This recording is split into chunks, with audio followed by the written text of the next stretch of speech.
Hello, my name is Harrietta. How are you? Um, it's a different kind of stream. I'm just I might play a game later. I don't know. I was just watching stuff, enjoying. I'm also drawing. Uh, if I had another camera to use, I would have it pointing down on my piece of paper. But Not at the moment, or I don't feel like finding it. Yeah. So I'm gonna watch something.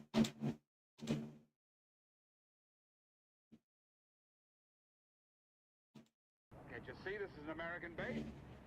I was watching one of Under the Miles videos. The Twilight Zone is widely known for its shocking twist endings and its reality-bending what-if scenarios. But the truly great episodes combine the surprising and the Actually, original let me do this. with strong character moments and a satisfying Oh, narrative. that's fine. The Last Flight from the first season of The Twilight Zone in 1959 is one of the most brilliant episodes of science fiction television I've ever seen. While the majority of Twilight Zone episodes were written by series creator Rod Serling, several other writers regularly contributed to the show, the most famous of which being Richard Matheson.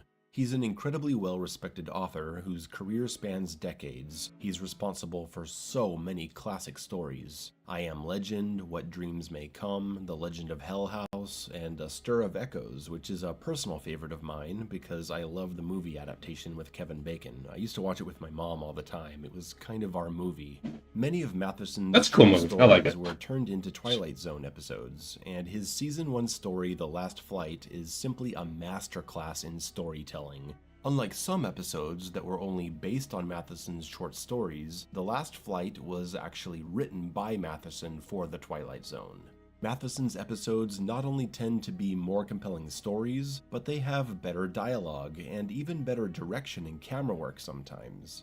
So, The Last Flight tells the story of a British World War I fighter pilot named Terry Decker, out on a two-man patrol in 1979, when he finds himself in a thick white cloud that renders him not only unable to see, but to even hear. After emerging from the cloud, he lands at what he was expecting to be 56 Squadron RFC, which would be a base in France. Instead, he's surprised to be received by American soldiers at a base that has aircraft far more advanced than anything the British had imagined.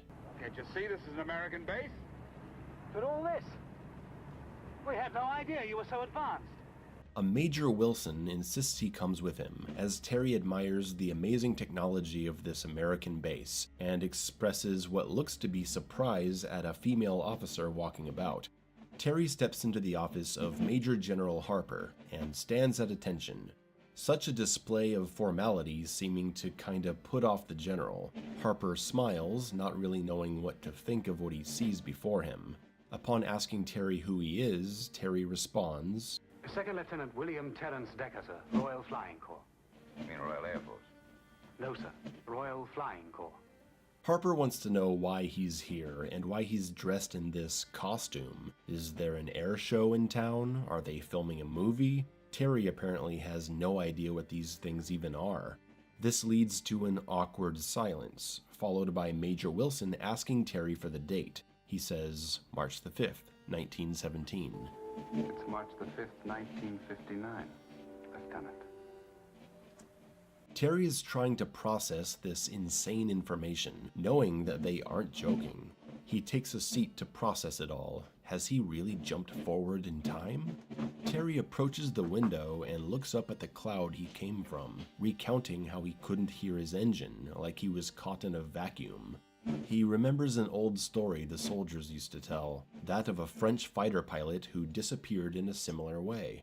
General Harper isn't buying any of this, surely it's some kind of joke. But Terry swears that he was up there with his flying partner Alexander Mackay in 1917. But Harper interrupts him to say that he personally knows Alexander Mackay and he's the current Air Vice Marshal. He's en route to come inspect the base at this very moment. Terry says that's impossible. Why is it impossible? Because he's dead. In the next scene, we see Wilson and Harper sorting through Terry's personal belongings, and upon my recent viewings of this episode, this has become one of the most interesting moments to me from a script writing perspective, because you could say there's a bit of a plot hole here. If this pilot Terry Decker is who he says he is, all the general would have to do is make a call to someone higher up and ask for the information to be verified. The episode's mystery would be resolved quickly, and the tension of the episode would be broken. Now, it is 1959, and there's bureaucracy to deal with, so verifying Terry's identity would probably be a delayed process, I imagine, but it could be done. This is the general's first reason for not looking into it. He thinks it would be a big waste of time. He also says that he's sure this is a hoax, even though Major Wilson finds it very hard to believe that anyone would go to such elaborate lengths just to play a joke. There's gotta be more going on here. But General Harper says this is not a simple joke. As he unloads Terry's pistol, he says that he suspects Terry might be an assassin. Maybe this whole story is a way to get close to Air Marshal Mackay to kill him.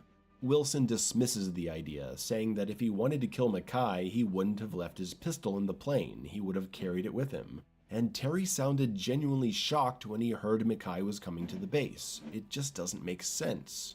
The tension between these officers and the idea that Terry might be an assassin is a brilliant way to cover up the potential plot hole of them just being able to solve this mystery with a phone call. Not only would it be a long process to verify Terry's records, but Harper's suspicion that Terry might be an assassin leads him to the logical conclusion that it could be dangerous to allow this information to escape this room. Maybe the assassination plot goes up the line of authority. A phone call could tip someone off.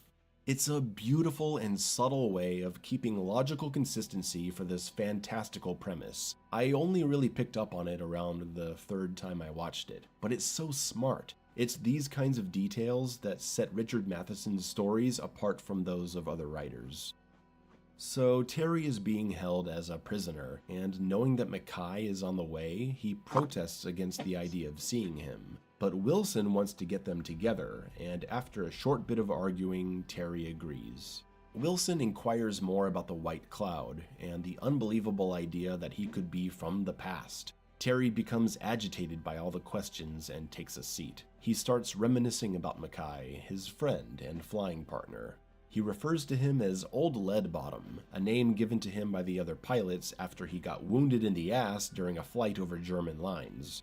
It was a private joke to call him Old Lead Bottom. He'd be embarrassed if the joke got out. Terry goes on to tell Wilson that he's sure Mackay is dead, because the last time he saw him, they were both in a fight with German planes, 7 surrounding Mackay and Terry dealing with another 3. There's no way Mackay could have survived, but Wilson says he must have. He went on to be one of Britain's greatest heroes. In World War II, he saved thousands of lives by taking out several German bombers over London.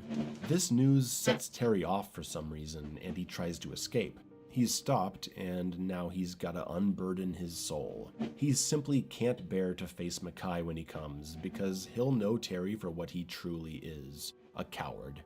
He's always been a coward. He's only here because he was running away. He left his friend to die as he flew away to save himself. That landed him in the cloud, and now the friend he abandoned, who actually survived somehow, is gonna be here soon, and Terry can't face him. Facing Alexander Mackay would be facing how much of a coward Terry really is. He was never brave like the other pilots. Whenever he went up with Mackay to patrol, he would hang back. Knowing Mackay was looking for a fight, Terry could stay out of trouble. Terry even shot bullet holes into his own plane once to convince the other pilots he'd seen action in the sky. How can a coward like Terry face the man he abandoned, who went on to become the kind of war hero he could never be? But it doesn't make sense. 2 pilots against 10? Terry ran away to save himself. How could Mackay have possibly survived against those odds? Wilson says, well, maybe he got help somehow. Terry has the idea that, yeah, maybe Mackay did get help, and maybe it was from him. What if he's supposed to go back? What if the only reason Mackay survived was because his friend Terry Decker showed up to save him? There was no one else around who could have helped him, so maybe he's here for a reason. I was brought here for a purpose. To find out that Mac had survived. To find out that time was giving me a second chance. He's alive. He's coming here today. How do you know that? How do you know that if I don't get back, he won't? Hey, good morning, Butch. Terry sees there's no way to convince Wilson of the idea, so I'm just he knocks him out and watching forces his way out of the holding area. He video. bolts across the base Marching. looking for his plane, and Wilson comes to and sets out to stop You're Terry. having a good Terry morning. makes it to the runway, and I just want to point out some I'm just awesome around for, like, detail here. an hour or First, 2. Terry is exhausted from the sprint, which is a cool touch of Hang realism, on. because he's not a ground soldier, he's a pilot, so he's not in the shape needed to run like this, I guess. Second, He he runs actually kinda has to spin up the propeller of his old plane. I think most people telling this story would just have him get in the plane and have the propeller start on its own. And I just love that we see Terry go through the old process of manually spinning it up, winding up his leg and using the force of his whole body. Very old film from back in the old So days. cool. Of course, this lengthy process allows Wilson to catch up to him before he's able to take off. Twilight He Zone? tells Wilson that this isn't just about Mackay. It's about yeah. the thousands of people he goes on to save. Are they to be lost as well? Wilson threatens to shoot him if he doesn't turn off. I've only seen a handful of episodes. Fire! I'd rather die. Wilson lets Terry go, and he dramatically flies up into the sky, into the clouds, disappearing into the same white cloud he came from. Back in the I've always liked office, it. General It's always been Harper on. is scolding Wilson for letting Terry escape. He's in Show big I've trouble. enjoyed even They're when I was interrupted younger. by a knock at the door. Air Marshal Mackay is here, already at the general's office. They go through the formalities of their introductions, and right away Wilson starts asking about Terry Decker. Mackay is startled to hear the name. It's been a long time. I certainly should know him. Saved my life. What? He tells the story of the day he and Terry were out on patrol when German planes swooped in on them. He saw his friend Terry fly away, thinking he'd abandoned him. Wilson interrupts to ask if he flew into a white cloud. I don't know. I suppose so. But he says Terry came right back into the fight, out of nowhere. He took out 3 fighters before he went down himself. Terry died saving his life. Then he did get back. Harper asks if it was a common practice for the Germans to return the personal belongings of any pilot shot down. Mackay says yes and demands to know what this is all about, but does go on to confirm to Harper that the Germans never sent back Terry's items. Harper takes out the envelope containing Terry's stuff and gives it to Mackay. His ID, his medals. Where in heaven's name did you get these? Mackay demands an explanation, and Wilson says he'd better sit down. Maybe you'd better sit down, old lead bottom. Lead What did you bottom. call me? Oh shit, that's... Ends as Harper, the skeptic, looks out the window, up at the clouds above, knowing something just happened here that'll never be explained. The Last Flight by Richard Matheson is an episode that gets better and better every time I watch it. I've showed it to a lot of friends lately. I think it's a perfect story. It's great for the Twilight Zone because it has the mysterious premise, and while it's not a twist ending, it is a great revelation of the situation to everyone involved at the end. But what really sets this episode apart from the rest of the Twilight Zone is the incredible character journey.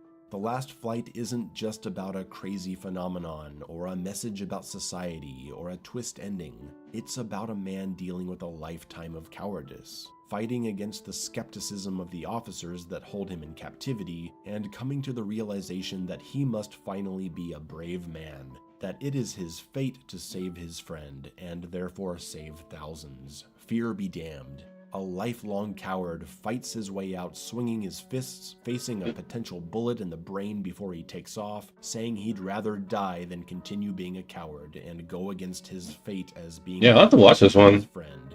It's a beautiful story, one that could be retold today in a new movie if you got the right. My husband watches it with me and too. Expand on the events and characters. We could get to The one I've seen Wilson's that I always story. You could remember add is another the- character. There's a lot you could do. You could have Terry The Last go Man on home Earth? and reunite with his wife and child, whom he hasn't seen in 40 years. I think that's what it's called. Discovering I a forget. new life and a new world, coming to the Oops. revelation much I later just about unplugged Kai, that. and now he's not just sacrificing his life to go back and save him, he's also leaving his family behind after they just got him back. You could really flesh this story out. Whereas I think a lot of Twilight Zone episodes tend to drag on and outstay the potential of their premise, The Last Flight is so rich and full of ideas that it almost feels too short. I just don't want it to end, which means it probably is the perfect length. Adding greatly to the quality of the episode is the fantastic direction and the intense, believable performances. Every episode of The Twilight Zone tends to have a different director, of varying degrees of experience and talent, but The Last Flight got William F. Claxon for it, a man with a decade in the industry directing films and a lot of television. The difference in directorial quality is obvious when compared to many other episodes. It feels like a late 1950s movie instead of a TV episode. Claxon expertly crafts dialogue scenes to be filled with tension, well-timed close-ups, keeping characters in frame during dramatic moments. Characters naturally engage with each other instead of just exchanging lines, with moments of interruption occurring like they would in real life. I struggle a little bit to talk about these cinematic aspects. I'm no expert, but I can feel it when I watch it. I can hear Resident Evil 7 music in the background. The pacing. It's also obviously on another level. This episode was handled with special care, and you have to give credit to Kenneth William Michael Hay. I don't know how to say his last name. His performance is unmatched in Season 1 of The Twilight Zone, coming from the theater stage in London, eventually making it to Broadway in the late 1950s. He brings an expressive, emotional touch to the character, and he knows how to move around the scenes naturally. He'd also played a pilot in a film 3 years before, so I guess he easily slipped into the role for the episode. Thank you for watching this breakdown of my favorite Twilight Zone episode. If you haven't seen it already, check out my full Season 1 breakdown covering all 36 episodes from the original series, the good and the bad. Like and subscribe, comment, check out the rest of my stuff, and learn from Terry Decker. Choose the right path when it's in front of you, and have no fear. And also, thanks so much for being a first-time channel. What should I watch next? Boycott Nintendo. Want to hate on Ubisoft because the Switch 2 came out about a week ago and is already one of the best-selling consoles of all time. It has sold over 3.5 million units and is Nintendo's fastest-selling console to date. Hell no. Yeah, so much for the boycott, What guys. was that? What did that say? Shit. Yeah, so much for the boycott, guys.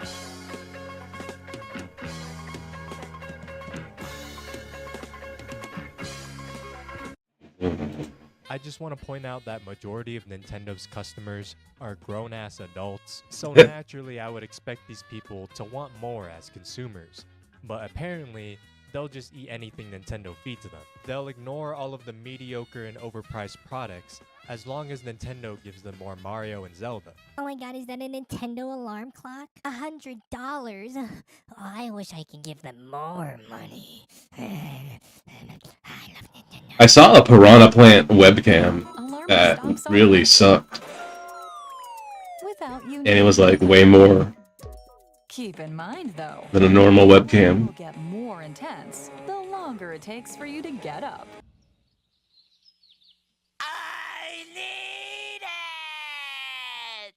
Hey, you guys remember when Nintendo released the Labo and it was just an excuse? Oh, that to fucking sell cardboard thing. cardboard craft kits for $70 and $80? You must think I'm stupid if you think I'm gonna spend $80 on cardboard. Huh? Wait. You're telling me Nintendo made this cardboard? Nintendo made this cardboard? Why didn't you tell me sooner? I gotta buy it now. I gotta pre-order it. No. The thing in the fridge is definitely not human meat. The first Nintendo Switch has the same hardware capabilities of a rock found in my backyard. But these fanboys will still find excuses to praise this console as if it was a gift from God himself. They don't need to rely on fancy graphics to make good games, unlike other studios. They focus purely on gameplay and the player experience. Yeah, I don't know if you guys know this, but when a game struggles to run because the hardware is so dog shit, it kind of makes the player experience miserable. Everyone loves to shut on other companies for releasing poorly optimized games, but for some reason Zelda Tears of the Kingdom gets a 10 out of 10, even though it dips down to 20 frames. 20 frames for a AAA game released in 2023, running on first-party hardware. Video capture managed to maintain a solid 30 frames per second, at least in most instances. Now, it's not 100% perfect, mind you, and I did find ways to trigger a drop in frame rate. In most instances, it's the result of using the Ultra Hand feature.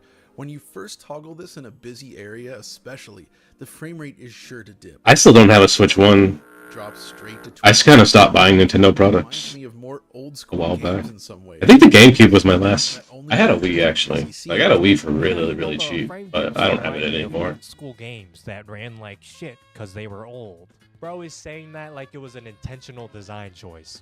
Just say it how it is. Because the hardware is shit and it can't handle the game. This game came out in 2023 and it runs at a resolution of 720 to 900p and it still dips down to 20 frames.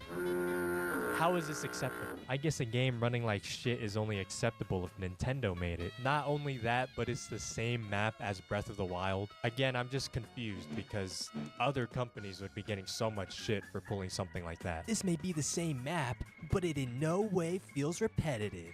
Oh my god, man, 10 out of 10, this game's a fucking master. He's pulling his cock out! Holy fucking glaze, bro. Yeah, maybe the map felt fresh because it's been an entire 6 years since you played the first one. Ubisoft is a terrible company. It's so repetitive. All you do is fight bad guys and climb up towers to unlock more parts of the map. Find more towers.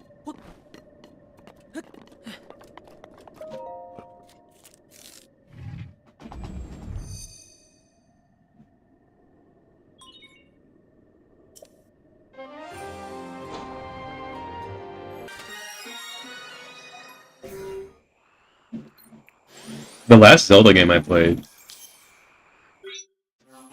all the way through, if it even counts.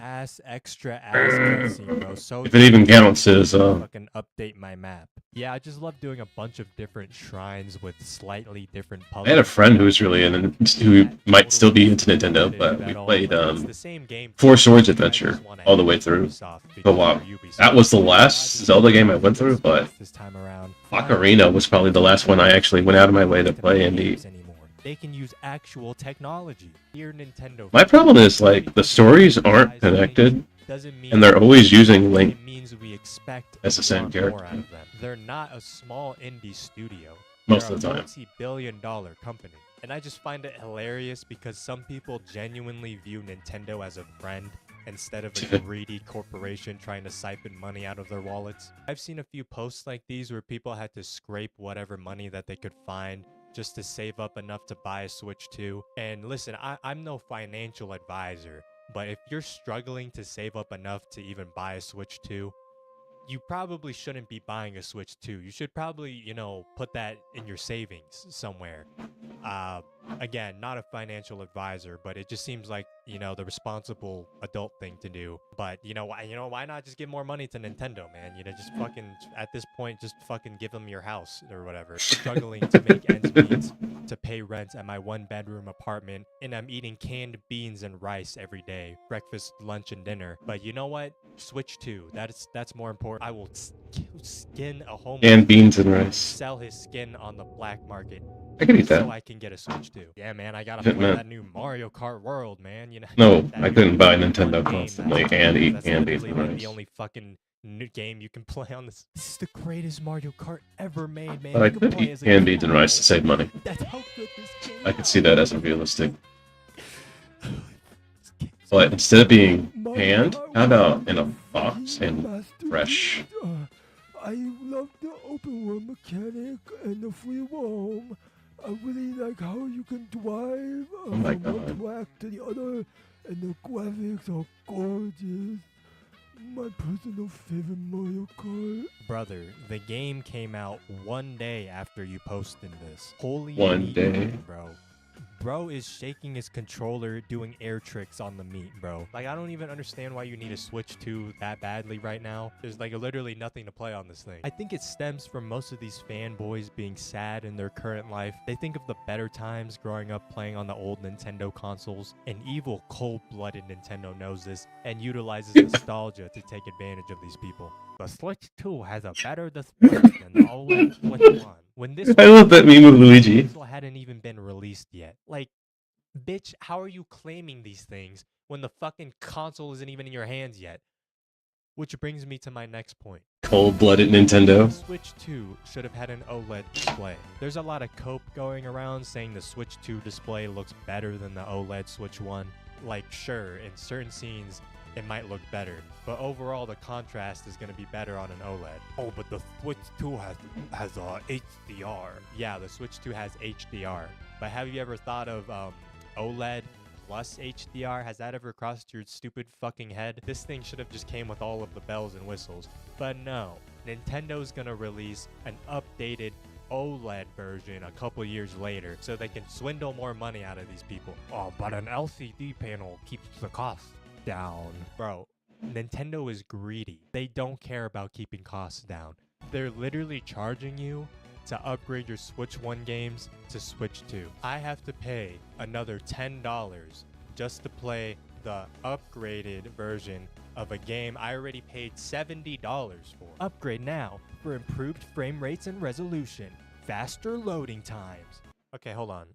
Let me get this straight. You're telling me I bought your first console, and now I buy your second console for $450, and I have to pay another $10 just to utilize the hardware that I spent $450 on to play the upgraded version of a game I already spent $70 on. What the fuck? Oh, great. Another $20 just to be able to play upgraded Mario Party. Let's fucking go, dude. Jamboree TV, what the hell is that? Want to continue watching? Pay $10. You better hit that like, subscribe button. Meanwhile, PlayStation offers free upgrades from PlayStation 4 to PlayStation 5. Who would have thought of that? Free upgrades. Wow, what a revolutionary concept. Imagine being able to use the hardware that you fucking paid for. That's a crazy concept, guys. Oh, but you can just play the non-upgraded version for free on the Switch 2. Then why the fuck did I pay $450? I feel like it's well known at this point that Nintendo doesn't play nice with anyone because they only care about profits and their own image. They love to go after and shut down fan-made projects that don't even make any money. As a company, wouldn't you want your fans to create and enjoy free things made using your IPs? Like, it's just free promotion for you. Just look at Bethesda. A popular free fan-made remake of Bethesda's game Oblivion was in the works. Bethesda later releases their own remake of Oblivion before the fan one is finished. But they invited the devs of the fan project to their offices, praised them for their work and the love of their franchise, and gave them free copies of the official remake. It's almost like they actually care and treat their fans with goodwill. Imagine a company having so much ego that they get insulted anytime someone tries to do anything with their properties. That's actual loser energy. Hey, remember when Nintendo tried to sue Palworld because they had monsters you can capture by throwing a ball at? As if that's some revolutionary concept. This game literally had the same concept before Pokemon came out. Imagine if GTA sued every single open world game where you could steal a car. That would just be stupid, but you know, it's Nintendo. It's Nintendo. Don't worry, Nintendo. I'll defend you from the haters. The gameplay loop of Palworld isn't even remotely the same as Pokemon. Nintendo just really loves money. They just love exercising control and bullying whenever they can. And Nintendo games never go on sale. Their games are timeless, and that is why their games are full price all the time and never on sale. They're literal masterpieces. Literally, why is Splatoon 2 still full price when Splatoon 3 has been out for years? What the fuck? And of course, Nintendo would be the company that starts the trend of pricing AAA games at $80. Now, I'm not here to argue the economics of video game making, but these games have been $60 for as long as I can remember. I have to draw 2 more panels for my comment. To $70. And now you're telling me we're at $80 already? Oh, but video games are getting more expensive to make. Yeah, but are they getting any better?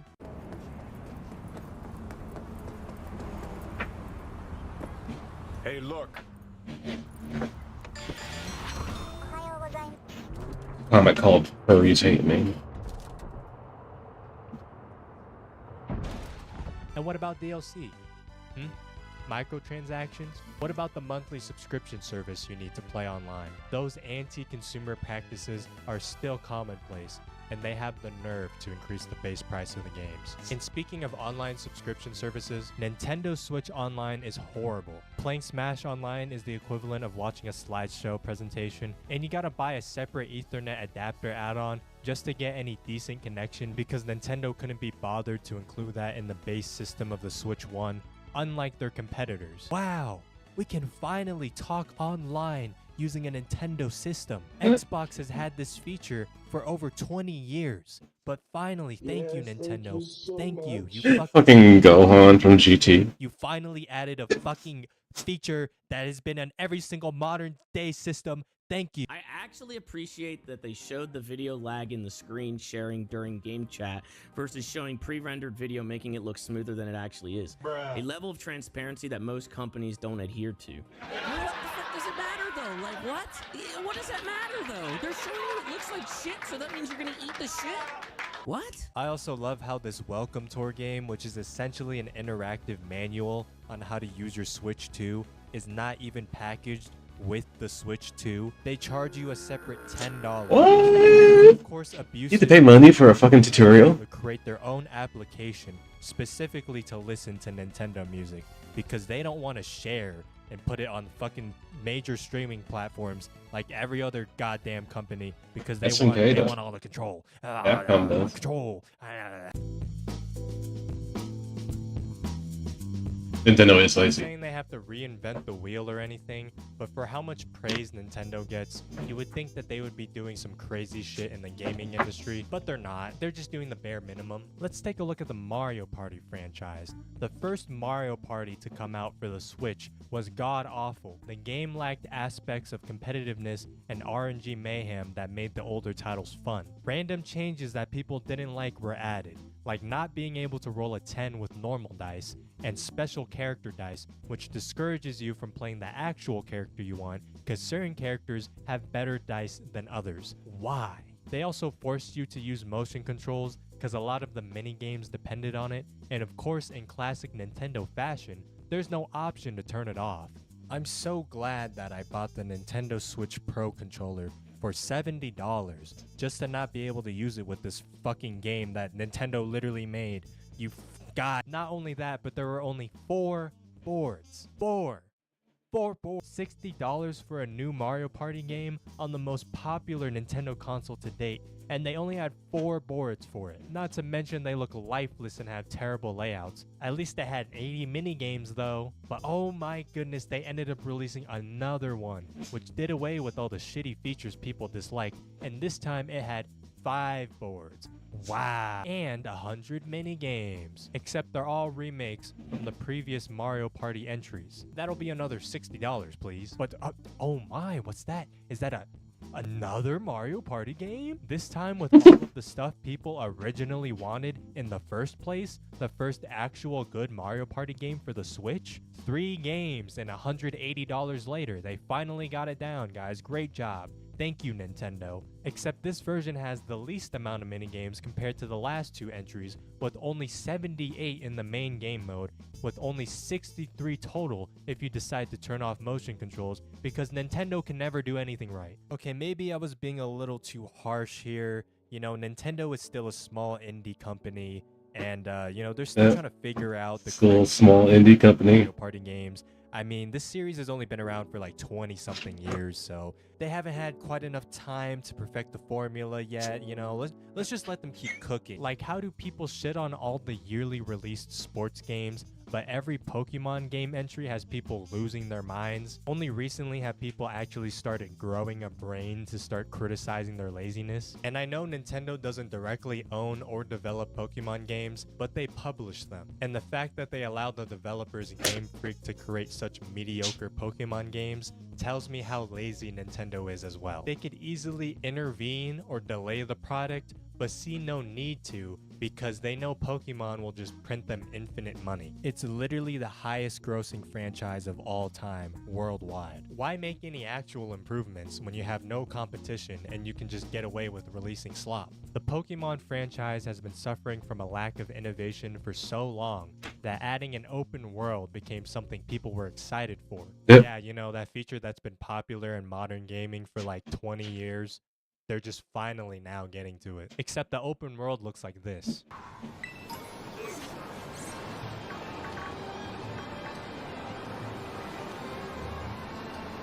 Because like I mentioned earlier, the OG Switch specs Alright. are dog piss. I'm surprised this thing can even run Tetris. Oh look, the Switch 2 has a mouse feature. Let me just adjust my sensitivity real quick. Oh great, there's only 3 options. What? How hard is it to implement a slider? In what conceivable world is it okay to only have low, medium, and high options when changing mouse sensitivity? You're fucking nintarded, bro.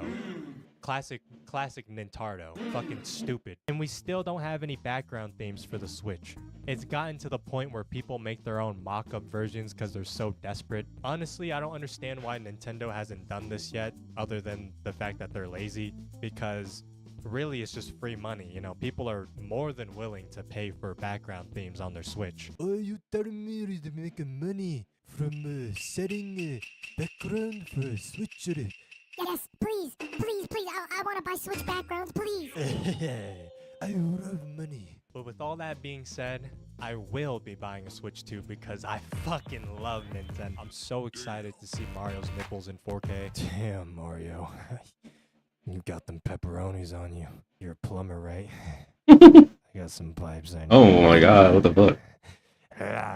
Yeah, originally at the end of the video here, I was going to reveal that I actually bought a Switch 2 and it was going to be like a funny bit, but I couldn't find any in stock because all of the Nintendards bought all of the Switch 2s, so there's literally none in stock. Like, imagine how funny it would have been if I just whipped out a Switch 2 right now. I'm just kidding, I don't have one. Like I said, it's out of stock everywhere. That would have been so funny though.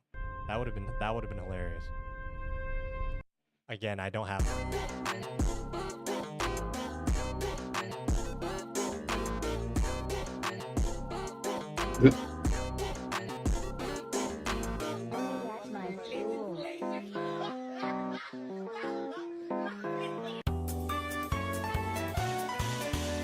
If I had a Switch 2, I would probably make a video breaking it.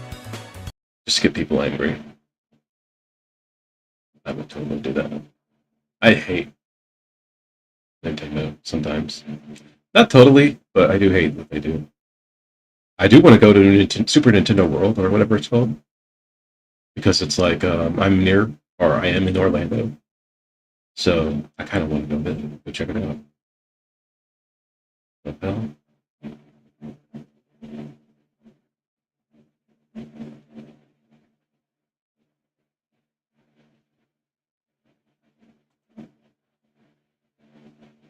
Did they catch this one motherfucker yet? Born on July 23, 1960. Hello, this is Dr. Grande. Today I will analyze the case of Vance Bolter. First I'll look at the background of this case, move to the timeline of the crime, then offer my analysis. Vance Luther Bolter was born on July 23, 1967, and lived in the state of Minnesota. According to his LinkedIn profile, he earned a bachelor's degree in international relations in 1996. In 2016, Vance earned an EDD in leadership.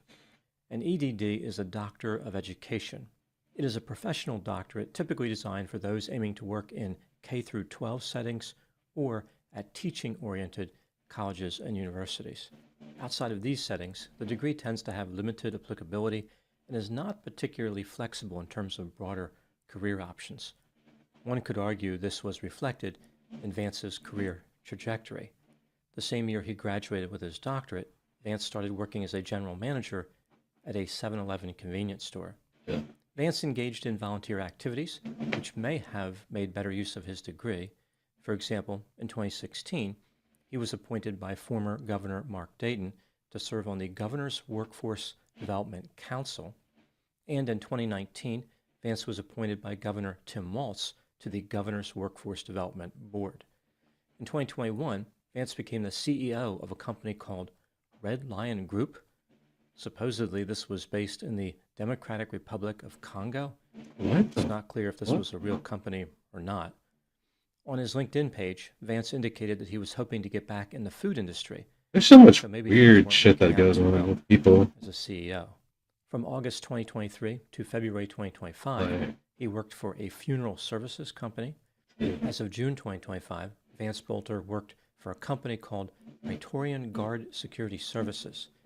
His wife Jenny was listed as the president and CEO of the company, Vance was the Director of Security Patrol. The leadership team page of the company website indicated that Vance had been involved with security situations in Eastern Europe, Africa, North America, and the Middle East. As far as his personal life, he lived in a house in Green Isle, Minnesota, which is about 51 miles southwest of Minneapolis. Now moving to the timeline of the crime. On June 14, 2025, at 2 a.m., the police in Champlin, which is 20 miles northwest of Minneapolis, responded to an emergency call at the home of a man named John Hoffman and his wife, Yvette. John was a Democratic Minnesota state senator. The police found that John and his wife had been injured by gunfire. They were both taken to a hospital and survived. Later, video surveillance showed a man in a mask at the front door. The police said this man was Vance Luther Bolter. At 3:35 a.m., 2 police officers arrived at the house of Melissa Hortman in Brooklyn Park, about 9 miles away. Melissa was a Democratic Minnesota state representative. The police were there to check on her in light of what happened to John Hoffman and his wife. As the officers approached Melissa's residence, they noticed a black Ford Explorer SUV in the driveway. The vehicle looked very similar to a police cruiser. For example, it was equipped with emergency lights. Vance walked out of the house wearing a police uniform, which included a badge and body armor. He fired on the officers before retreating into Melissa's house and fleeing out of the back door.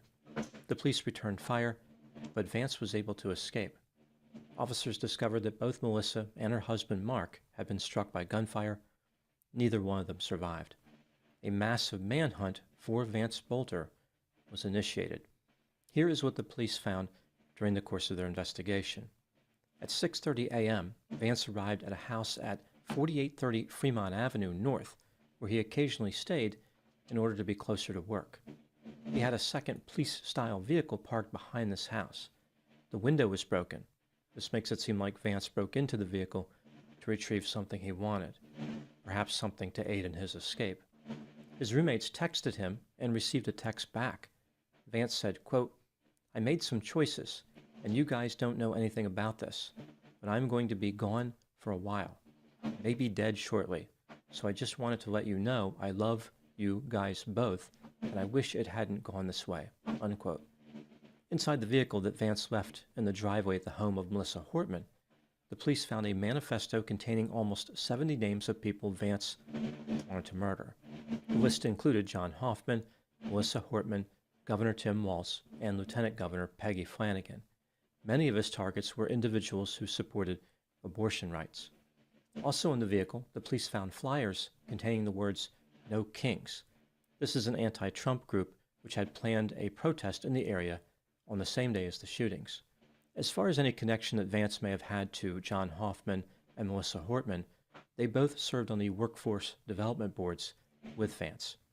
At the time I'm making this video, the police believe that Vance is attempting to flee the Twin Cities, Minneapolis and St. Paul. That makes sense. I would be pretty surprised if Vance was shopping for real estate in the area. Now moving to my analysis. Here are my thoughts on a few areas that stood out to me in this case. Item number 1.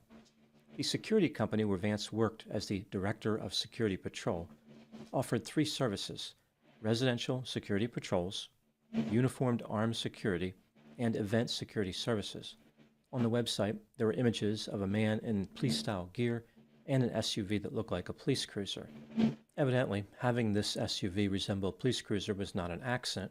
The website said, quote, "We drive the same make and model of vehicles that many police departments use in the U.S., unquote.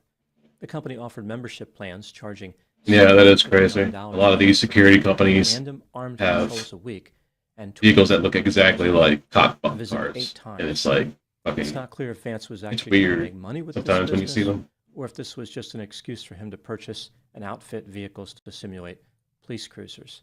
It's I like find it security hard to officers believe aren't that anybody would pay $2,400 a act month like cops. to be visited randomly by an armed security guard. Nothing says safety like having armed strangers unpredictably showing up at one's home. What are the chances that a service like this would actually prevent a burglary or other serious crime? A doorbell camera would provide continuous protection for a much lower cost. Item number 2. Vance established some type of religious nonprofit and said that he was ordained after attending a charismatic, spirit-filled Bible school. According to Vance, he met Jesus when he was 17 years old, Oh, and he shit, wanted to tell dude, he everybody met about Jesus? Jesus. He also wanted to teach people that violence was not the answer. Hearing Vance decry violence is like Alec Baldwin hosting a seminar called Safety First, Firearms and You. Item number 3, Vance spent his volunteer Yeah, career that's true. serving under Democrats. Alec Baldwin could have tested the gun before shooting it, but he In did not. 2019, he was listed on a state document as having no party preference. It appears as though Vance was very angry at several Democrats. The murders were politically motivated. In a curious twist, one of the murder victims, Melissa Hortman, actually voted with Republicans to cut access to state health benefits for illegal immigrants in Minnesota. She was the only Democrat to side with the Republicans in this vote. Melissa said, quote, "I know that people will be hurt by that vote, and we worked very hard to get a budget deal that didn't include that provision," unquote. Item number 4, what do I think happened in this case? This is just a theory, my opinion. Vance Luther Bolter was self-centered, immature, impulsive, irresponsible, reckless, sensation-seeking, overconfident, grandiose, erratic, unstable, violent, pathetic, nefarious, self-righteous, chronically dissatisfied, falsely believed he was special, had a sense of entitlement, and was exceedingly creepy. He did not really seem to have much of a direction in his life. Vance earned an EDD in leadership, but then managed a 7-Eleven convenience store.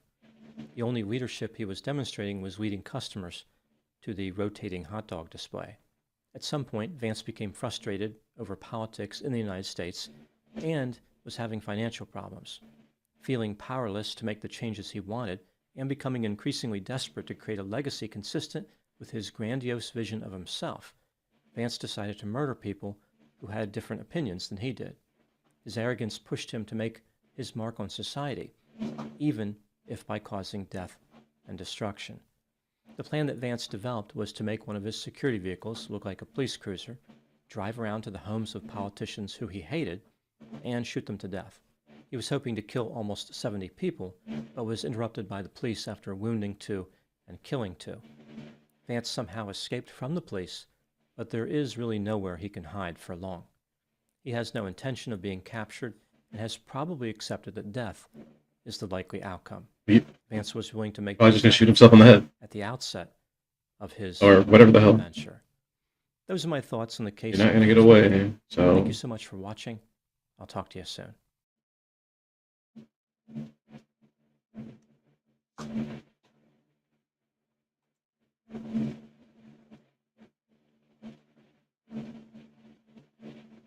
I'm gonna go get some more coffee real quick. I'm gonna play this. All right, friends, I promised you we'd come back to you as soon as possible, as soon as we got some new information about this tragic accident over in India, and some new video has emerged that's changed my analysis of this accident in particular. And let me recap for you where I started on this. And basically, there's 3 camps that everybody is still in about, 48 hours almost after the original accident. Theory number 1 was that there was some sort of dual engine failure, and then the backup to that was it was either a bird strike or it was some sort of fuel contamination that led to that dual engine failure. That was theory number 1. Theory number 2 was the pilots didn't have the flaps set properly for takeoff. In other words, the flaps were up, and as they ran down the runway, they got a little bit of air, but eventually the airplane just kind of waddled down and crashed because the flaps weren't set properly. The third theory, and the one that I was leaning to the most, and let me just say leaning to, I wasn't firmly in this camp, but I was leaning towards it, was they had the flaps set properly for takeoff.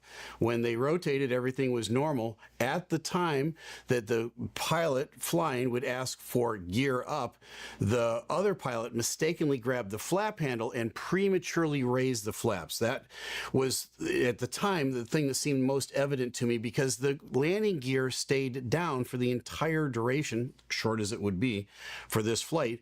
And there was no evidence out of the engines that was there any sort of failure. No fire, no sparks, no smoke coming out of the engines. A real head scratcher on that front. And so I thought maybe it was simply they grabbed the wrong handle and prematurely raised the flaps. I was leaning heavily into that department. I'm going to change my analysis now because of this new video, and it's based on the original video that all of us watched. And we saw two main videos, the one where the airplane was running down the runway and then rotated and took off and you saw it crash in the distance. The other one was a video that was taken from kind of a rooftop or a window where the airplane came from left to right and then descended down out of the screen, and then you saw the fireball there. I'm going to show you that video in its original form. Now, what do I mean by that? The video that we all saw and every major news network on the planet went with was a video of a video, and the quality was extremely poor. The original that was presumably taken from an iPhone or some sort of cell phone is much sharper. It's not a terrific video by any means, but it's much sharper than the video of the other video. So what happened was some cameraman was in front of a screen watching the video play, and you can see him at the very end of it. You can actually see his shadow, and you can hear people talking in the background. So the audio is not very good, and the visual is not very good. The original is going to show us something that's going to change this whole thing. Let me run the video that I'm talking about, and you take a look at it, and then I'll talk about it after it runs.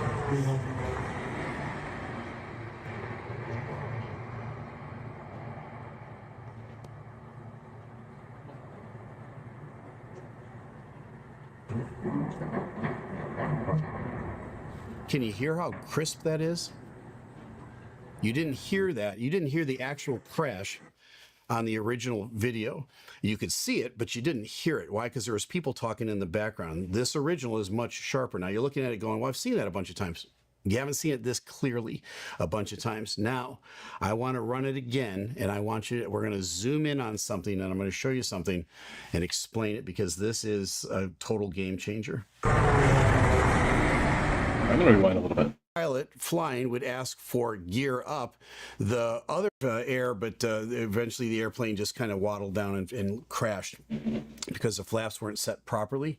The third theory, and the one that I was leaning to the most, and let me just say leaning to, I wasn't firmly in this camp, but I was leaning towards it, was they had the flaps set properly for takeoff.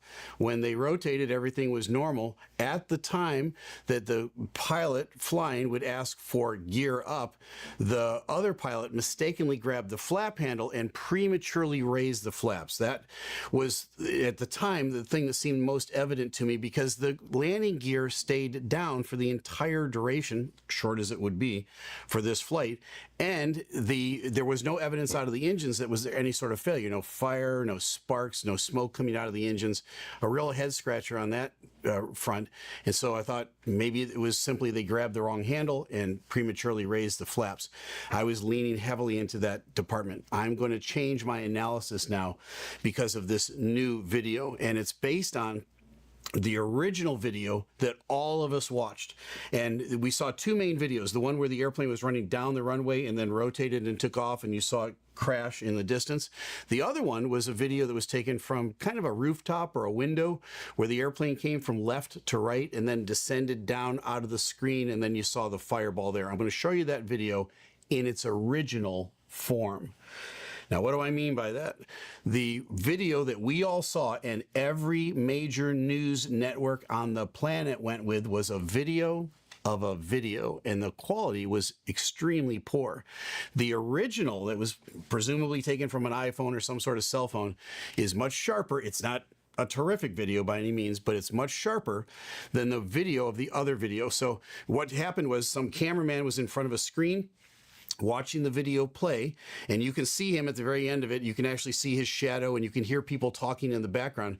So the audio is not very good, and the visual is not very good. The original is going to show us something that's going to change this whole thing. Let me run the video that I'm talking about, and you take a look at it, and then I'll talk about it after it runs.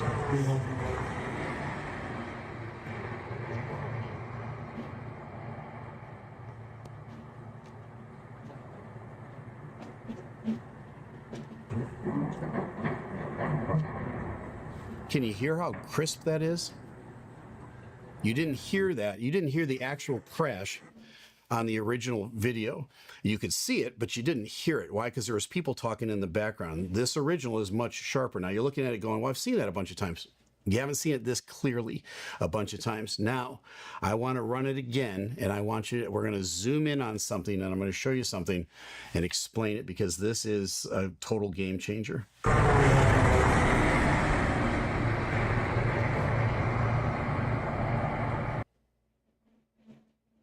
Right there, my friends.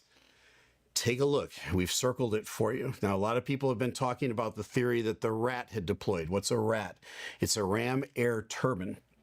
It deploys on many airplanes have it. 787 has it. 777 has it. The Rat is basically just behind the wing on the right side of the airplane. There's a little door that holds it in, and it looks like a little Evinrude motor. It's a little two-bladed prop, and the purpose of the ram air turbine is to provide electrical and hydraulic pressure for the aircraft in an extreme emergency. On the 787 in particular, there's three things that will deploy the Rat, and it deploys automatically. A massive electrical failure, a massive hydraulic failure, or a dual engine failure. So any one of those three things will cause that Rat to deploy. So up to this point, all of the theories that we've had were based on maybe one bit of solid evidence, but not two, or maybe 1.5. But, you know, it's hard to go with a theory when you've only got like one thing to go on. I'm going to give you 3 or more for why I think the Rat deployed and why I think this was a dual engine failure. I'm firmly in that camp now. Number 1 is right here. Take a look at your screen. In the middle of the circle, you see kind of it looks like a protrusion on the belly of the aircraft. And I'm not trying to be salacious with this. It looks like a nipple at the bottom of the airplane, all right? Just underneath that, you see a little gray dot. It almost looks like an artifact on the screen. That little gray dot is the Rat. This is visual confirmation that the Rat deployed. What is that protrusion underneath the airplane? That's the door that opened to allow the Rat to come down. And you can see it here. You can see it very vividly on this screen. It's not the best. It's kind of grainy still. It's at least one bit of the puzzle here. So that's evidence number 1. Now, evidence number 2 is with our ears, all right? Because a Rat makes a very distinctive sound. And in that original video, the audio was so bad, you couldn't really catch it. But in this, the one that they were showing to us, the original one, it's much more clear. And it sounds like a prop airplane going by, or a real high-pitched squeal, because it's a two-bladed prop, and it's basically spinning at the speed of sound to produce the energy, the electrical and the hydraulic that it needs to. So let me play this. I'm going to put it on a loop. I think we're going to listen to it 3 times. Listen for that high-pitched prop sound. Remember, this is a jet. It's not a prop. As it goes by, listen.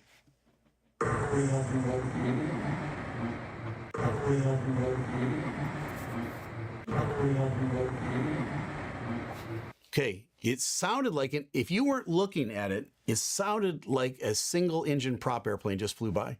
You might look up and expect to see a little Cessna going by. And in fact, it is a little bitty Cessna. It's a little bitty two-bladed prop, single engine prop airplane just flew by. You might look up and expect to see a little Cessna going by. And in fact, it is a little bitty Cessna. It's a little bitty.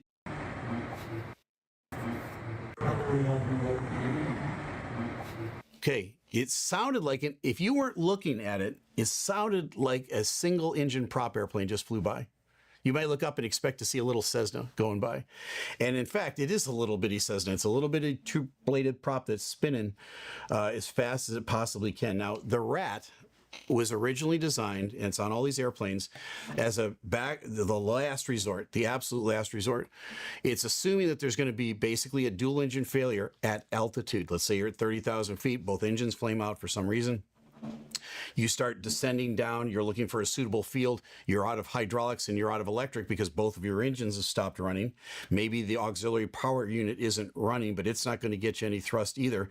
And so let's assume that's out. At that point, you've got to have some sort of electrical so you can talk on the radios, so you can have shoot some sort of an approach and get some sort of instrumentation in front of you. And then you have to have some sort of hydraulics to still fly the airplane. It gives you the minimum of of all of those categories that I just mentioned. But it does work. But it's meant for the airplane to kind of cruise down now and find a place to land. It's not designed for an airplane that's at 400 or 500 feet and loses all power. There's no time to get the engines relit, and it's not going to provide much benefit to them, except it's evidence for us that it was a dual engine failure, most likely. Could it have been an electrical issue? Could it have been a hydraulic issue? Yeah, it could have been either one of those. But I think the fact that the airplane is now just kind of mushing out of the sky gives us the idea that it was a dual engine failure, but we can hear it. So there's confirmation number 2.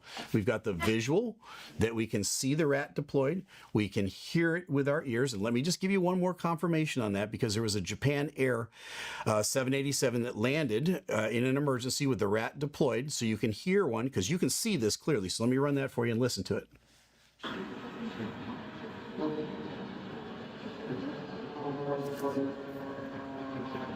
Hear that sound? It sounds just like a World War II buzzboy going right by you.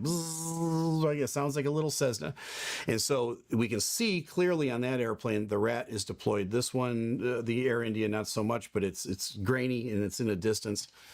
So you've got the oral, right? You've got the visual, grainy as it might be. What is the third clue here that they had a dual engine failure? The third is this, the eyewitness report. You go, wait a minute, what do you mean eyewitness report? There was one survivor from this crash. Unbelievably miraculous that this guy, he literally walked away from the crash. He's been confirmed it wasn't a hoax. He was in seat 11A. He was right by an emergency exit, a few rows in front of the spar of the wing of the aircraft. I think that spar saved his life, because that's the strongest, heaviest part of the airplane. That's probably what took the impact when they hit those buildings.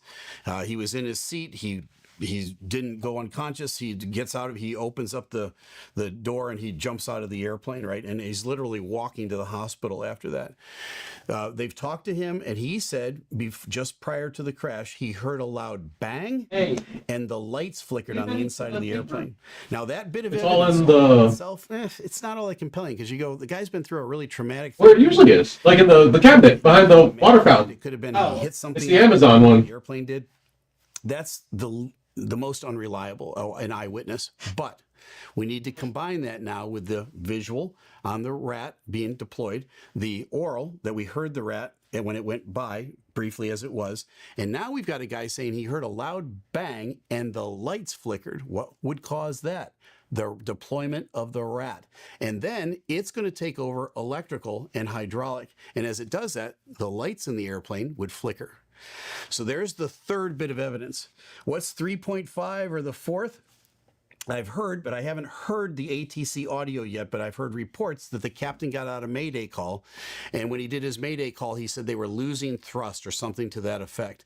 So that could be a possible fourth evidence that they had a dual engine failure. That gives us a tremendous amount of clarity now at this point. So I'm going to put at least in second place the idea that the co-pilot raised the flaps prematurely. And that might end up in third place on the theories. Excuse me. I'm solidly now in the camp that they had some sort of dual engine failure. The rat is deployed. You can hear the rat. You've got eyewitness testimony that something loud banged underneath the airplane. It was probably the rat.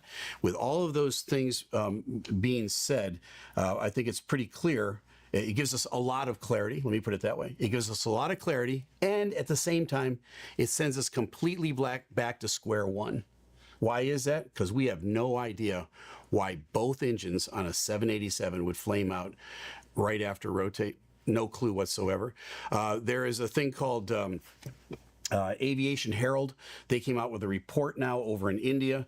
Their initial report, and you can see it at their website, it's Aviation Herald is what it's called. You can see their report. They ruled out a few things. One of them was bird strike, because they said they inspected the runway and there was no dead birds on the runway. We can run that one out. They also said, though, that they didn't think it was a dual engine failure, which I think they probably got that wrong at this point. And they also said they didn't think it was pilot error. So I think 2 out of 3 from that report are pretty accurate. The dual engine failure goes right up now to priority number 1 or theory number 1 with the 4 bits of evidence I've given you today. Folks, I hope that the black box data tells us why both engines would fail at the same time, but I have no clue. Fuel contamination, it's one of the possibilities, but you know what? There's more, and I'm going to leave the door wide open to what else could have happened to cause both engines on a 787 to flame out at the same time. It's a real head scratcher at this point. We've got some clarity, though, today on what actually happened based on 4 hard bits of information. Thanks for hanging with me on this one, folks. There's probably more to come. Now you know. I'm Captain Steve. Fly safe.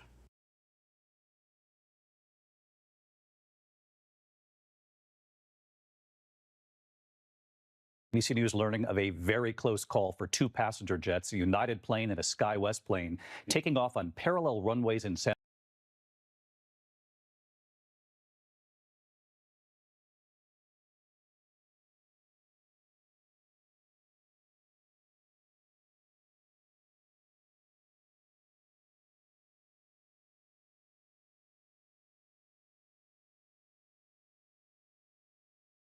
Resident Evil Code Veronica is a game I've always been curious about. I grew up with the original trilogy, and I loved RE4 despite it being such a different game. I checked out with RE5 because I found it to be too much, and I came back for RE7 when the slow horror tone returned. Over these 25 years, I've played every game in the numbered series, 0 through 8, but I never played any of the spin-offs. I never really had any interest. I couldn't tell you why. But ever since I started talking about my love for Resident Evil here, Code Veronica has been amongst the highest recommendations from the viewers. And with a little nudge from my buddy over at Nerdspace Games, I finally took the dive. I just finished it, and I was blown away by how authentic of a classic Resident Evil experience it was. I shouldn't be surprised, it was developed at the same time as RE3, coming out only 3 months later. I guess it's just the fact that it came out on the Dreamcast and it's not a numbered title, and what I knew of the story was pretty wacky. I wasn't prepared to play something that was so in line with the original trilogy. If survival horror is largely defined by its map design and puzzles, which I think it is, Code Veronica is one of the most ambitious survival horror titles I've ever played. The game is separated into 2 maps, first on an island with a large military base, later at a research facility in Antarctica. You visit them both twice as you switch from Claire to Chris, which was a surprise to me. I thought Chris would be an unlockable character to replay the campaign, but you actually switch to him halfway, and that was pretty cool. The island map is actually several maps, creating an area so large it kind of feels like you're running around the mansion, the courtyard, and the underground tunnels of the original game all at the same time. We're looking at multi-floor buildings, some as deep as 5 levels, a submarine that takes you to another part, multiple elevators. It's huge, and it's very easy to lose track of where you are and where you want to go. I greatly enjoyed all the exploration and backtracking, piecing together connecting routes, and visually associating each space on the map with the room it refers to.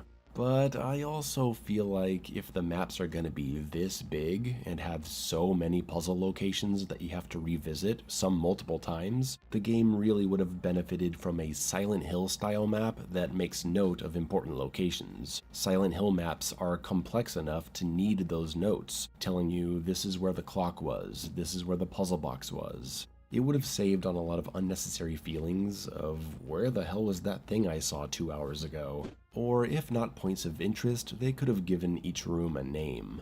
But the maps themselves are very well put together, and the emphasis on puzzle solving was truly a delight. Code Veronica brings back the first Resident Evil's mechanic of 3D item inspection to find hidden features, and it uses this to its full potential. Many items have to be inspected, as well as combined or even modified in some way. Puzzles range from very easy to moderately challenging. The Ashford family painting puzzle was fantastic, as you figure out the references to family members in the historical document, and the paperweight solution was just the right amount of clever. Resident Evil puzzles are generally at their best when they combine a number of simple concepts into something where you have to use your brain to figure out how they work together. But this oil pressure puzzle, I like the idea of it. It reminds me of the lab puzzle in the RE2 remake, but while I was figuring it out, I was just constantly inputting the first value over and over mindlessly, and it turns out that will eventually solve the puzzle.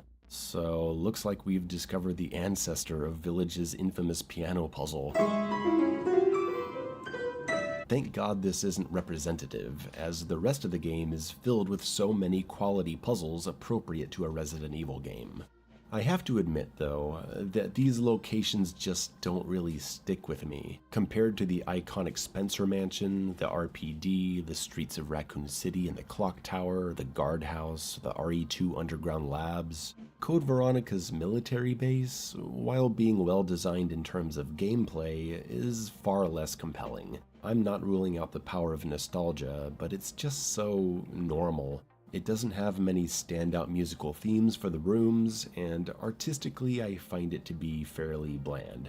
Not just because of the way it's designed, but it's also because of the graphics, which is tied to the camera. This may be one of the more controversial parts of this video. I'm very happy that Code Veronica generally preserves the camera system of the original, allowing for rooms to be framed in different ways, creating moments of suspense with unseen threats, and presenting certain things from dramatic angles. Many of us are fans of the cinematography in the original games. Code Veronica, being a fully 3D world and not set against still painted backgrounds, gives us an evolved version of the original camera, now able to move with Claire a lot of the time, cutting down on disorienting angle switches and helping the game include more combat now that the camera is more user-friendly. But something is lost here. If you grew up with those original games, you remember how incredible it was to see a game that had such lifelike environments, because the painted backgrounds made the game look far more realistic than anything 1995 technology could produce. Now that we have a game on better technology, we can ditch the backgrounds and create a whole world in polygons. But the technology isn't so good that we can make a world that looks more realistic than painted backgrounds. Just look at Code Veronica compared to the Resident Evil remake from 2 years later. It's the same console generation, granted GameCube was a more powerful system, but still the painted backgrounds in that game are stunning. Code Veronica may be a step forward in terms of technology, but it feels like a step back in artistry. The environments just don't look as good or detailed as I want them to, they look kind of bland. And the fact that the camera is usually moving means there's less focus on how these rooms are actually framed. They feel framed more for the gameplay that's happening, and sure, you can say that's better because it's a video game, but Resident Evil was also about cinematic direction and how the camera could make you feel when you enter a room, just like a horror movie. To wrap up on the map and camera design section of this video, I have to mention how amazing it was to return to the mansion. The main villain has reconstructed parts of the Spencer Mansion in an underground section of the facility, and when you walk into these recreations, it's such a rush of nostalgia. Even the pushable shelves from the original hallway are still there, with ammo pickups under them. It's so cool. Moving on. In terms of resource management, Code Veronica feels just about as tuned as the first games, which is strict enough if it's your first survival horror game, fairly forgiving if it's not, and totally off balance. Let me see if this worked. Last time I tried side plenty of health 2, and ammo to find, it wouldn't work, also so I might have to go to side 1. Situations of combat. Should I'm work. down for that. Ever since RE2, It's a the sensitivity series has was- been quite action-focused. But I don't feel know, like it's it's just not very satisfying here. Weapons don't have the impact they had in the original trilogy, and the gore is definitely lacking. What are these headshots? It's working! Oh my lord. Their heads I are think. still there? What happened to this? Yeah. Finally. Fuck. Code Veronica Last time seems it wasn't. to want you to use the crossbow way more than you did in RE2, isn't working. giving you There you what go. seems to be more than 500 arrows for it. Bap And it real yeah, quick. it's definitely easier to use than the original one, but it sucks. They aren't arrows, they're puny little Oh, wait, darts, it and is. they're Control just C. not fun to use. I avoided using it until I got low on everything else, and eventually I put away my stubbornness and said, okay, fine, I'll use it whenever it's practical. But man, what a shitty weapon. The explosive tips are very useful, but again, the impact of the shots, like many other weapons, just isn't very satisfying. I think the only weapon I genuinely felt good using was the dual pistols, but they eventually ran out and I never found a refill. It's too bad. I thought the dual pistols were going to be a major part of this game's combat from all the previews I'd seen. Combat can also be pretty frustrating sometimes. There's a target lock-on, which is a nice inclusion, but maybe I'm doing something wrong, but it feels like the enemies have a crazy amount of iframes when they're getting up. I swear I've gone to shoot dogs and hunters getting off the ground, and whether I'm aiming straight or down, the bullets just go right through them. I'm aware that there are iframes for enemies in the first Resident Evil, but I never experienced anything near this level of enemy invincibility. So the game is very combat forward, but the combat itself isn't that great compared to the PS1 games, and that's a shame because I was constantly in combat. There are many rooms with enemies in high enough numbers to make it very hard to avoid them. The Bandersnatches are horribly annoying at a distance, and I couldn't bear to let any of them live because I hated them so much. That's not a complaint, it's good to hate enemies. Some of the zombies come at you at high speed, and all of them get off the ground really fast, so it's hard to just knock everyone down and run away. Hunters do huge damage with every swipe, and the poisonous hunters, forget about it. I am not taking any risks. I'm sure that experienced players will It's not working on my actually fucking... very easy to avoid everyone. Save your ammo. Yeah, but not when you don't know Always where you're bottom going, shit. and you're constantly backtracking because you're lost and trying to figure out what to do. And especially not in the sections where you can't save for an extended period of time and can't get to an item box. I ended up in a tough spot here and there, but I never got stuck without enough resources to proceed. However, that's not to say it can't happen. Always use multiple save slots in case you gotta go back and make some different decisions. Code Veronica, more than other survival horror games I know, can absolutely put you in a terrible spot due to the character switching that happens in the second half. Claire and Chris share item boxes, so Chris can use Claire's grenade launcher, which I found necessary several times. But it's impossible to know when these character changes are going to happen, and whatever one character has on them, the other can't use. That can make things really difficult, and I imagine they can softlock the game. I ended up taking control of Chris for a boss fight with no access to an item box beforehand, and I think I was just lucky I had the Magnum on me. If not, I may have needed to go back to a save and replay his part and a Claire section just to try again. The boss fights, in typical Resident Evil tradition, ranged from to oh god, this is awful. Look, the limited controls of a classic survival horror just don't make for good boss fights. Say what you want about the switch to over-the-shoulder camera, but the full directional character control and precision aiming makes for much better boss fights, and this has been true since RE4. It doesn't mean I want every survival horror game to be like that, I don't, and the Nemesis fights in RE3 are pretty good when they incorporate puzzle elements around the room, but most classic survival horror boss fights are not good, no matter how much I love those games. I cannot, in good conscience, call the final fight with Alexia good, trying to target little bugs crawling at you and sinking your bullets into a giant stationary target.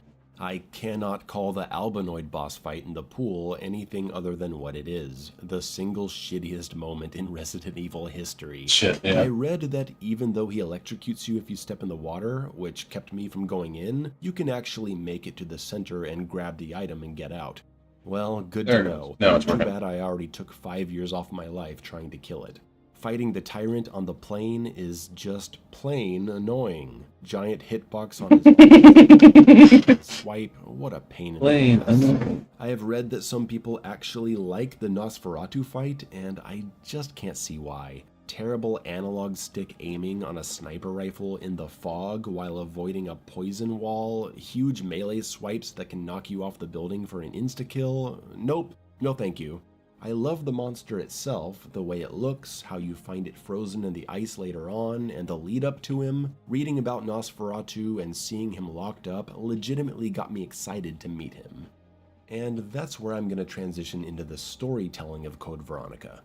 Longtime viewers will know that I have an issue with how note-heavy storytelling has become. Horror games are telling more and more complex stories with detailed history behind their locations and characters. And since they don't have the budgets to triple the amount of cutscenes to tell these stories, and they don't want to constantly have to interrupt the player with exposition and flashbacks, they instead jack up the number of notes you need to find in the levels so you can learn about what's going on.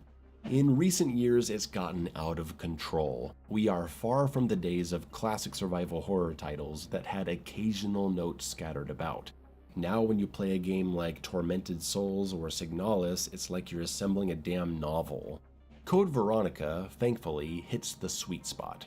There are definitely more notes than you'd find in the original trilogy, but it's also a much bigger game. It's a more complex story, but limited to only a handful of characters, told in an easy-to-digest way. Several notes contain vital information for solving puzzles, and just generally knowing what you're supposed to be doing, which keeps you interested in reading every note you find. It's done very well. I found myself interested in every detail of the Ashford family and my research. I liked the backstory of the villains, though I would have liked some more development of Alexia and the study of Queen Ants. Now I have to get to the part of the video that's gonna piss off some Code Veronica fans. Would it be an Under the Mayo video if that didn't happen? I'm aware that there are many people who consider Code Veronica to be the true Resident Evil 3, while Nemesis should be called the spin-off. That is a larger topic for a separate video that I'm currently scripting. When it's done, it'll be linked in the pinned comment below. I hope you'll come back and check that out. For now, I'm just gonna say that I have never liked Resident Evil's turn into the supernatural. The first time I noticed it was in RE0, when the simple world of bioweapons when he starts singing, and animals that's kind of that lame. resulted in a zombie outbreak was suddenly I kind of rolled my eyes at that the first time I saw it. able to control thousands Spencer of fucking leeches belting got out. way too simple. When I saw Wesker straight up teleporting in RE5, I was done with all of it. I decided right then that I don't care what happens next, and I'm just gonna stick to the story of the original trilogy. Company in Raccoon City, zombie outbreak, bioweapon assassins, leave it at that. And for as interesting as I found the story of the Ashford family, for as cool as I thought it was that they were splicing the T-virus with a queen ant to make something new, and they turned their father into the Nosferatu, and Alexia had to be frozen for 15 years, for as cool as I found all of that, it goes out the window for me when Alexia turns into a fucking Ninja Gaiden boss and psychically creates fire. It's ridiculous. This is also the game where Wesker, a man that was dead at the end of RE1 no matter what ending you got, killed by the tyrant or found dead by the power station, is miraculously back to life and now doing teleport punches. This is when Resident Evil's story went off the rails, and characters started acting like they were in Devil May Cry, also being developed around this time. And where before we had a simple story of betrayal by a team captain, a corrupt mercenary working for Umbrella, or a scientist tragically assassinated in his lab, now we have hilariously evil villains laughing maniacally every chance they get.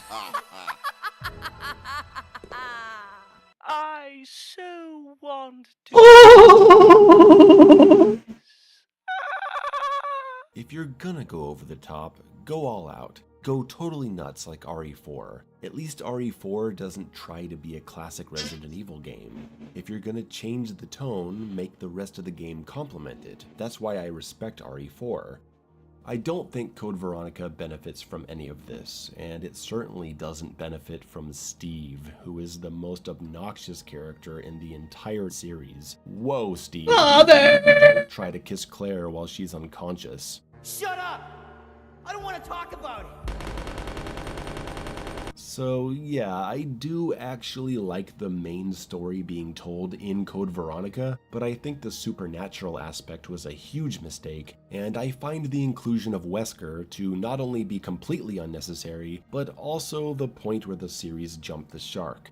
I'm also not the biggest fan of Claire or Chris. I'm a Jill and Leon guy, I'm sorry. Part of the reason I never played this game was because it was focused on two characters I don't particularly care about. And after playing it, I'm still completely uninterested in them. I'm not calling them bad characters, I'm just saying I'm not into them. That's about all I have to say on Code Veronica. Overall, I thought it was really good. I wouldn't put it in my top 5 or anything, but in terms of storytelling, map exploration, and puzzles, I'm pretty happy with it. I regret that I took so long to play it, but it is what it is. You can be sure you'll see this in my Best of the Year video next January. Thanks everyone for pushing me to finally play Code Veronica. And fuck Steve. Yeah. What? Fucking Steve. I'm sorry! Wow! Father!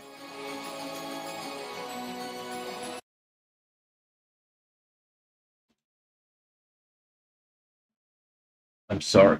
I'm not used to squirting men. Let me see what I should watch next. Or play and listen to.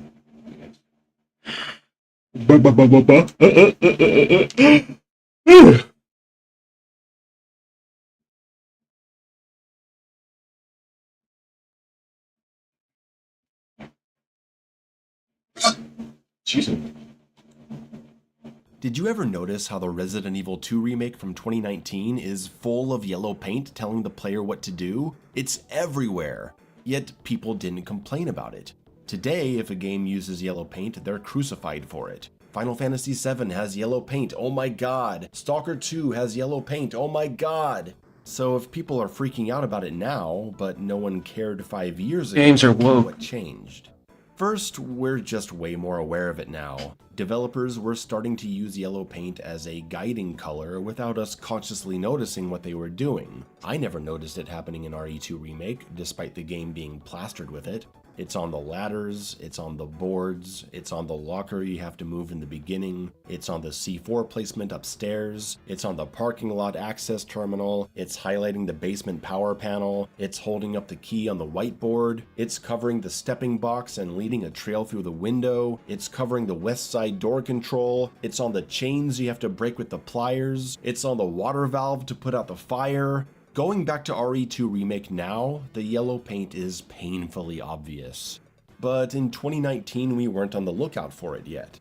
And I think another big reason why it didn't feel intrusive back then was that yellow was already a big part of the world. They don't just highlight important items and actions in yellow, it's a police station in crisis. We see yellow caution tape on the windows. Paper notices on the wall are yellow when they're just decoration. You've got big yellow barrels in storage. Areas where personnel need to be careful are marked in yellow because we do that in the real world. Even the fans are yellow. And the tape? Well, a lot of tape is yellow. We didn't know it was yellow because they were trying to guide us. It was tape. Since yellow is so naturally used in the world of RE2, it was easy to not notice how they were actually using it. It flew under the radar at the time, and they went on to use it in Resident Evil Village, as you can see here. That's where we start seeing the now notorious painted yellow breakable boxes seen in the RE4 remake, the game that really made this an industry-wide issue. No, wait, actually these boxes were first seen in the RE3 remake. No, wait, actually these boxes were in RE7 from 2017, and occasionally smearing paint on and around an important ladder. No, wait! Resident Evil 6 was the one where they started giving boxes obvious attractive colors, all the way back in 2012. They just weren't yellow yet. No, wait! RE5 took the single color barrels of RE4 and added colored rings. This has been slowly happening for 20 fucking years. Somewhere along the line, yellow was determined to be the go-to color for go this way and interact with this please. Yellow is an eye-catching and complementary color. It stands out against metal, wood, greenery, and blood. It's the color of caution, so it works well in industrial science settings where there's a lot of activity going on that's hazardous to human life. You can justify yellow ladders in these facilities that are filled with yellow handrails and caution zones. And we need strong visual communication when things are moving quickly and you're making fast life or death decisions. One of my favorite new games is Mullet Mad Jack, a time-based shooter moving at lightning speed, with a yellow trail on the ground, and every door leading in the right direction is framed in yellow, which helps immensely when you need to orient yourself, since you can get turned around and die within 2 seconds. Having a color as a guiding system isn't the issue. It's more that people are getting tired of seeing the same color used in the same ways in more and more games, sometimes with no good justification in the game world, and it starts to feel like they're being treated like they're too dumb to figure out what to do on their own, because in many cases they have been treated that way and for a long time. Even an obvious bright red set of pliers in a cabinet in unobstructed vision right in front of you, illuminated by a lamp above, also has to have an indicator floating above it from 15 feet away, just in case all the obvious art direction goes over the head of someone not paying attention. It turns our games into automatic, thoughtless experiences. Some kind of visual guide is welcome, even necessary, but the fact that developers have just defaulted to these new universal lazy standards like distant pickup indicators and yellow paint splashes means they're doing nothing to artistically disguise their signposting and make it feel organic.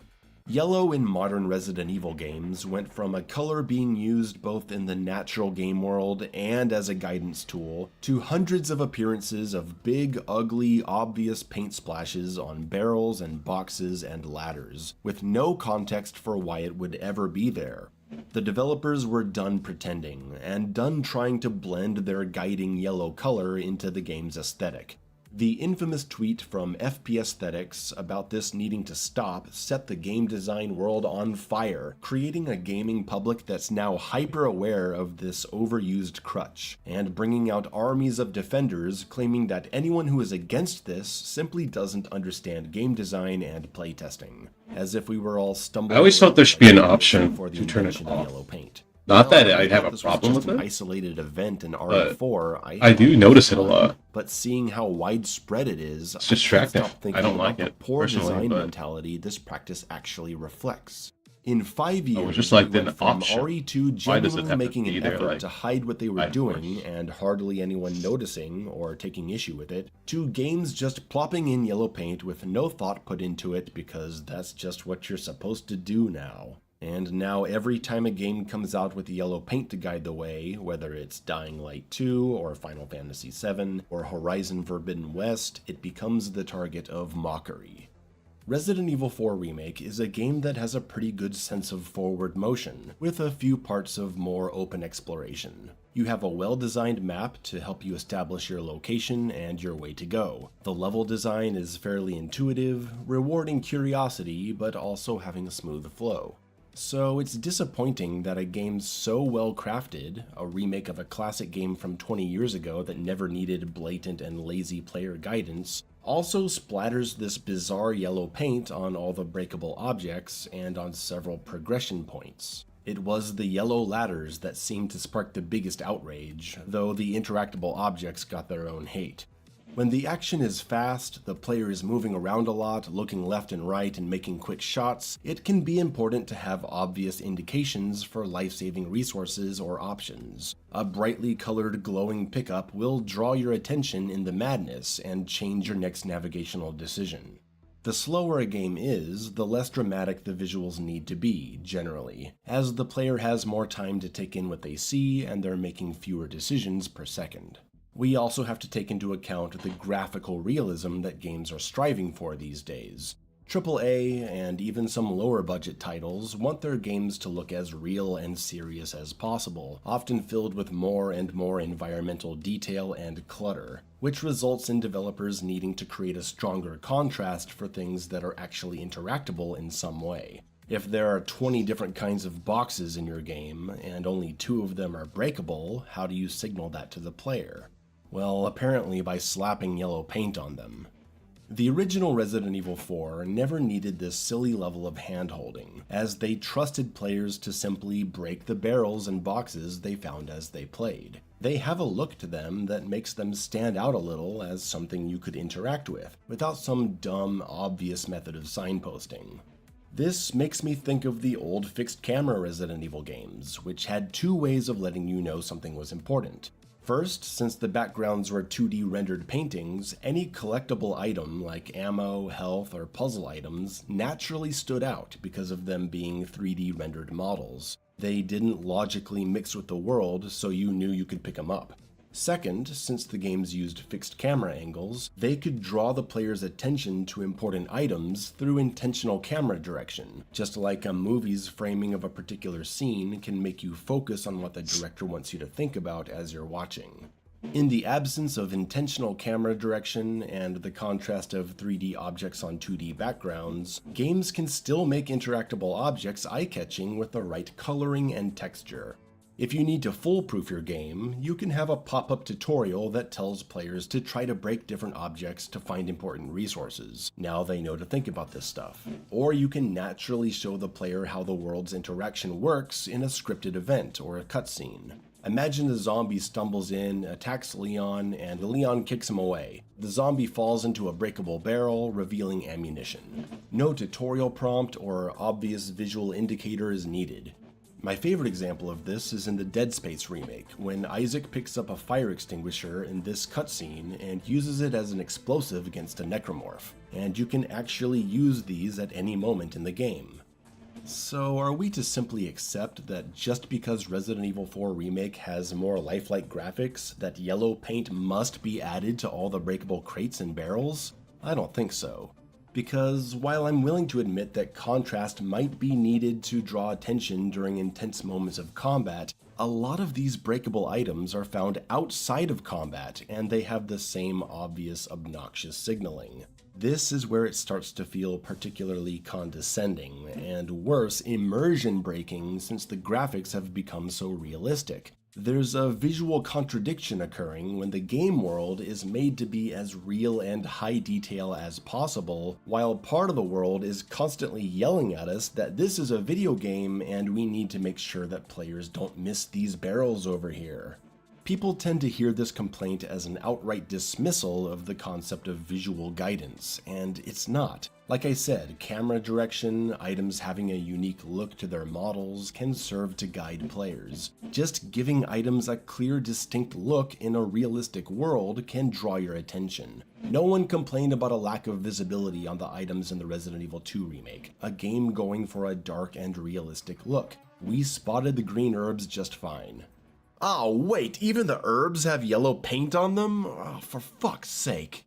Referring to Dead Space again, that's an incredibly realistic looking game, yet it is never confusing when it comes to where you get your resources. Lockers have lights on them that feel like natural parts of the world. Pickups have a shine because you're regularly in frantic combat needing to spot them at a distance, and the glimmer fits with the future space aesthetic. The items pop up in a digital presentation when close because of the interface of your character's suit.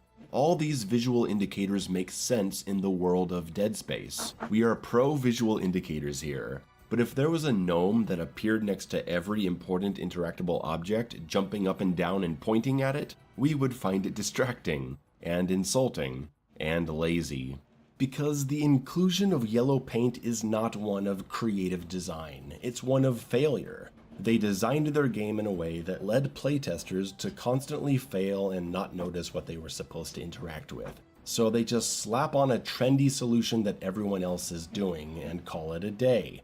Since it's been shown to work, I think they're just not even bothering to consider there are better ways to do things, and they're just designing with the mentality of whatever, we don't have to worry about doing anything better, we can just put yellow paint on it later. That's how we get 6 straight years of Resident Evil games using yellow paint on everything. And what makes this really irritating is that there are other things you can do. There's a PC mod that came out shortly after the release of RE4 Remake that removed the yellow paint and replaced it with the insignia of the cult. It's so much better. If there has to be a clear indicator, make it something that belongs in the world. But that's all just interaction in regards to resources. What about navigation? That's where we see the yellow paint phenomenon reaching critical mass. Paint telling us to climb up a ladder. Paint telling us to climb up these ledges. Paint telling us to climb up these ledges and this ladder. Paint telling us to climb up this ladder. Why is it always ladders? This is just as immersion breaking as paint being used on breakable boxes. Some would say much worse because of how common it's become in the early 2020s. And it's just so unnecessary because there are always natural in-game methods to light the way. Sometimes literally, with lights. In Half-Life 2, there's a lamp lighting up an open train car to escape the soldiers firing on you from above. Doom 2016's environments were these big industrial laboratories, so they used green lights to lead the way. I was playing the indie horror game Hollow Body last year, and in the opening street section I got kinda turned around, and then I noticed a lone street lamp in the distance, and that led me down the right path. And there's so many other ways you can do this. Ghost of Tsushima had a brilliant way to guide the character by using the direction of the wind. Lockers with lights on them and artistically lit pathways are far less immersion breaking than the idea that some wacko is running around this world spilling paint everywhere on whatever the player needs to interact with. This is all smart player guidance that doesn't break the experience. So when we have developers on social media talking down to us, insisting that it just has to be this way, we have to use yellow paint, we know it's bullshit. Attractive colors have been used in various degrees of subtlety for ages. The old Uncharted games might have yellow somewhere, but red in other places. It's about contrast and making something work for the world, and not using it when you don't really need to, so the player can just be observant and think. Ghost of Tsushima's climbing sections have subtle highlights here and there, while the rest of it is totally clean. We have to consider the context, we have to consider the intended experience of the game. Visual indications that complement your world instead of just painting stuff yellow because it works for everyone else. And now the yellow paint problem has spread into games that don't even have high-fidelity lifelike graphics, where defenders could say it's actually necessary. In 2023, the retro boomer shooter Warhammer 40k bolt gun had yellow paint telling you where to go at times. In 2024, the game Forgive Me Father 2, with its vibrant comic book style, occasionally marked the way to go with yellow paint. Thankfully, they stopped after the first few levels. It's become a joke at this point, and players cannot see yellow paint as anything other than, "Hey idiot, this way," because they know the game was not made with it in mind. It got slapped in later instead of finding a better solution. Or the games are being made with yellow paint in mind out of laziness or just the pressures of conformity, and that hurts the artistic medium. And regardless of how many developers actually defend this practice, it seems that they're actually starting to realize that players are getting sick of it. So they've moved on to the next trend, white cloth. It's already begun. 2024's Silent Hill 2 remake and Indiana Jones and the Great Circle both ditched yellow paint and replaced it with white cloth, which I'm sure we'll see more of. Isn't it insulting though? They see backlash to yellow paint because it's a lazy immersion-breaking fix, and instead of finding creative in-world solutions to their navigation or interaction problems, they just find another colored material they can slap on things in every game for the next few years. We see what you're doing, guys. We have eyes. I'm dying to know how this scene happened. Remember in the original Silent Hill 2 where you just had some blood trails in the road to draw you in a certain direction? It was enough of a hint for the curious player. That's who plays survival horror. We just need a blood stain to follow. And now because the remake has to worry about armies of new players not paying attention and leaving a bad Steam review or complaining on Twitter, the original game's blood trail and a big open hole in the garage door is apparently not enough to get people to check this out. I bet that wouldn't be an issue with a fixed camera. Did the first version of this not have the white tape in the pop-up tutorial? Did they playtest it and find that some people didn't inspect the hole and then they ran around lost for 5 minutes? Well, then fuck 'em, right? I've gotten lost in survival horror games because I stopped being observant. It's part of the process. And let me close with this. Yellow paint signposting is not just an isolated problem. To me, it's one of homogenization. I've been worried about the slow homogenization of video games for a while now, and this is just another sign of it to me.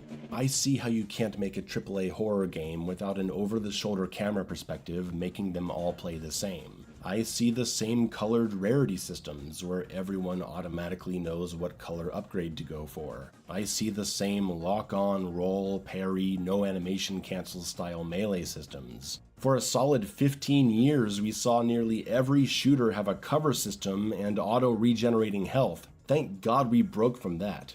And now they want to make it to where whenever you pick up a new game, our brains are trained to look for the color yellow so we know where to go. I don't like how we're being conditioned. Yeah, I don't like that. Creating a consumer base that goes into games expecting things to be a certain way, and if it isn't like that, they get confused and lost. There's a lot of people out there that won't play something just because the camera works differently or the controls are different, and now they can't play games that don't tell them where to go at all times. So we gotta put this stuff in all the games to help the stupidest person, no matter how many other players it negatively affects. What is this? Seriously, what is this? This is the kind of image someone would make as a joke making fun of yellow paint, but it's real! To conclude this video, a summary of the points against yellow paint. It's overused and too obvious. It's applied in ways that don't make sense for the world. It's now a design crutch that takes the place of better artistic solutions. It's being used in frankly insulting ways. Premeditated reliance on it is kneecapping the creative process, and it contributes to game homogenization. Call it out when you see it, in a civil fashion, don't be a dick online, and celebrate the games that don't fall into these traps. Thanks for watching, everyone. See you when Doom the Dark Ages comes out.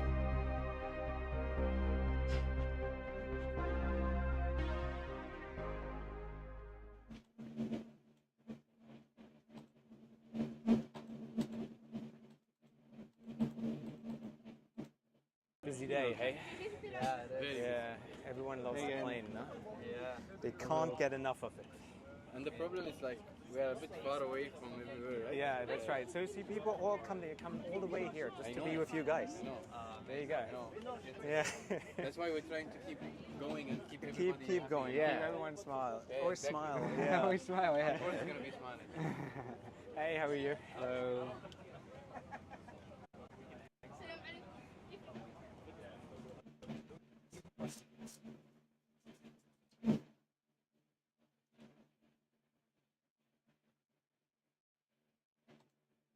Problems, no issues, and then suddenly the game just nobody's talking about it anymore. It's done. So everyone goes back to what they're doing before, or they go play Final Fantasy XIV, and then suddenly a new game is announced and repeat it all over again. So like I said, this is not new. This is something that's been around forever, since the dawn of time, not just fighting games. You know, any hobby, any game, any whatever.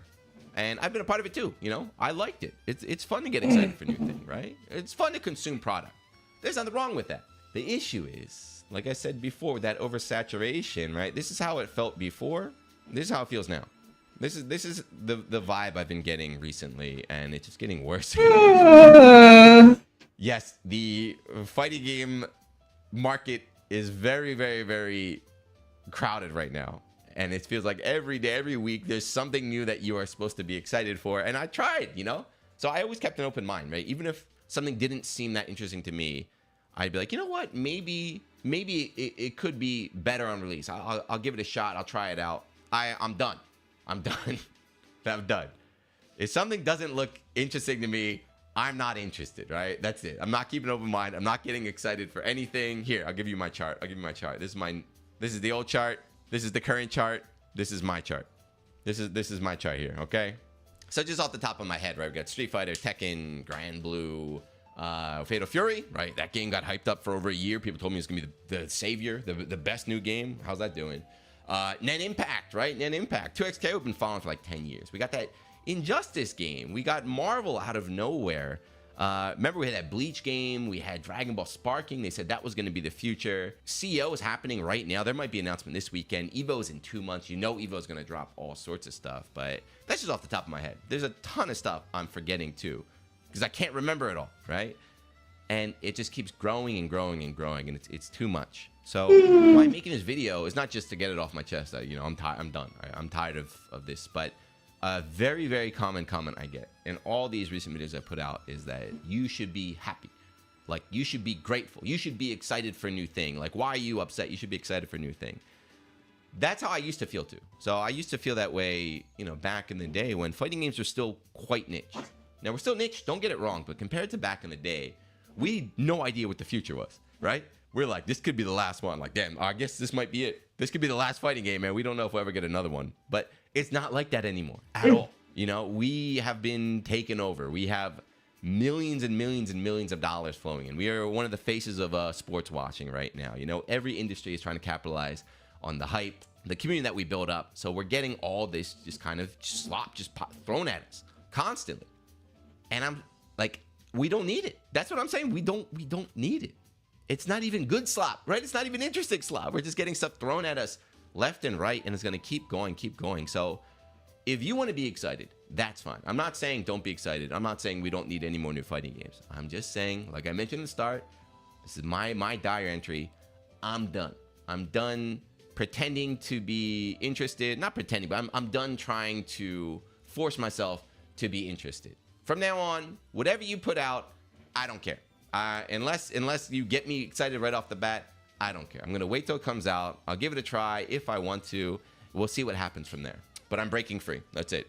I'm done. I'm breaking free from this. Okay, so that's it. Like I said, I got it off my chest. I feel a lot better whenever somebody tells me, Jude, why aren't you excited about Pokken Tag Tournament 2 that's coming out? They just announced that right now. I'm going to say, I don't care. I'm sorry. I don't care. Please. I'm done. I feel good. I feel great. But anyway, that's it. Let me know. Are you feeling like me or am I old man? Are you feeling a bit overwhelmed? Do you think that there's too much, right? It's too much to keep up. You know, I tried to play everything, right? I tried to give every game an honest shot, but I feel like it's been like that for a while. Right? Keeping track of everything, playing everything. It's starting to feel like work. How are you feeling? I need caffeine. You think we need more? Or are you old like me? You're washed up. You're done with all this. I don't know. Leave a comment. Let me know. Just get it's a good vibe. I'm gonna go to a commercial break, not the RV, bio break, and caffeine break, or getting more caffeine actually. And I'll draw some more, and I might actually play something. I don't know. I'll think about it. BRB.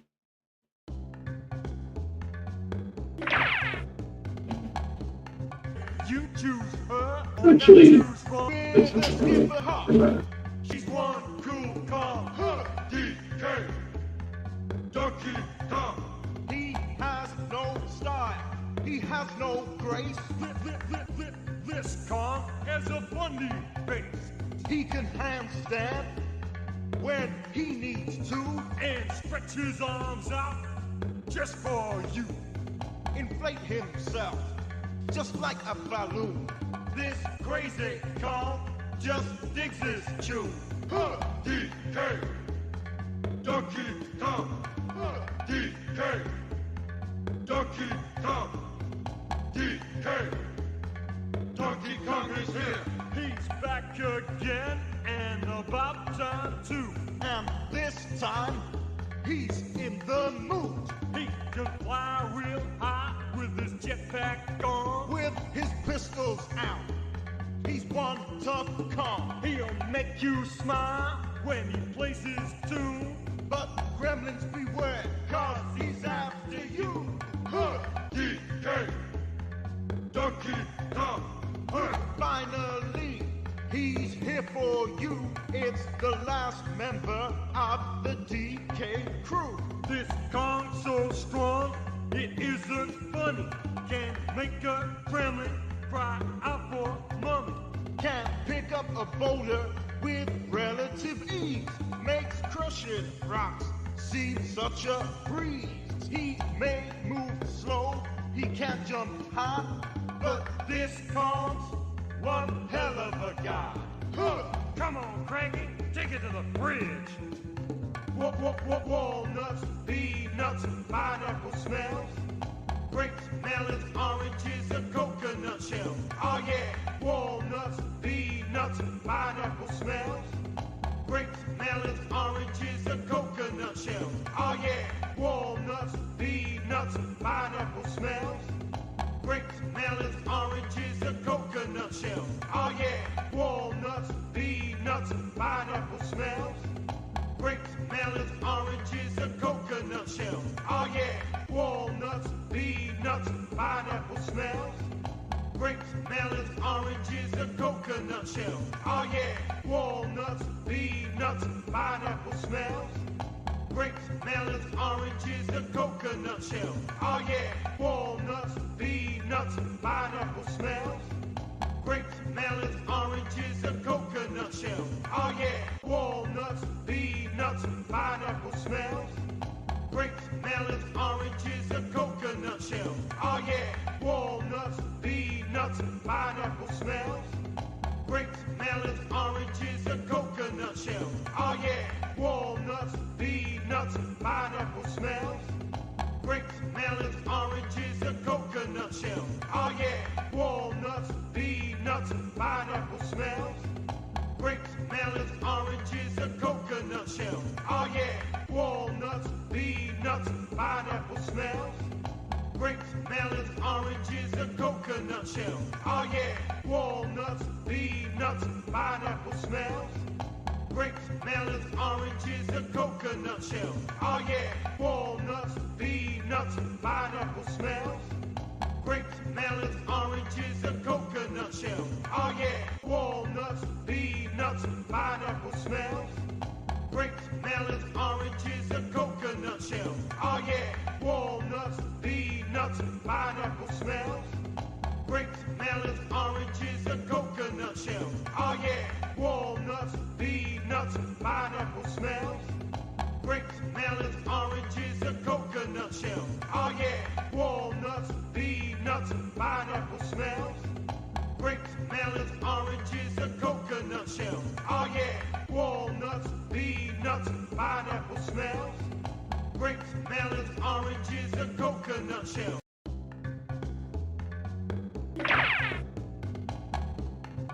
You choose her or not choose wrong. With the skipper hot. She's one cool, calm, her DK. Donkey Kong. He has no style. He has no grace. This Kong has a funny face. He can handstand when he needs to and stretch his arms out just for you. Inflate himself just like a balloon. This crazy Kong just digs his tune. DK. Donkey Kong. DK. Donkey Kong. DK. Donkey Kong is here. He's back again and about time too. And this time, he's in the mood. He can fly real high with his jetpack on. With his pistols out. He's one tough Kong. He'll make you smile when he plays his tune. But gremlins beware, cause he's after you. DK. Donkey Kong. Finally, he's here for you. It's the last member of the DK crew. This Kong's so strong, it isn't funny. Can make a gremlin cry out for mommy.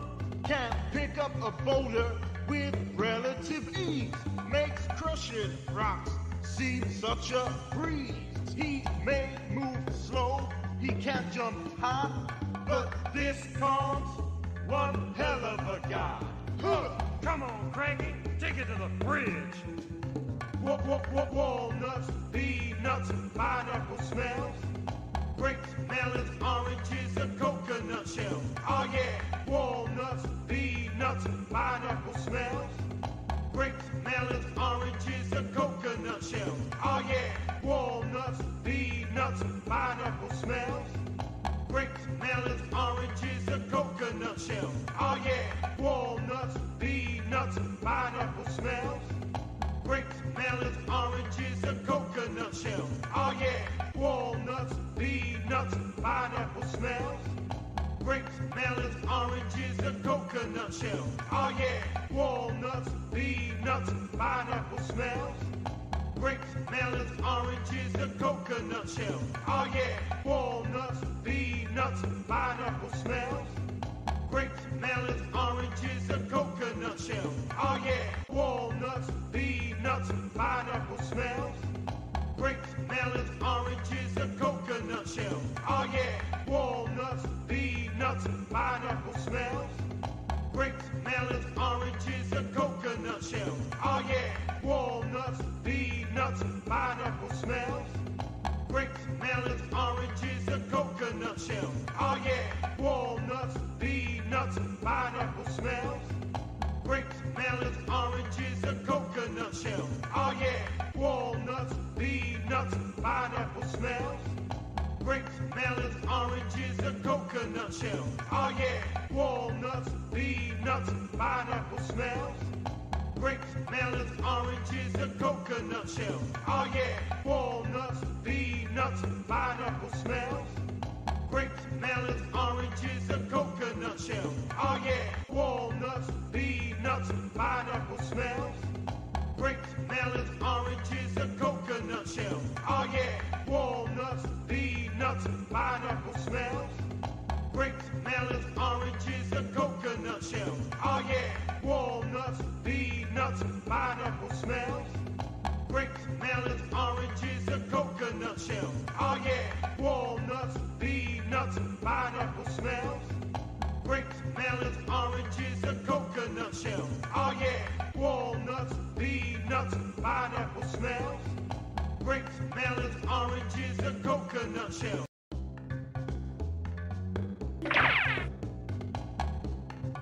You choose her or not choose wrong. With a skipper heart, she's one cool, calm, her DK. Donkey Kong. He has no style. He has no grace. This Kong has a funny face. He can handstand when he needs to and stretch his arms out just for you. Inflate himself just like a balloon. This crazy Kong just digs his tune. DK. Donkey Kong. DK. Donkey Kong. DK. Donkey Kong is here. He's back again and about time too. And this time, he's in the mood. He can fly real high with his jetpack on. With his pistols out. He's one tough Kong. He'll make you smile when he plays his tune. But gremlins beware, cause he's after you. DK. Donkey Kong. Finally, he's here for you. It's the last member of the DK crew. This Kong's so strong, it isn't funny. Can make a gremlin cry out for mommy. Can pick up a boulder with relative ease. Makes crushing rocks seem such a breeze. He may move slow, he can't jump high, but this Kong's one hell of a guy. Come on, Cranky, take it to the fridge. Walnuts, peanuts, pineapple smells. Grapes, melons, oranges, and coconut shells. Oh yeah, walnuts, peanuts, pineapple smells. Grapes, melons, oranges, and coconut shells. Oh yeah, walnuts, peanuts, pineapple smells. Grapes, melons, oranges, and coconut shells. Oh yeah, walnuts, peanuts, pineapple smells.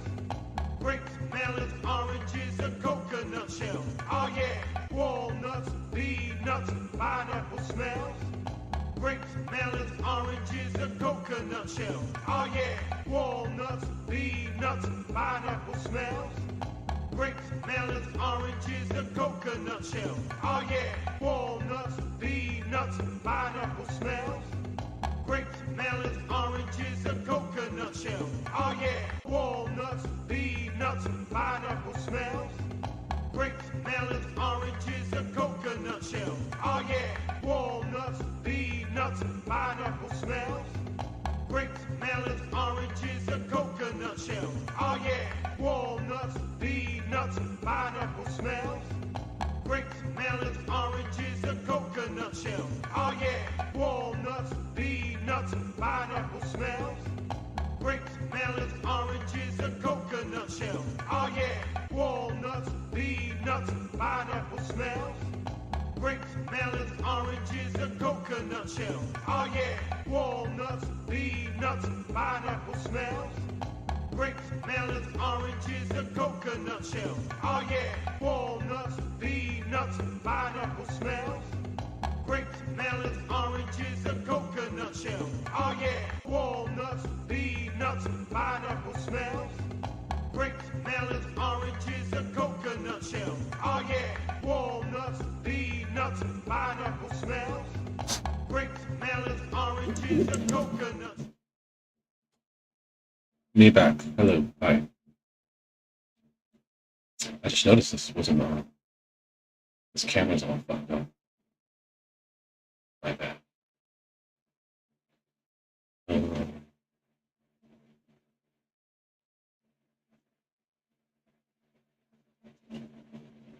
Let me draw for a little bit longer.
If you're a fan of all things fighting games, then you'll be intimately familiar with SNK's King of Fighters series, and with how many of these games have been released over the years, there's a good chance that you've played at least one of them before.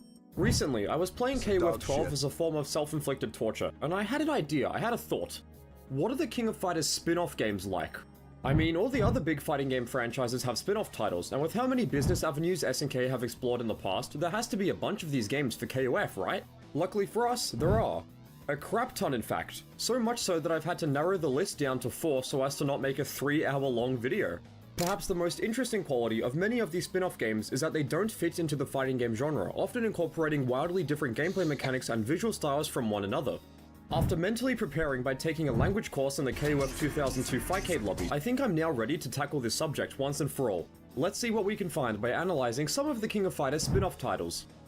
Starting off with a game I had never played before, 2010's KOF Sky Stage was a Japanese arcade exclusive before being ported to the Xbox 360 as a digital game worldwide later that year, and that's how I'm experiencing the bullet hell. Speaking of which, this game can get really crazy with the amount of visual clutter it throws at you, but that makes dodging enemy projectiles that much sweeter. There are 6 playable characters here, and each of them possess varying projectile trajectories, which is awesome. Just like how they all have different attacks in the mainline KOF games, Sky Stage fits them with different attack strategies too. After picking your favorite character, you're whisked away into the first level, which serves as a nice spot to get familiar with the game's controls, but not before watching a visual novel-style cutscene. Sky Stage's narrative involves Orochi trapping our heroes in what's known as a dimensional prison, and after Chizuru comes and gives them all the power of flight, they channel their inner Ikaruga and embark on a quest to defeat Orochi and save the day. The story is a bit simple, but come on, it's a bullet hell game, so I wasn't expecting something like, I don't know, Killer 7 in terms of thematic depth, and it's an overall good excuse to have these characters flying around. There were extra cutscenes before and after boss fights, and I was always entertained when reading through them, so good job SNK.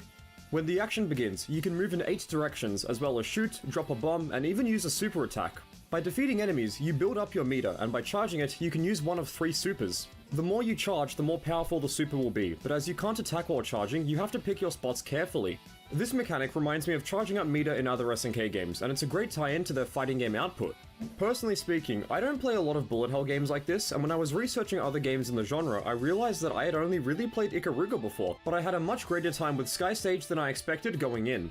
I've always been a big fan of fast-paced action games where you fight enemies up close, like Devil May Cry and Ninja Gaiden, so it was interesting experiencing a more projectile-based form of action game. Slipping and sliding your way through enemy territory where your eyes try to decipher the carnage flying at you never got old, and experimenting with different characters and strategies was a really satisfying experience. Out of all of the characters, Cooler is definitely my favorite because of her massive attack range and Snowman Strike, and her level 3 super often got me out of a bad spot because of just how big it is.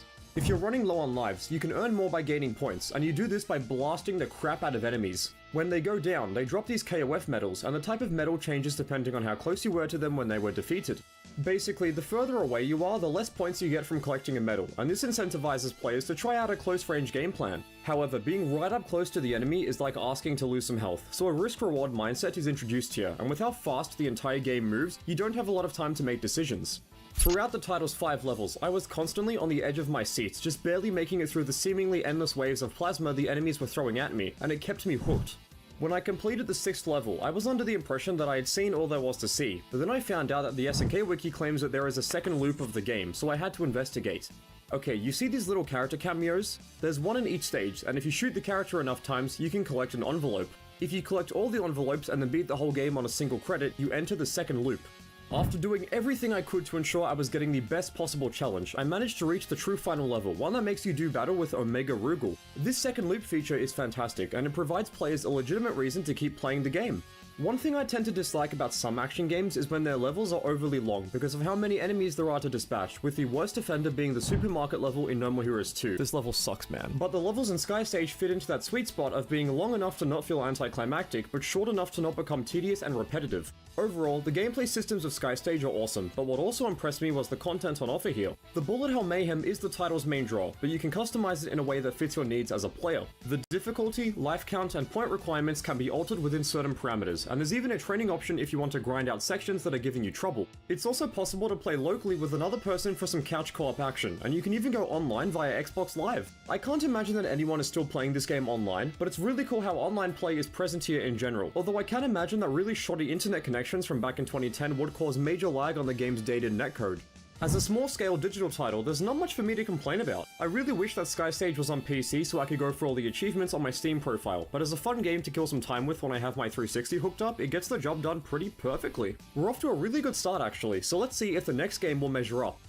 Okay, nothing could have prepared me for this next game, as it's totally unlike the mainline KOF entries. Some of you might see where I'm going with this judging from the footage I've put on screen, but the King of Fighters Battle to Paradise is a Mario Party clone released for the Neo Geo Pocket Color. We all know how to play Mario Party, right? So it shouldn't be too hard to read the information on screen and then deduce our objective in this game, but there's one tiny problem. This game is entirely in Japanese, and as the closest I've gotten to Japan is eating one of their cows, I have no idea what any of this means.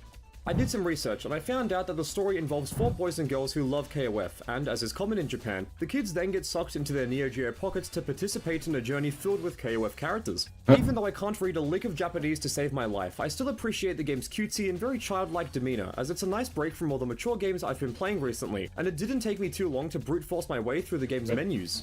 Anyway, after picking your striker and naming your main character, you can choose how many rounds you'd like to play, as well as the map you can explore. Movement is decided by what your die lands on, and you can collect coins and items depending on where you land. Eventually, you enter a battle with the other player, and these usually come in the form of memory and reaction tests, guessing games, and quizzes about other SNK properties. The games without heavy amounts of text were usually the ones I did alright in, but I still struggle to read the instructions. After some time passes, a well-known KOF character will jump onto the board to either help or hinder certain players, and it was awesome seeing these characters in this game's unique art style. As you progress through a match, your coins and stars will increase, and the winner is the player with the most at the very end. I think. This is probably the most logical interpretation of the game's HUD, but I'm unsure if there are any other factors that influence how the winner is decided, so I'm unable to give you a detailed breakdown of how the point system works. Forgive me, my dear viewers. Just like in Mario Party, you'll never know what will happen next until you roll the die, and this suspense is paramount to any good party game. Worrying if my opponent would somehow gain a massive advantage in an instant was a feeling that plagued me throughout my time with this game, but I mean that in the best possible way. There's a feeling I get from this game that's really hard to put into words, but I believe it has to do with the language barrier. Because I can't truly understand anything that goes on, it leads to the whole experience being defined by uncertainty, which kept me intellectually stimulated. Now look, I don't want to be like a Reddit armchair philosopher and describe Battle to Paradise like it's some form of advanced hypnotherapy, but as I don't play many games that aren't in English, I felt a very unique way when I was rolling dice and encountering KOF characters in this title. The only personal downside I have, and this pretty much applies to every party game I've ever played, is that it can become a bit mundane after a while. A game like this is best when played with other people, and hell, it's even in the name of the genre, party game, so I can't imagine playing more than like 30 rounds at a time. Maybe I'm getting old, but this is just more than enough for me, and I can't imagine playing close to 100 rounds in a single sitting, even with other people. As the title released exclusively on a handheld system, it encourages players to experience its offerings in short bursts, and I believe that this is the best way to play to avoid it becoming repetitive. The best part of these wacky Japanese games is how they can make you think you're going left and then swerve right when you least expect it, often making you witness to its insanity, and Battle to Paradise's unpredictability, especially in shorter play sessions, is what I enjoy the most about it. The way I see it, if you have prolonged exposure to a game like this, you'll lose that feeling of wonder and trepidation, so I purposely avoided playing for more than 20 or 25 minutes or so at a time.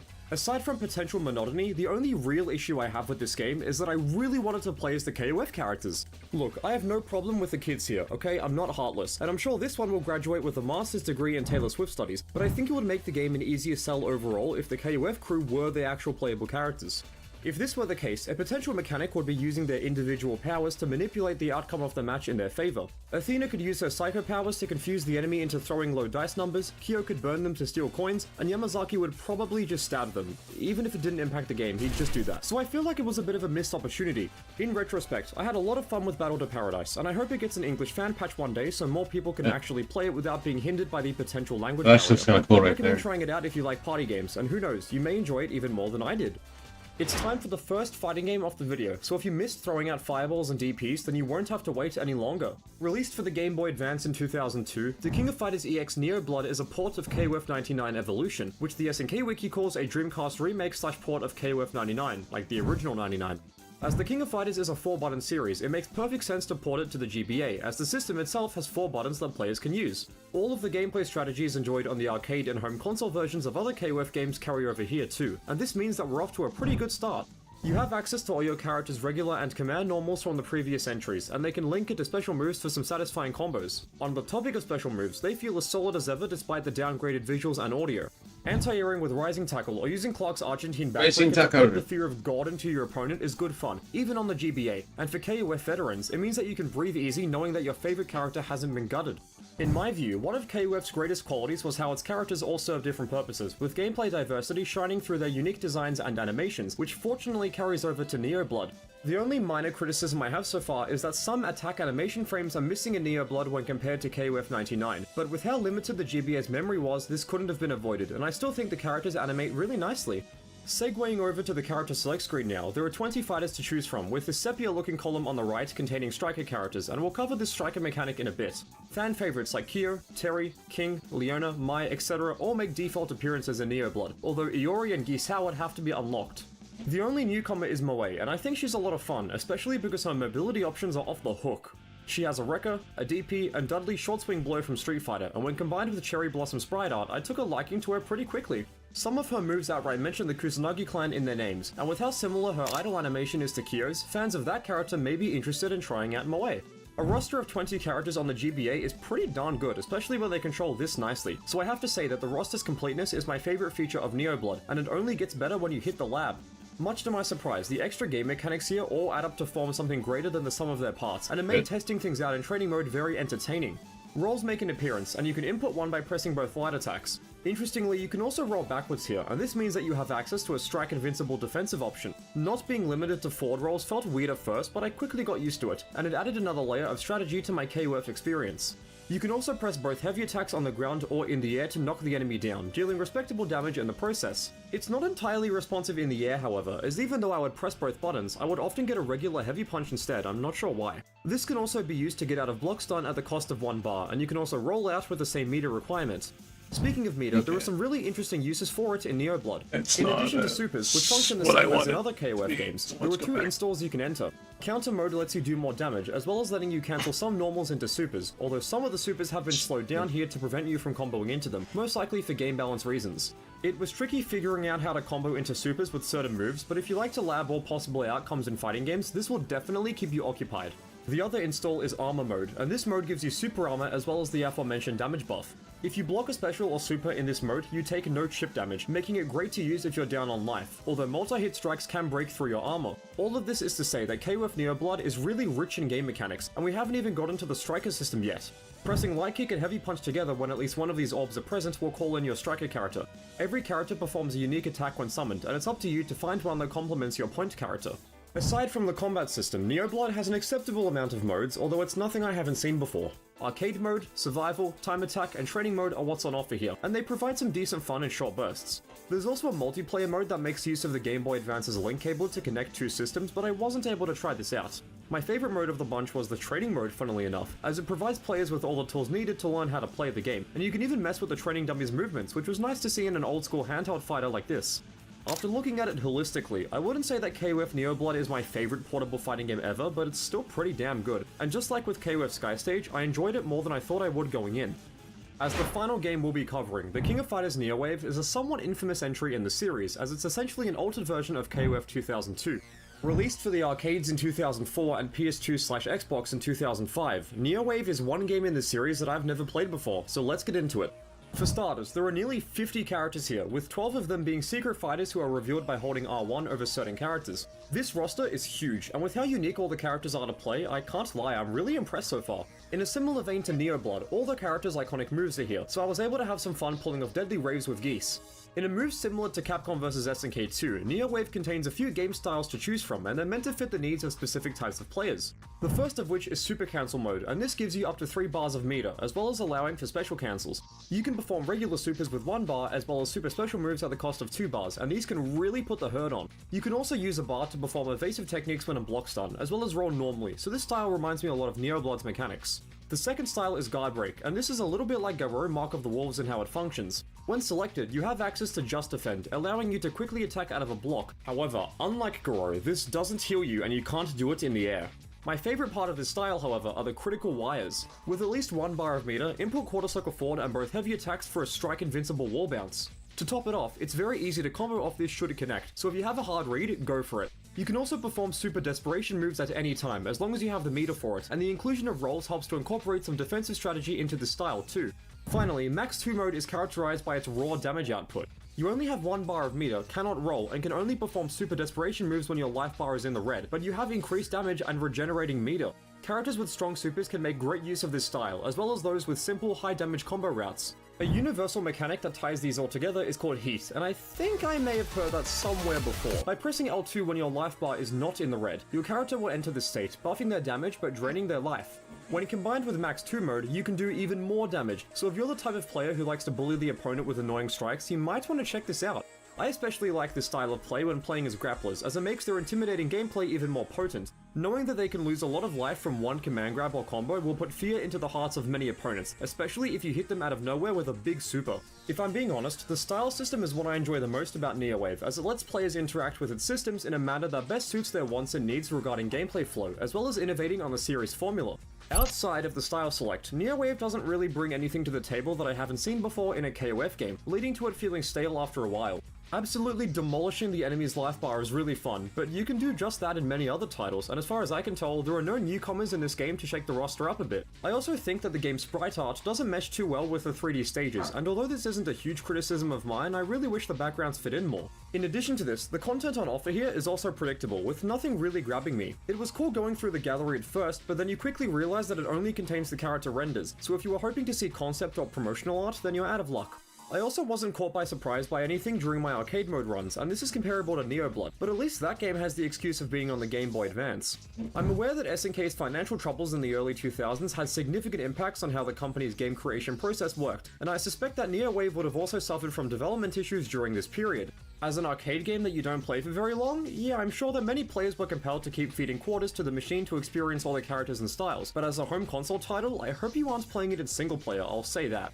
In my view, the best way to experience Neowave is to go into training mode, pick a character you like, and then lab until the sun comes up, finding wacky combos and mix-ups in the process. However, this is only applicable if you're the type of player who genuinely likes spending time in training mode, as if you'd rather grind out arcade mode, you might lose interest pretty quickly. The gameplay offerings here are almost limitless, and I had a great time figuring out how it all worked. But when I left this mode to try out something else, I could feel the apathy kicking in almost immediately. To wrap up, Neowave has a fantastic character roster and set of gameplay mechanics, but its presentation and content leave much to be desired. And with that, I think I'm all KOF'd out for today. As I never played any of these 4 games before, I had a blast trying them all out, and they've all had lasting impressions on me. My favourite of the bunch, however, was definitely Skystage, and I intend to keep playing it whenever I need a future time killer. Man, this game is fun. Despite my criticisms with some of these games, I don't think any of them are bad, so I'd recommend trying them out if a particular one caught your interest. They're all easily accessible on PCs, and it was a good use of 2 to 3 days researching and playing them all for this video. If you would like to see more KOF spin-offs be covered in the future, let me know in the comments. I'd love to know what you think. Anyway, if you made it all the way to the end, thank you very much for watching. I appreciate your time, and I hope you had a lot of fun. Take care, and I'll see you in the next one.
me see if I can rewrite that. That's my draft.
A lot of fucking text. I think that should be the joke, though.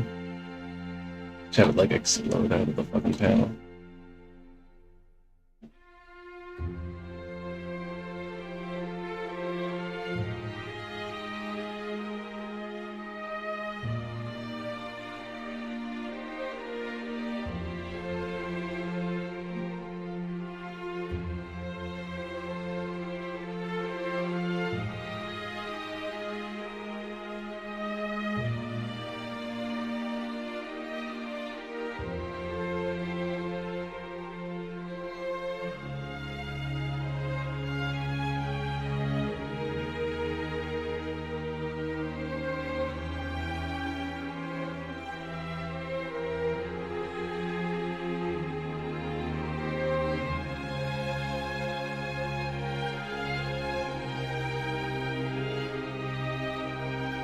Oh, boo-hoo. Sorry, the endless psychic charcoal of your trauma sandwich hit inside my solid little feelings. That must be tough not being named Pepper.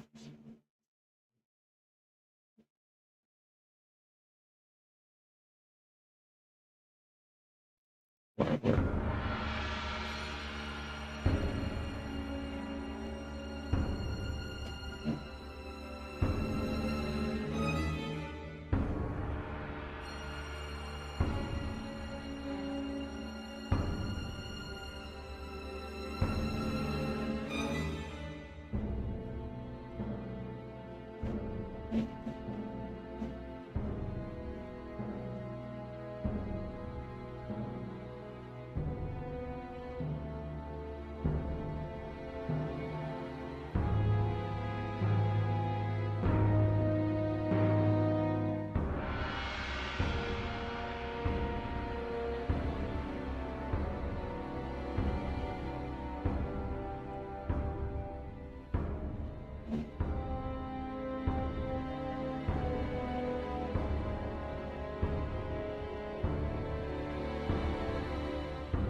Savages, savages, savages.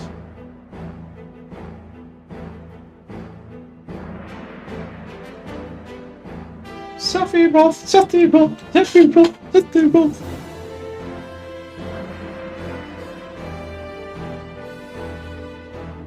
Savages, savages. Sephiroth, Sephiroth.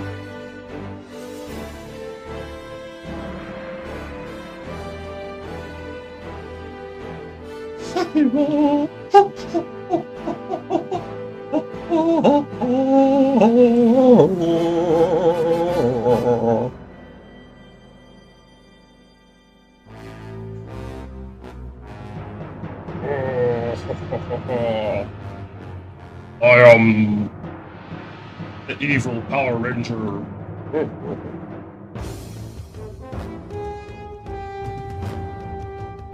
Oh, God damn.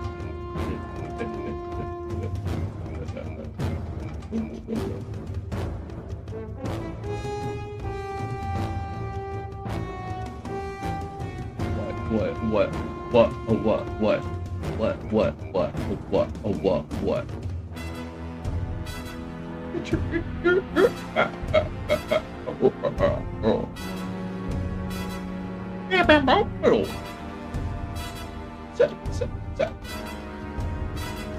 Oh!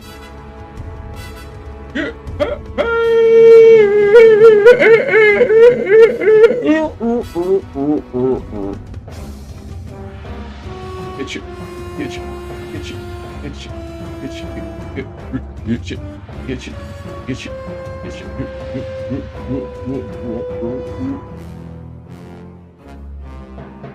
You are stupid. What?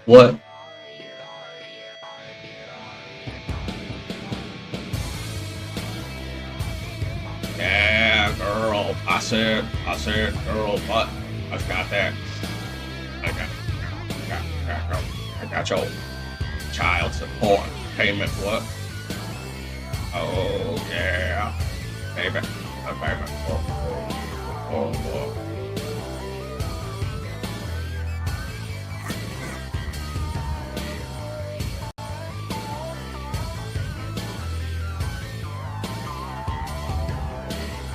Get your blackness out of my panel.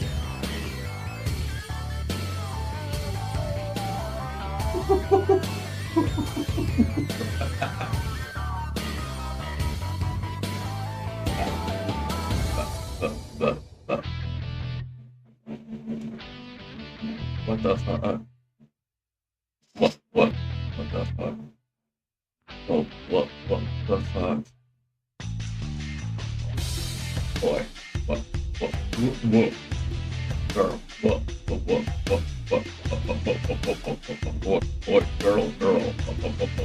girl, boy, girl. They them. She, he, what? She, he, they, who, what, when, I. Who are you? I am you. Or are you them? Are you them? Are you they? Are you she? He? Who do you want to be?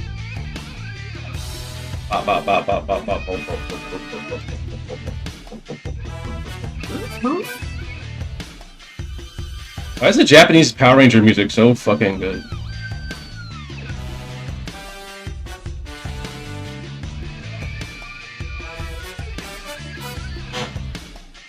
Like, all the fucking American Power Ranger do is, like, consistently make a cheesy fucking song every fucking season, it seems. But there's something else that's missing.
posted this art on my socials.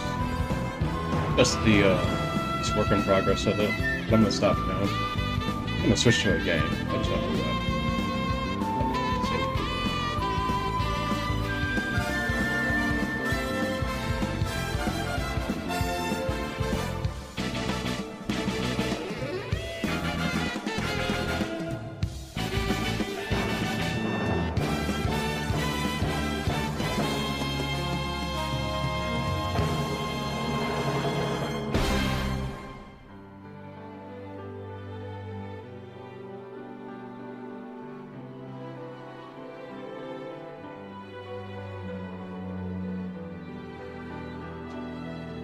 I'm gonna go to a commercial break for a second, and I'll be right back.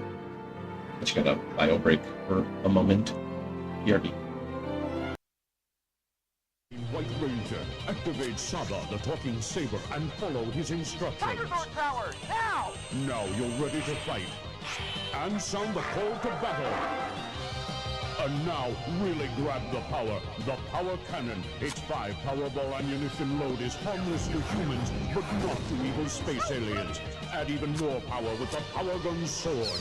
Mighty Morphin Power Rangers from Bandai. Grab the power.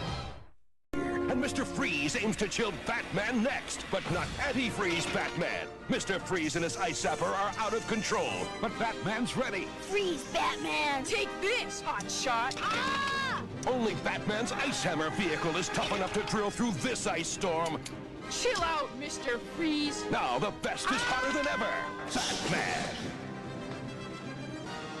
Vehicle and figures each sold separately.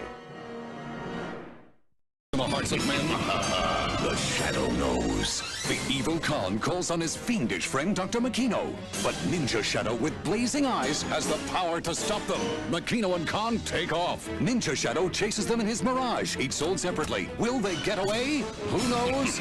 The Shadow knows. Now you can get a free Shadow Agent's ring. It changes! Just like in the movie. Send in 2 proofs of purchase from any Shadow toys for your free Shadow hologram ring. Wow! The Shadow knows. Now you can be as clever as Kevin with Tiger's new Talkboy tape recorder. Stop drooling on me! Stop drooling on me! It even has speed control. Hi, kids, we're home early. Hi, kids, we're home early. Tiger's new Talkboy tape recorder comes with audio cassette. Now have more Home Alone fun with Tiger's new Home Alone 2 handheld game. Savage Hunter, Aliens vs. Predator, with awesome new Predators. Clan Leader attacks with whipping dreadlocks. And Stalker, glowing in the dark, fires his spear. Suddenly, flipping up his attack spikes, the wild boar alien charges. And the ferocious mother alien in her monstrous hive traps Spiketail, then covers him in ooze. Ooze 'em! Who will survive? Aliens vs. Predator. Queen Hive playset comes with mother alien figure and ooze. Other figures sold separately. It's a countdown to the ultimate showdown, and Guile is going wild, diving into adventure, stalking the shadows, blasting like a blizzard, his punching sonic boom. Spells and Bison's doom! Capcom Street Fighter, figure sold separately. Extreme Hero G.I. Joe! It's the all-new G.I. Joe Extreme! Bigger, bolder, and battle-ready! Lieutenant Stone leads the all-new Joes with Ultra Slam firepower against the evil Iron Claw and his Scar forces. Scar's Bone Splitter tank is brutal, but the 2-in-1 Sand Striker strikes back with long-distance Scar resistance. Extreme times call for extreme heroes! It's the all-new G.I. Joe Extreme! Figures and vehicles each sold separately.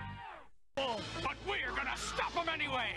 Send in the Marines! We're the Space Marines! Drake, Ripley, A-Bone, Bishop, and I'm Hicks, armed with the latest high-tech heavy metal. Look out, Hicks! The Queen's gonna crown ya! My bug walker's on a roll! Bull alien attacking! Eat torch, bug brain!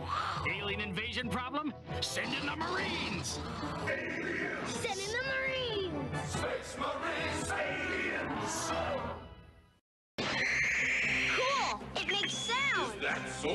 Skeleton! The Power Sword makes 8 action sounds.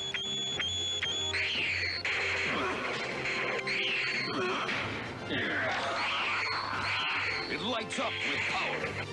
You can be a hero with the He-Man Power Sword. Send for a He-Man video for 99 cents and postage with specially marked vehicle. Up to the challenge of Cube It Up, you mean? It's got a motor inside. How do you play? Good question. Cube It Up calls out a color, which you have to keep on top to rack up points. Yes. Sounds easy? Well, Hotshot, it's not. Because the cube's always turning. You can play by yourself or with friends, if you've got any. Great. Rack up the most points and you're a Cube It Up master. Awesome. Very good, Cube Boy. Ready for level 2? Level 2? Cube It Up. The challenge is in the cube. Each sold separately. Batteries not included. City after city, Godzilla's destroying everything! General, who's gonna save us from... Excuse me. Hello? Godzilla! The Godzilla Force and Mecha Godzilla. The Godzilla Force is here. The supersonic Garuda warship fires laser missiles and a retrievable grappling hook. Can the giant Mecha Godzilla stop Godzilla, king of the monsters? The battle begins! All figures sold separately, batteries not included from Trendmasters. Hey, dude, bedtime? Do you A, obey the babysitter, B, beg to stay up, C, hit her with thermonuclear breath? It's Godzilla, king of the monsters. His eyes flash as he roars. His arms swing, feet stomp, tail whips. Godzilla rules. Collect Godzilla and all his friends of destruction, then fight the ultimate battle where no one is safe. Cool hair. Batteries not included. From Trendmasters, yes. Fighters came, bashing and banging till only Rue and Guile remain in the Street Fighter II tabletop game. Build your punching power before your energy runs out. Are you ready for Hurricane Kicks? Can you come back from Sonic Boom? Street Fighter II electronic tabletop game. Next. It's time to get real. It's showtime. Hey, annoying hombres making you do stuff you hate. Don't lose your head. Make them history. Think that's scary? Watch this. Whoa! That went right through me. Did you see that? Now watch this. First, a double team. Now, a double scare. Nobody beats me. So when you want to scare somebody, give me a call. Beetlejuice! Beetlejuice! Beetlejuice! Gotta go. Terminator with the Bio-Flesh Regenerator. I'm back! Yeah? Think again. Battle damage. Add flesh compound. Terminator created. Terminator. I'm back! Got my looks, my laugh, my voice, and all! Can I do that? So if you can't have me, get the next best thing, Talking Urkel. Just full my string. The one and only Talking Urkel doll! Favorite pet? Yes! So what's that make me? Fish sticks? Oh, are you hungry? Oh, no. By all means, feed it. Play till your heart's content. Look, Goldie. I took good care of her, and she changed again. Change? How about changing some water here? Katie, bus is here. So Tamagotchi can pause. I can pause too. Want to see that again? Hatch a Tamagotchi, the one and only from Bandai, each sold separately. Welcome to Skull Dungeon. Wow! Mighty Max. Smasher, get up! Your brain donor is here. Me want brain. No way, slime face. Whoa! Watch out for that first step. It's not over, Mighty Max. Will Max get fried? His fate is in your hands. Mighty Max, Mighty Max. You can collect all his adventure sets, each sold separately. Mighty Max figure included from Mattel. Is Phantasm. But first, the Joker must be stopped. Only Total Armor Batman can prepare to do battle with Jetpack Joker. Time for a little pick-me-up. This clown's in for a total surprise. That nightmare is over, but Phantasm remains. So Batman powers up with the electronic Crime Stalker vehicle. Sounds cool. It's a fight to the finish, but Phantasm's no match for the power of Batman. Vehicle and figures each sold separately. Graveyard Ghoulies. Squeeze the colored goop into the mold, or use glow goop, and out pop body parts. Stomach, heart, brain. It's Graveyard Ghoulies. Graveyard ghoulies are a creepy crawler fright, so beware what happens at night. Creepy Crawlers Workshop. Your parents put it together. Light bulb not included. Graveyard Ghoulies, full pack and glow goop each sold. Beam yet. Capcom Street Fighter 2! No way! Wait! There's Guile, Ryu, Zangief, Wonka, and Dalsim. What's a Dalsim? Oh, some with real ninja moves. Hey! My troopers got Street Fighters too! Vega, Sagat, Balrog, And me, El Bison! they look unbeatable. God! You know them, you love them. So correcto! Capcom Street Fighter 2 figures each sold separately. Oh, I like Hideous. Disgusting. Obnoxious. Revolting. Wretched. Sickening. Blurp balls. They make you want to blurp.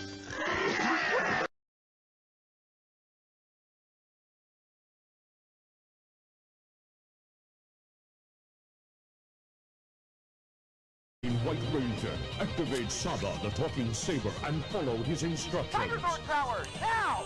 Now you're ready to fight. And sound the call to battle.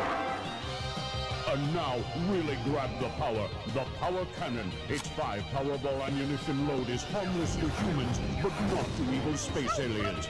Add even more power with the Power Gun Sword. Mighty Morphin Power Rangers from Bandai. Grab the power. And Mr. Freeze aims to chill Batman next, but not Anti-Freeze Batman. Mr. Freeze and his Ice Zapper are out of control, but Batman's ready. Freeze, Batman! Take this, hot shot! Ah! Only Batman's Ice Hammer vehicle is tough enough to drill through this ice storm. Chill out, Mr. Freeze! Now the best is hotter than ever. Batman! Vehicle and figures each sold separately. The hearts of men, the Shadow knows. The evil Khan calls on his fiendish friend Dr. Makino, but Ninja Shadow with blazing eyes has the power to stop them. Makino and Khan take off. Ninja Shadow chases them in his Mirage, each sold separately. Will they get away? Who knows? The Shadow knows. Now you can get a free Shadow Agent's ring. It changes. Just like in the movie. Send in 2 proofs of purchase from any Shadow toys for your free Shadow hologram ring. Wow. The Shadow knows. Now you can be as clever as Kevin with Tiger's new Talkboy tape recorder. Stop drooling on me. Stop drooling on me. It even has speed control. Hi, kids. We're home early. Hi, kids. We're home early. Tiger's new Talkboy tape recorder comes with audio cassette. Now have more Home Alone fun with Tiger's new Home Alone 2 handheld game. Savage Hunter, Aliens vs. Predator, with awesome new Predators. Clan Leader attacks with whipping dreadlocks. And Stalker, glowing in the dark, fires his spear. Suddenly, flipping up his attack spikes the wild boar alien charges. And the ferocious mother alien in her monstrous hive traps Spiketail, then covers him in ooze. Ooze 'em. Who will survive? Aliens vs. Predator. Queen Hive playset comes with mother alien figure and ooze. Other figures sold separately. It's a countdown to the ultimate showdown, and Guile is going wild, diving into adventure, stalking the shadows, blasting like a blizzard, his punching sonic boom. Spells on Bison's doom. Now comes Street Fighter, figure sold separately. Extreme Hero G.I. Joe! It's the all-new G.I. Joe Extreme. Bigger, bolder, and battle-ready. Lieutenant Stone leads the all-new Joes with Ultra Slam firepower against the evil Iron Claw and his Scar forces. Scar's Bone Splitter tank is brutal, but the 2-in-1 Sand Striker strikes back with long-distance Scar resistance. Extreme times call for extreme heroes. It's the all-new G.I. Joe Extreme. Figures and vehicles each sold separately. Oh, but we're gonna stop them anyway! Send in the Marines! We're the Space Marines. Drake, Ripley, A-Bone, Bishop, and I'm Hicks, armed with the latest high-tech heavy metal. Look out, Hicks! The Queen's gonna crown ya! My bug walker's on a roll! Bull alien attacking! Eat torch, bug brain! Alien invasion problem? Send in the Marines! Aliens! Send in the Marines! Space Marines, aliens! Cool! It makes sound! That soul! Skeleton! The Power Sword makes 8 action sounds.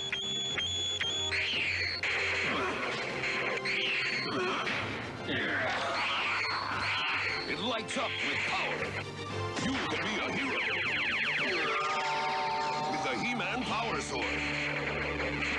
Send for a He-Man video for 99 cents and postage with specially marked vehicle. Up to the challenge of Cube It Up, the amazing motorized cube that spins by itself. It's got a motor inside. How do you play? Good question. Cube It Up calls out a color, red, which you have to keep on top to rack up points. Yes. Sounds Sounds easy? Well, hotshot, it's not. Because the cube's always turning. You can play by yourself or with friends, if you've got any. Rack up the most points, and you're a Cube It Up master. Awesome. Very good, Cube Boy. Ready for level 2? Level 2? Cube It Up. The challenge is in the cube. Each sold separately. Batteries not included. City after city, Godzilla's destroying everything! General, who's gonna save us from... Excuse me. Hello? Godzilla! The Godzilla Force and Mecha-Godzilla. The Godzilla Force is here. The supersonic Garuda warship fires laser missiles and a retrievable grappling hook. Can the giant Mecha-Godzilla stop Godzilla, king of the monsters? The battle begins! All figures sold separately, batteries not included from Trendmasters. Hey, dudes, bedtime? Do you A, obey the babysitter, B, beg to stay up, C, hit her with thermonuclear breath? It's Godzilla, king of the monsters. His eyes flash as he roars. His arms swing, feet stomp, tail whips. Godzilla rules. Collect Godzilla and all his friends of destruction, then fight the ultimate battle where no one is safe. Cool hair. Batteries not included. From Trendmasters, yes. Fighters came, bashing and banging till only Rue and Guile remain in the Street Fighter II tabletop game. Build your punching power before your energy runs out. Are you ready for Hurricane X? Can you come back from Sonic Boom? Street Fighter II electronic tabletop game. Next. It's time to get real. It's showtime. Hey, annoying hombres making you do stuff you hate. Hey, back. I think I'm back. 1 second.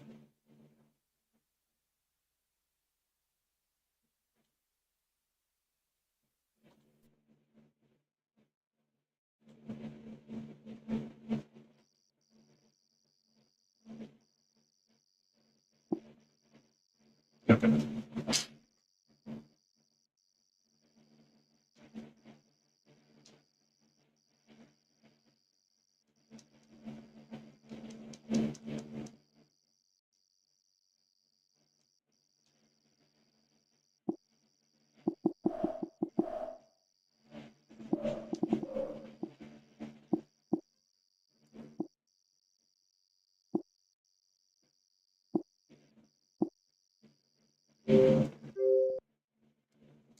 Mortal Kombat collection.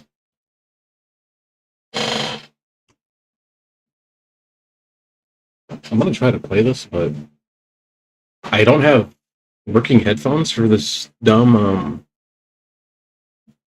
Xbox. I tried, but my this Xbox won't fucking play, or it won't like work with any USB headset. Xbox is so weird. Damn, the gaming audio is pretty loud. So I have to use the monitors volume to hear anything, which isn't that important, I guess. So maybe I can turn it down a little bit.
So, this is Mortal Kombat Arcade Collection.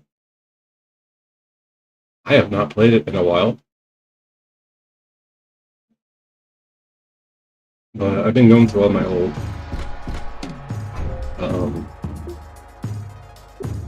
Xbox Live arcade games, and I'm finding just lots of stuff. Stuff I can still play, fortunately. So that's good.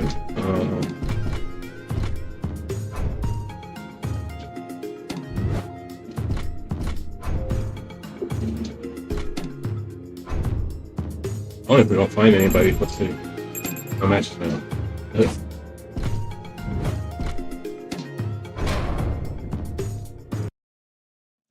Let's try to play Mortal Kombat 1.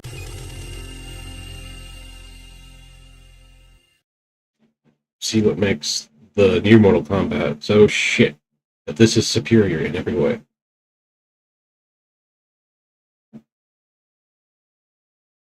For you. Kano. Mercenary thugs. You don't live the life. This is the going to the Black Dragon. They just the cutthroat there and they be respected throughout.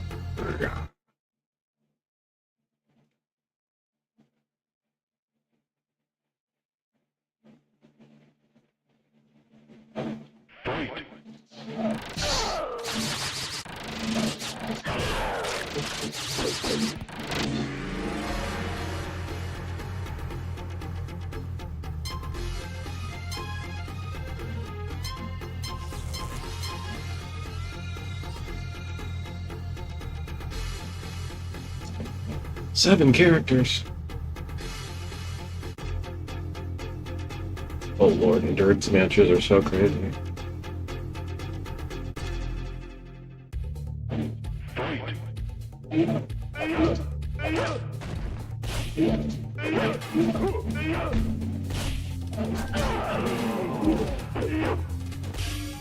Scorpion. Sonya. Flawless victory.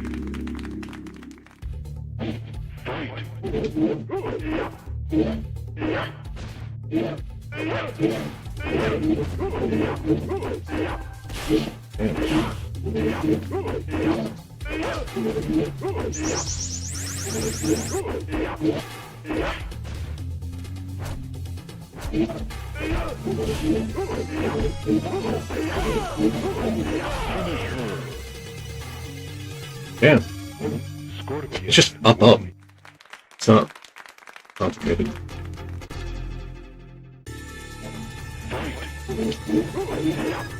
Does he have teleport?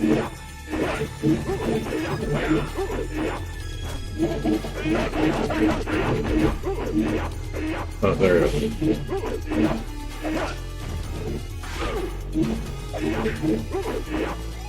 Ow! Scorpion wins. Scorpion wins.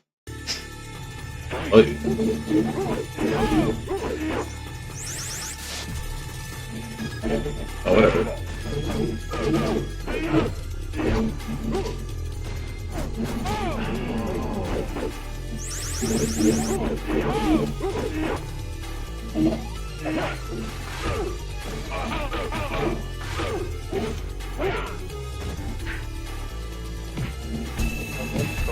Bitch. Sub-Zero wins. I need to block more.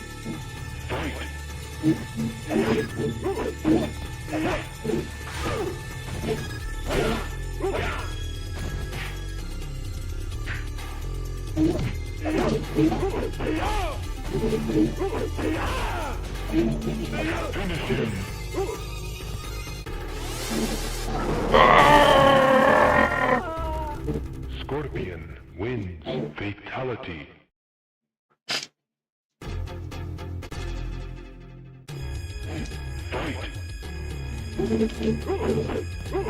Wait 1 second.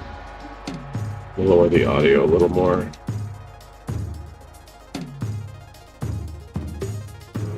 If for some reason I can't get any headphones to work on my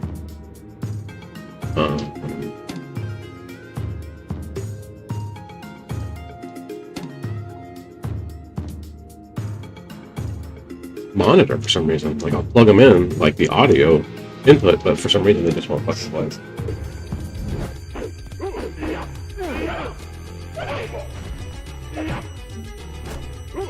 Yeah, okay. What we like. Yeah.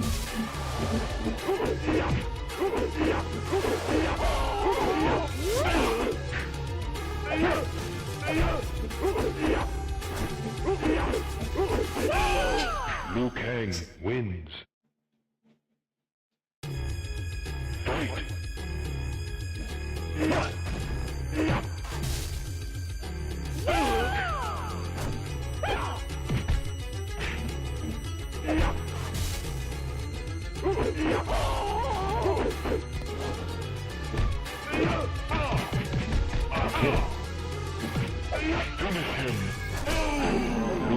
Okay.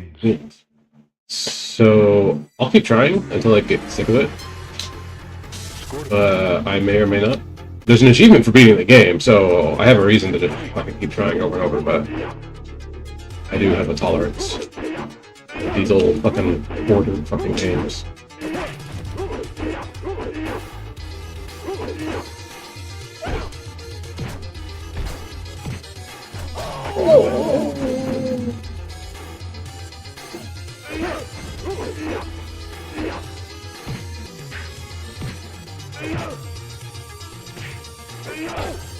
Scorpion wins. Fight.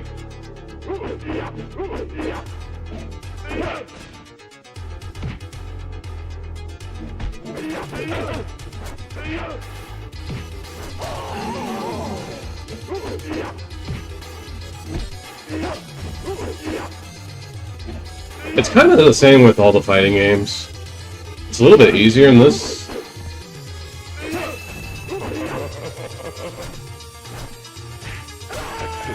Yeah! Did you see him die? Did you see the spikes go through him and jump?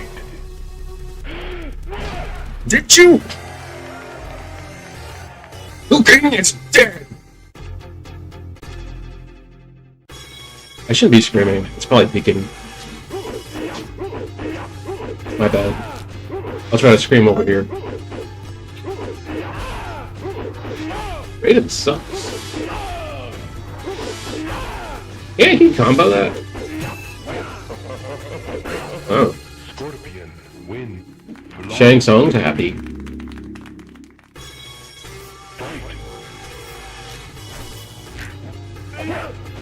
I think one of the coolest things I liked about this game, when I was like first seeing it for the first time, was how large the sprites were, or they looked, how large they looked in the arcade. Shang Tsung looked really big. Some of the arcades I went to, they just, I don't know, the game just looked really big. One fatality. Scorpion win. Fatality. I want to see people die. I want to see people be murdered in a video game. Yes, it makes me want to do violent things. Wow.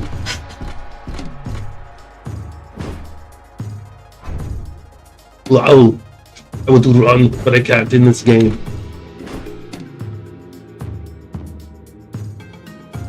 Accept your death. What are these? I have no filter.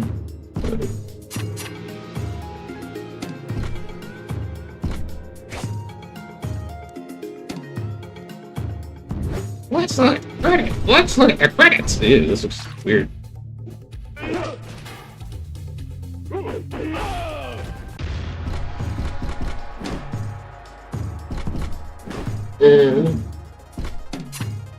Stretch arm. Oh.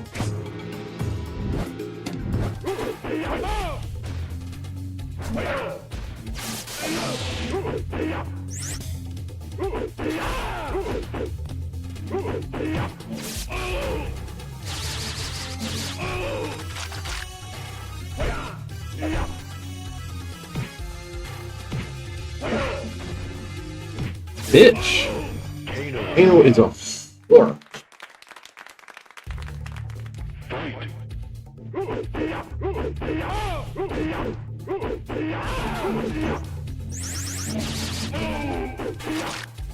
God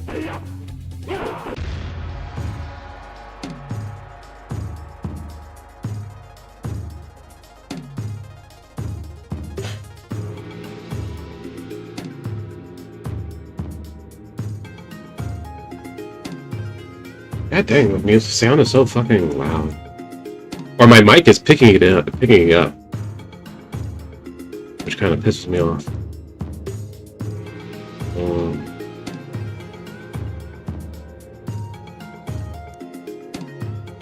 So I'll probably just have no audio for myself. I need to figure this fucking problem out.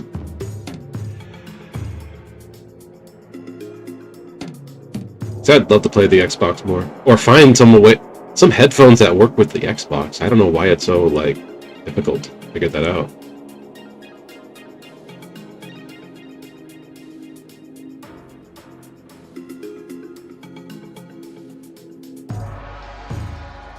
Yeah. Let's see what happens. Ah.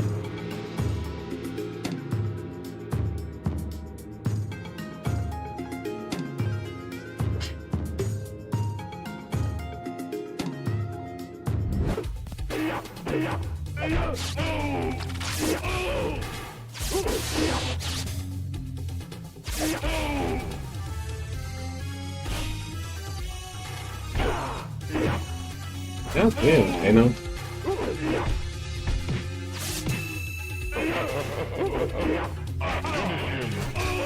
Kato wins.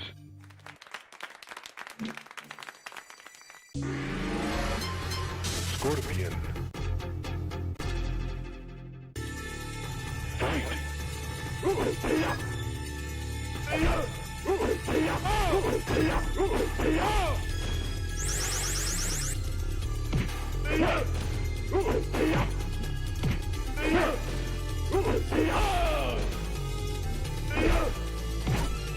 I think I was trying to say, like, with these old, like, fighting games, you just have to kind of throw it in an input. And that's what kind of triggers the CPU into, like, doing something. But they're so simple-minded that they can only seem to do, like, one of two things, I feel, in these old games. It's kind of the same with KOF and Street Fighter, more so KOF. It's like this is my only way. I got a lot of trophies on KOF, Orochi Saga. But I just like to have to hit an input. And that just like fucks with the CPU. And they'll just like if I only like do one or two moves, they're gonna figure me out. But I have to like throw a block in there to kind of confuse them again.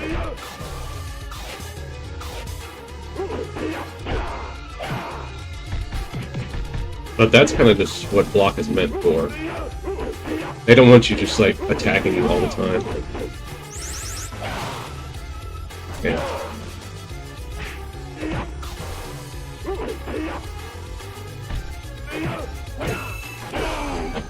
He keeps hitting me with that fucking kick. I can't duck it any time.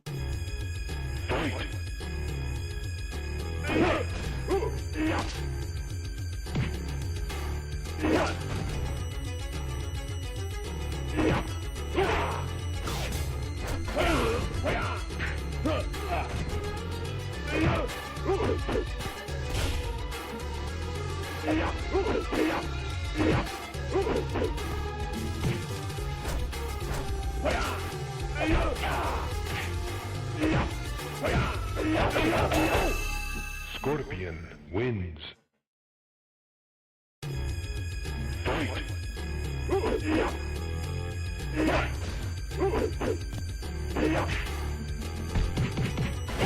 You bitch! She fucking safe on that kick? What the hell? Dude, I'd never catch anyone with that sphere.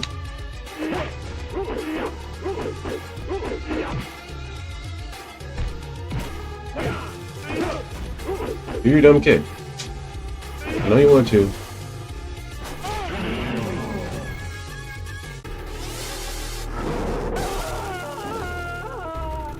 Scorpion. Wow! We won! We won! Wow! Test your might.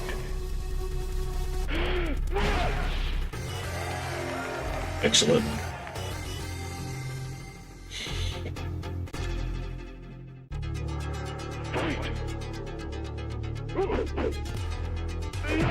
Man. What the fuck? What the F? What the barp? What the beep do? I'm dead. Scorpion wins. It's like when it gets hard. When you get to the ninjas. Or any ninja, really.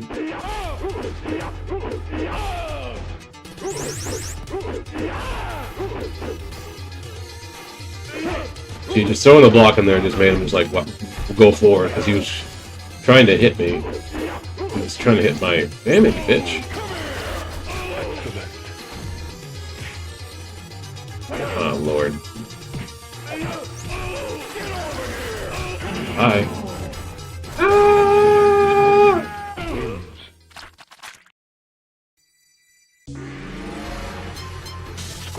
Scorpion. Scorpion.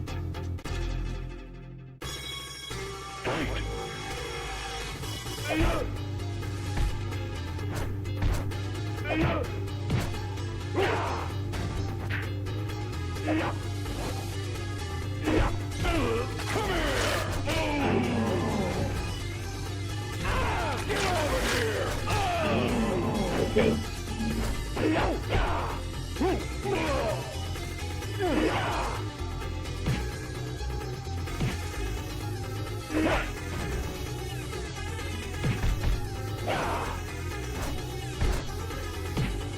Punch me in the darn blah blah blah.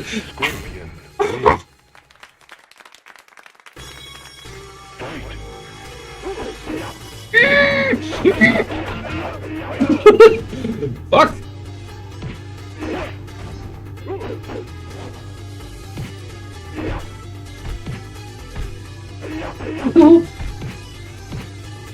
Fuck you, Scorpion! Scorpion win.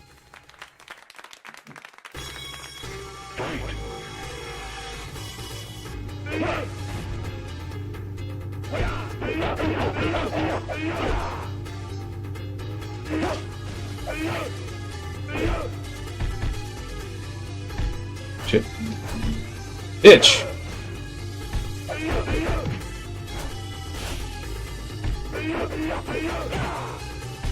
Ah, bitch! Get your goddamn ass! Stop it!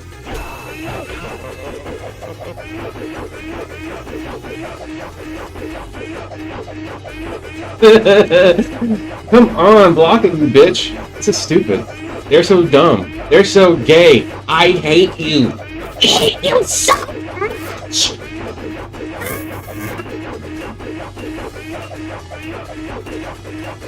What should I do? I'm gonna die.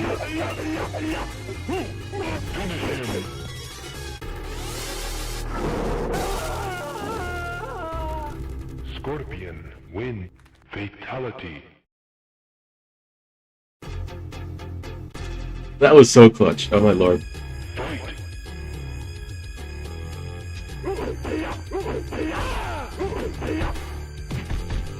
Oh my god. Halo was kind of hard too with that fucking cannonball shit. Oh, not.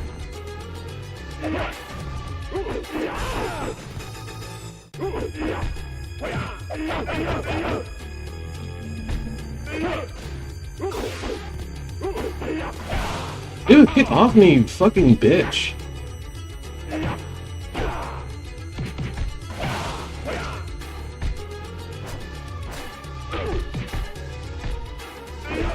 Damn it. Johnny Cage wins. Fight.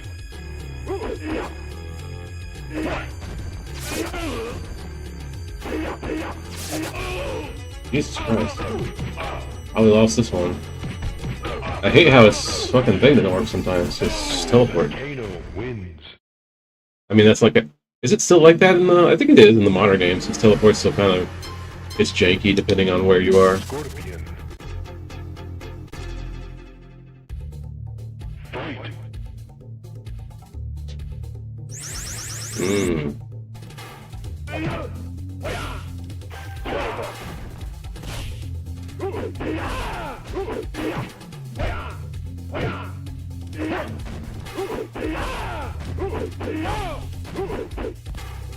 Damn it.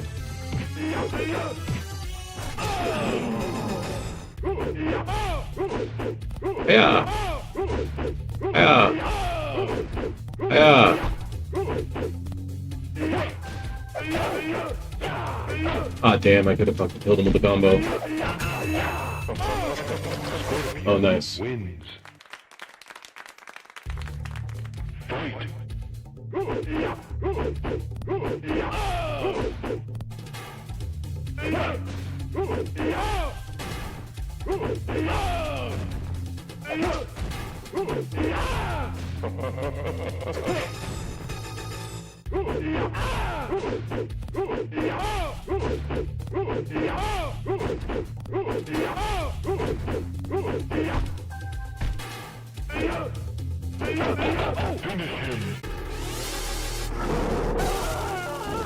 It's not that hard so far.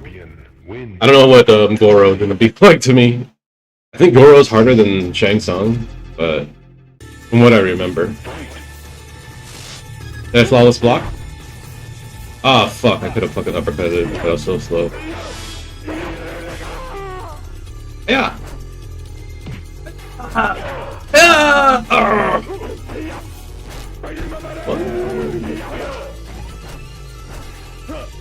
My ass beat by rating. His name spelled correctly, was it always like that?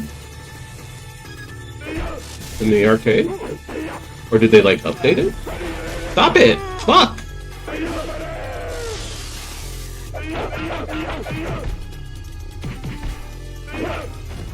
The graphics look a little janky. I don't know if that's the monitor, but they don't look as good as they should, I feel like. The sprites. And there's some flickering. It's weird.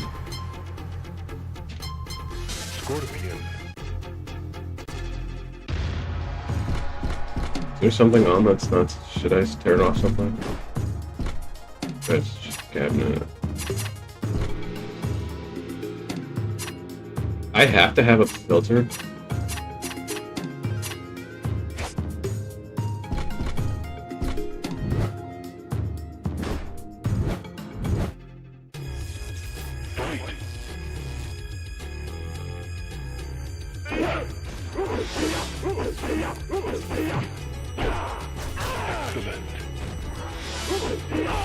The other thing that's good is to throw uppercuts sometimes in there.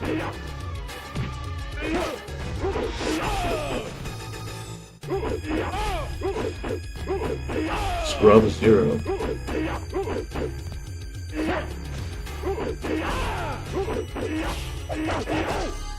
Scorpion wins.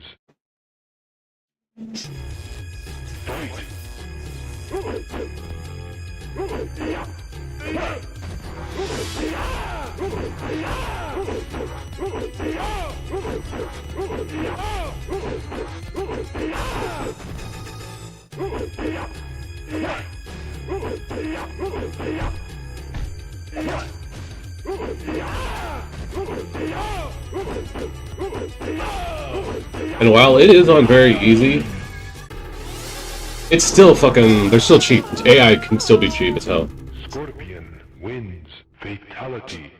But I just want the achievement, because I'm pretty sure it's the achievement.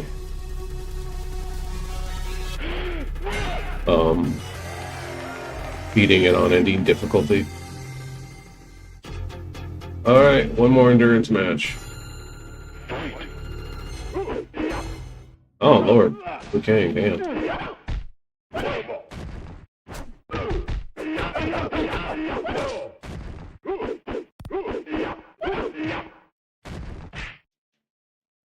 Woo! Liu Kang wins.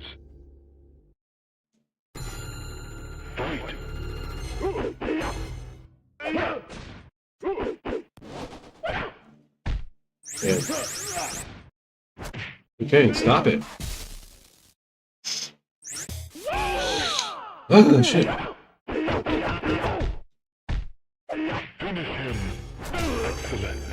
Fang wins.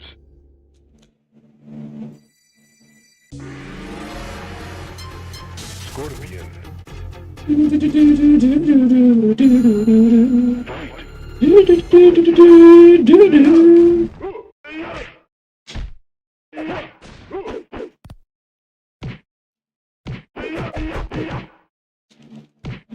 What the hell? Stop it. Little bitch, get out of here. I wish I could catch him one time with that fucking spear. Spear? Bitch.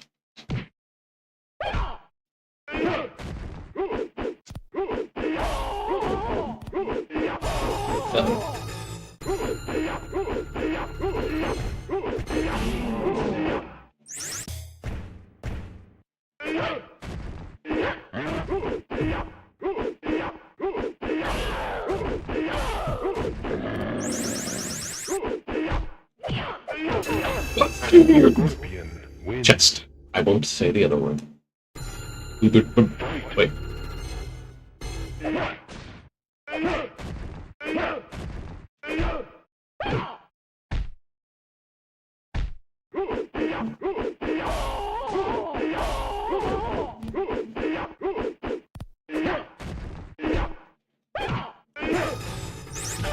Oh fuck, I've been doing that the whole time.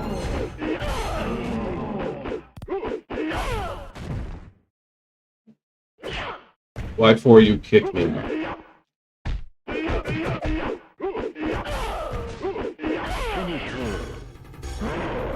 Damn it! Sonya, you lived for now. And your name was Red Sonja. Wow. Oh dear God. Four-armed motherfucker. Oh dicks. I gotta fucking do this like this. Stop it, Goro. Stop it, Goro. Stop it, Goro. Ah! I'm scared! What the fuck is going on?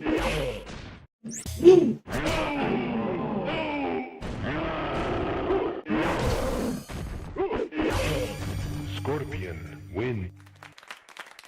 He looks smaller when he's on the ground. I didn't know he can jump like that. I forgot.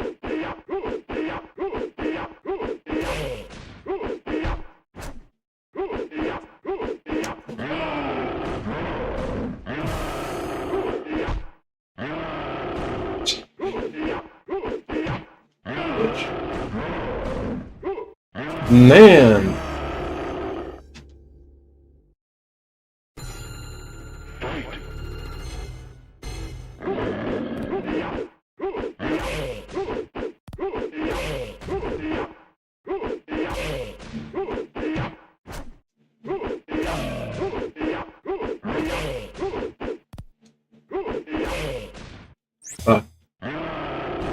Where am I? Where's my fucking sprite? I was in him. Scorpion wins.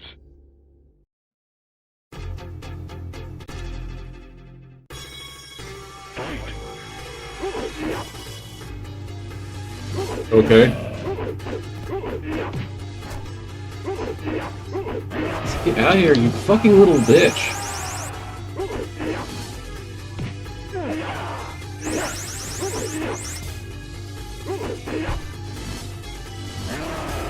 Again? God damn.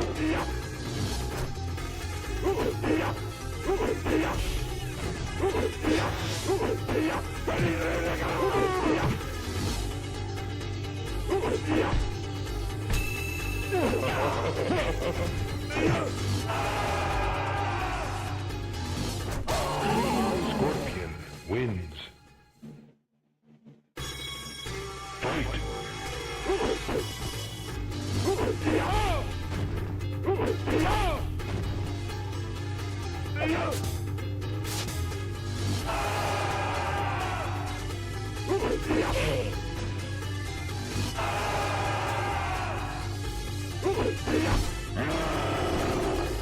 Fuck ass.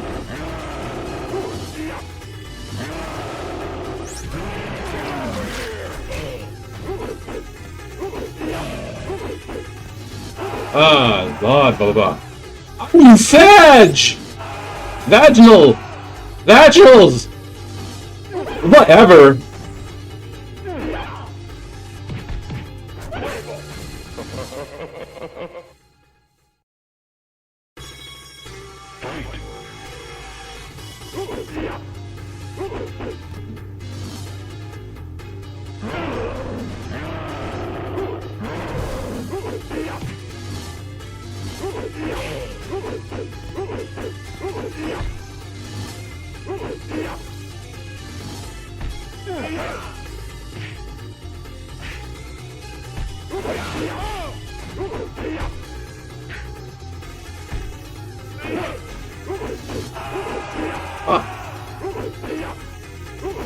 Stop running away, you little bitch!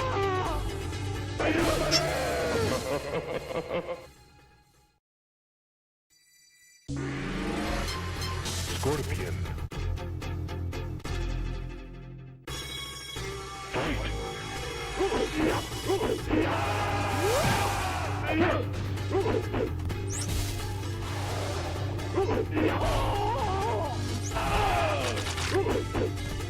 Man, I hate when it goes into Goro. Or turns into Goro. Damn, how do you fucking deal with that shit? Can I uppercut him as he's jumping at me? Damn, fucking, all those fucking fireballs.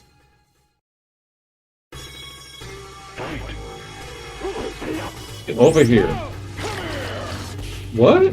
Why did you do that? Normal.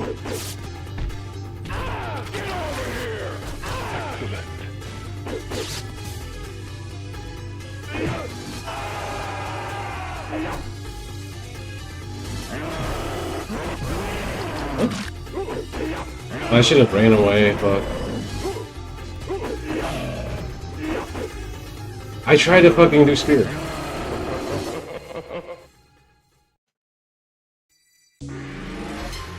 Scorpion.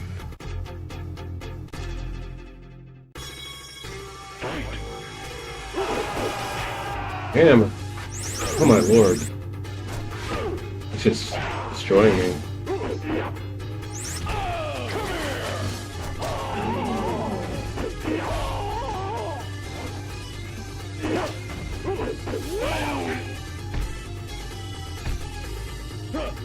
I hope it was pain and I could uppercut him, but he threw me instead.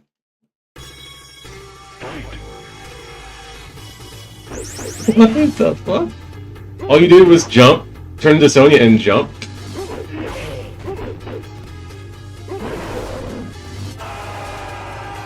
Oh my lord, what the hell?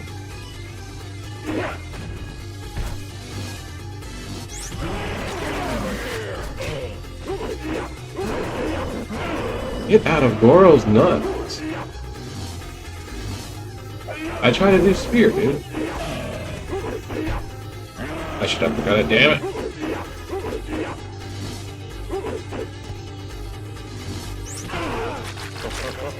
Thank God. Scorpion wins.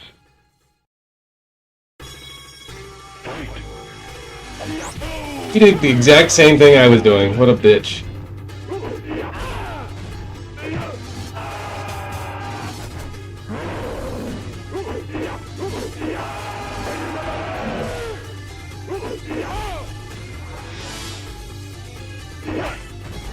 Oh my lord! It's a fucking button input reading bitch. Scorpion.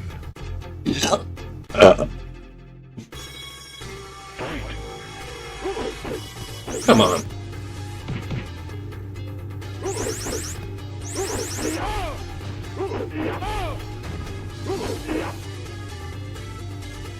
Uh-oh.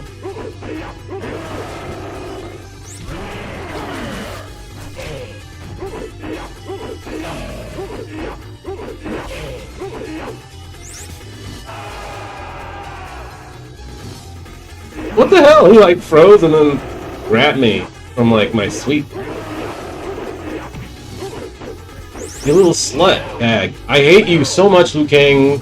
Phone. Come on. Ah, whatever. You little fucker. Slut bag. Scorpion wins. Checking out my ass. Oh my fucking god.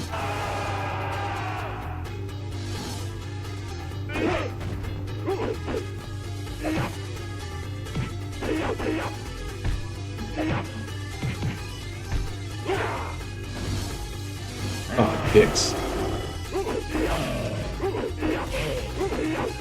Shit.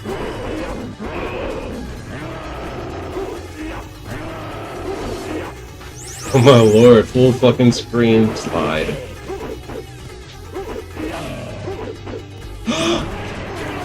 Ah, I fucking fumbled it.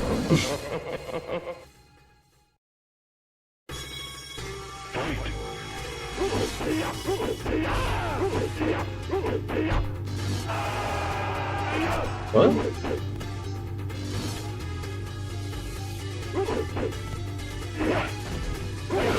Why?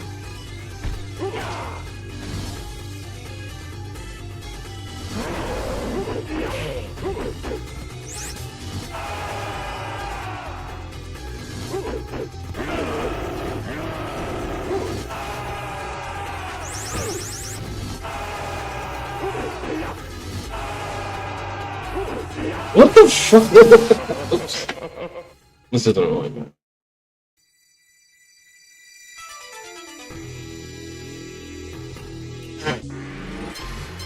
Scorpion.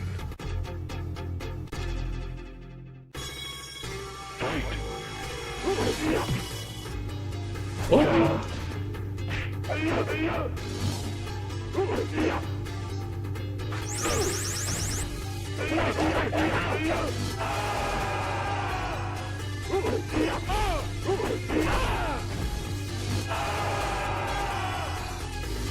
Oh my lord.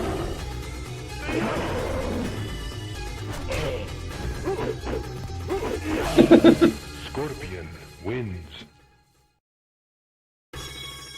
Fight.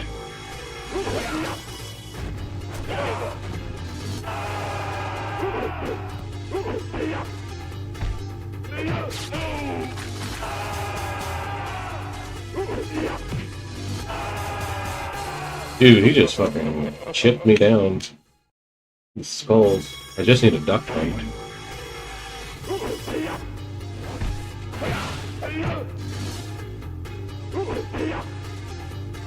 Oh fuck.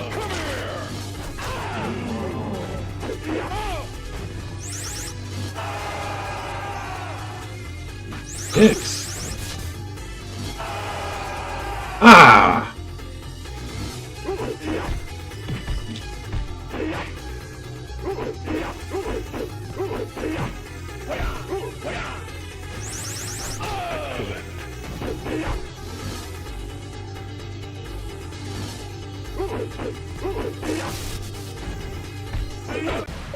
Ah, strobe light. Oh god, the graphics are going fucking nuts. I don't know why. I don't know if it's the Xbox or... Oh, I got the fucking achievement. What? You have defeated Shang Tsung with a supreme Mortal Kombat warrior. Marked for death years ago by the Lin Kuei, Scorpion was murdered by Sub-Zero, who left behind a wife and child in his former life and allowed to return intervention death. Even with Scorpion's triumph in the tournament and new title as Grand Champion, the price he paid was high. He'd never again know his family must exist forever with his secret curse. God damn it. That's Mortal Kombat 1. Daniel Pesnina as Johnny Cage. Richard Davizio as Kano. Carlos Pesina as Raiden. Ho Sung Pak as Liu Kang. Daniel Pesina as Scorpion. He gets around. Daniel Pesina as Sub-Zero. Daniel. Elizabeth Malepki as Sonya Blade. Red Sonya, and her name was Goro. Goro character designed by John Tobias. Stop motion miniature by Kurt Chirali. Sweet. Whole song. Oh, Liu Kang was Shang Tsung as well. Mortal Kombat design team. Design and software, Ed Boon. Design and graphics, John Tobias. Music and sounds, Dan Forden. Background graphics, John Vogel. Executive producers, Neil McCastro, Ken Fedesna. New hardware technician, Shadir Ausler. Cabinet design, Ray Sajaka. Special thanks to Warren Davis, Pat Cox, Perry Metnick, Allison Quant, George Petro, Jim Green, Paul Nemier, Pam Erickson, Mark Penacho, Jack Heiger, John Hay, Janie Rivet, Al Davidson, Scott Slamany, John Newcomer, Sal DeVita, Roger Sharpie, Joshua Sharpie, Zachary Sharpie, Paul Hess, Eddie Ferrier, Jeff Johnson, Raymond Gay, Tony Gossicki, John McCrafter, and Peg Bird. God damn! Game over. Wow, that was really easy to read. SNK. I don't get to put. Oh wait, I didn't do shit. I did not get any fucking win streaks. I can try next time. That's dope. I got an achievement.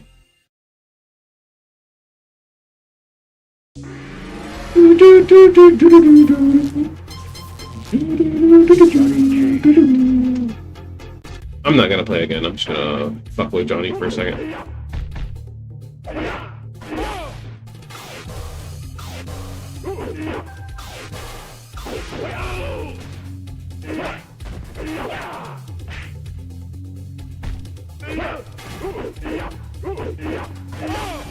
Johnny Cage wins. Fight.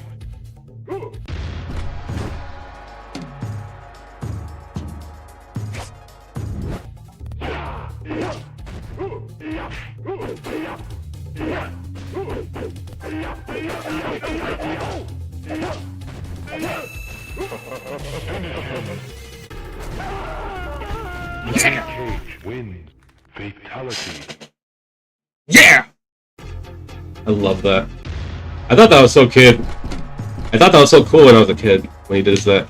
After he punches their fucking head off and he just goes, yeah!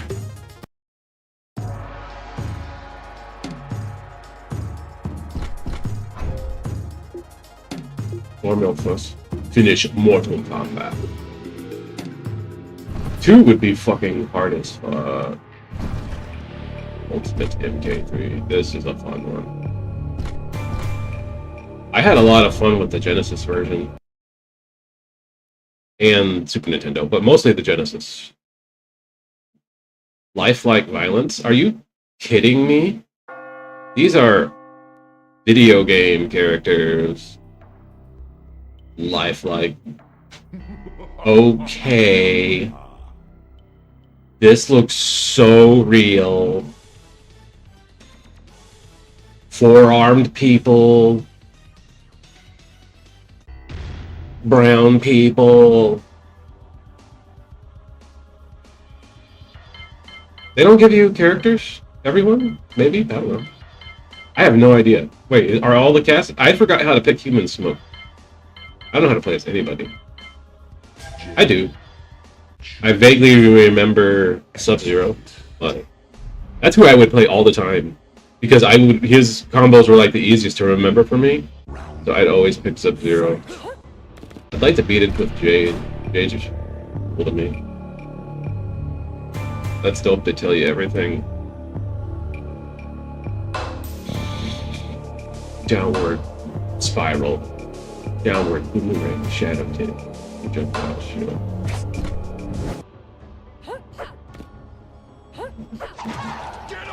Oh.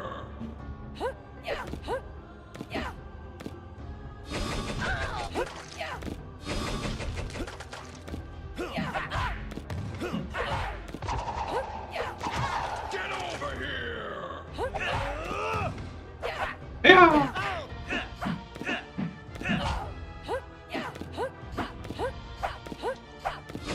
How do you fucking... Oh. Fucking flash kick is down forward. Round 2. 4. Fight.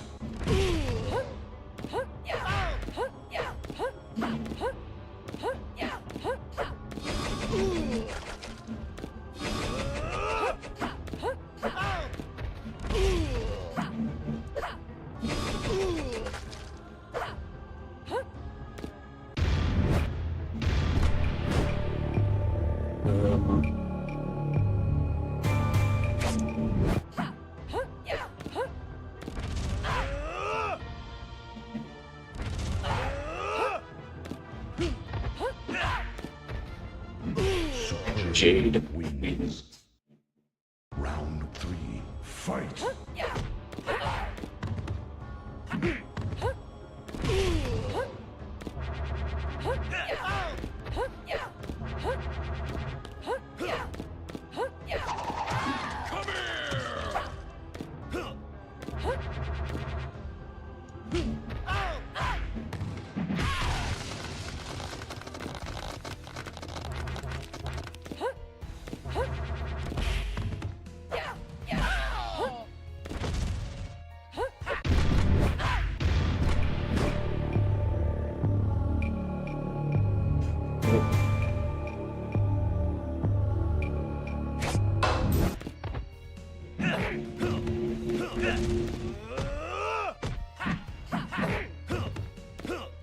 Yeah.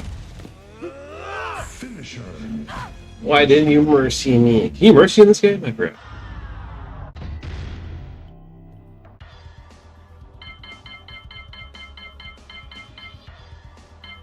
Jade.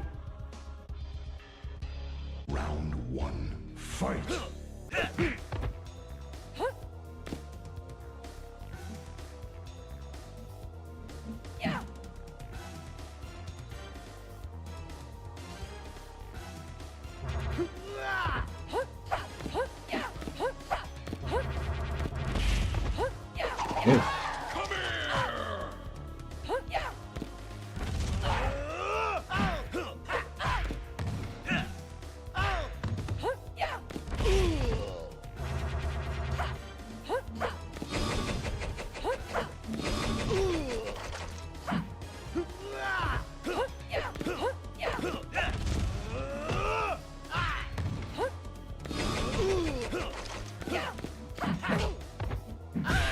Jade wins. Round 2, fight.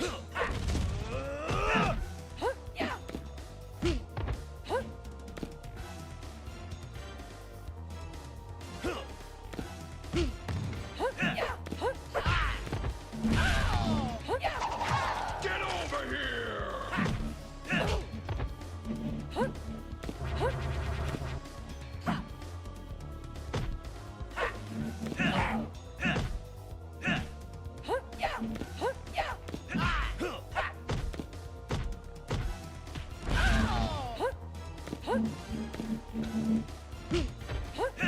Finish him. Jade wins. I want you to kill him. Round 1, fight. Well done.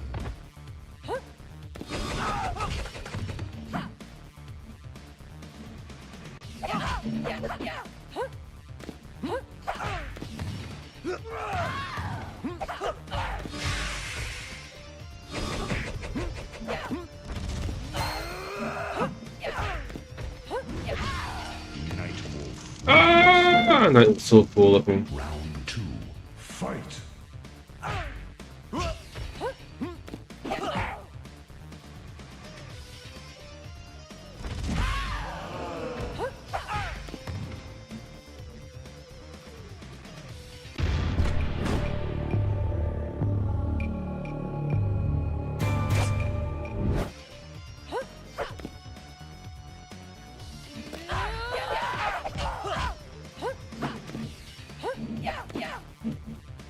Stop running, shit.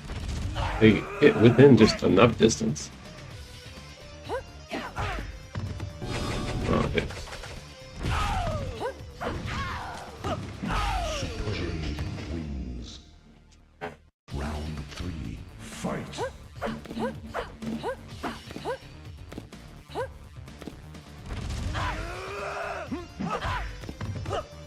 Well done.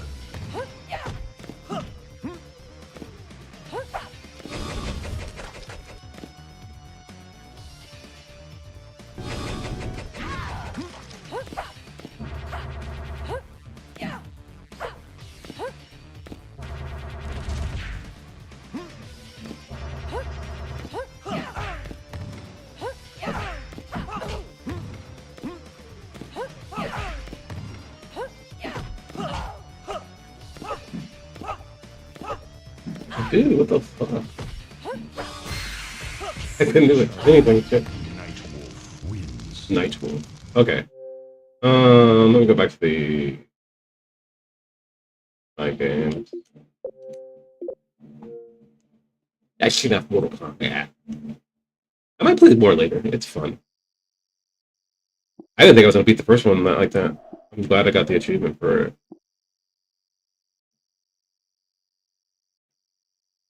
At least the achievement's actually showing up on the Xbox, not fucking the app.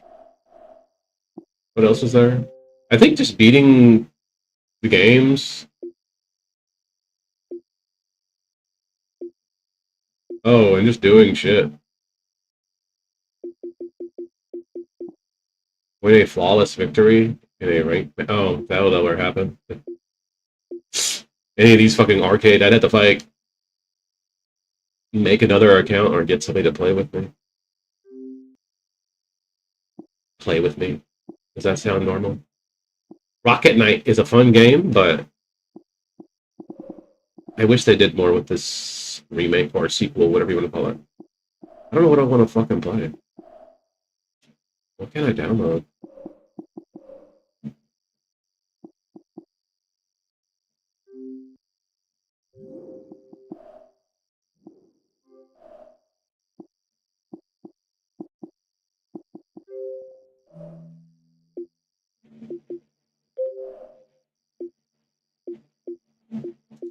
Download all my fucking music from goddamn old ass Rock Band games. I'd have to find a new copy of Rock Band though. I lost the old one. Let me find a game, and then I'm gonna take a little break and I'll come back. Scott Tinnerman's Revenge. It sucks that can't use the sound. Or I'd have to mute the mic. But I don't want to mute the mic, I want to talk. I have Halo Reach on here? What the fuck? Oh, I got all these fucking Mortal Kombat shit. Compatibility pack. All that shit. Braid. What's a game I could play and not get pissed off for a little bit?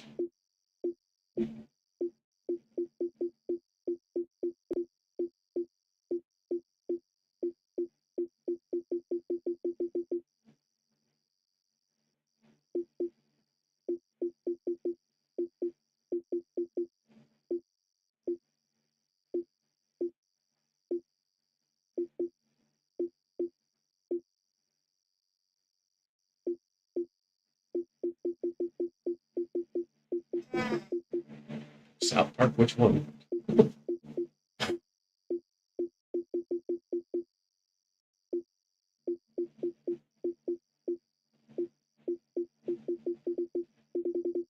Godzilla.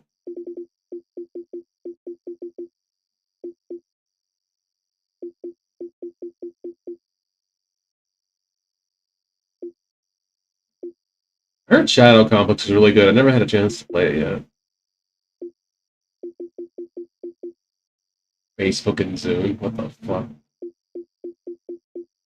Sure, I'll download Zune on my Xbox. That'll be fun.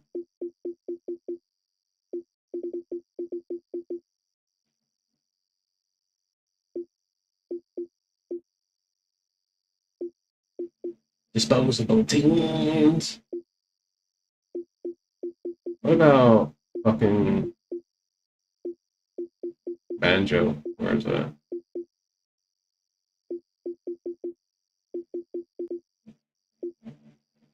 Oh, let me download that.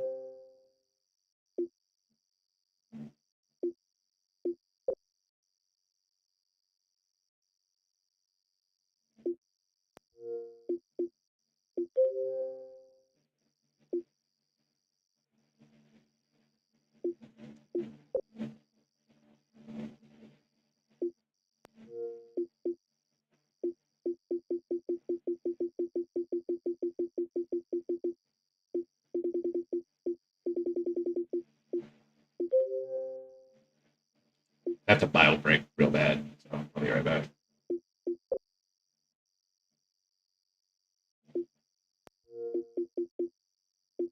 Suck my kiss. I hope Red Hot Chili Peppers are doing good. They're They're cool guys.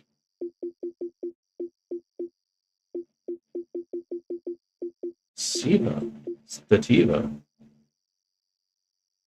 Maybe that's enough. Okay.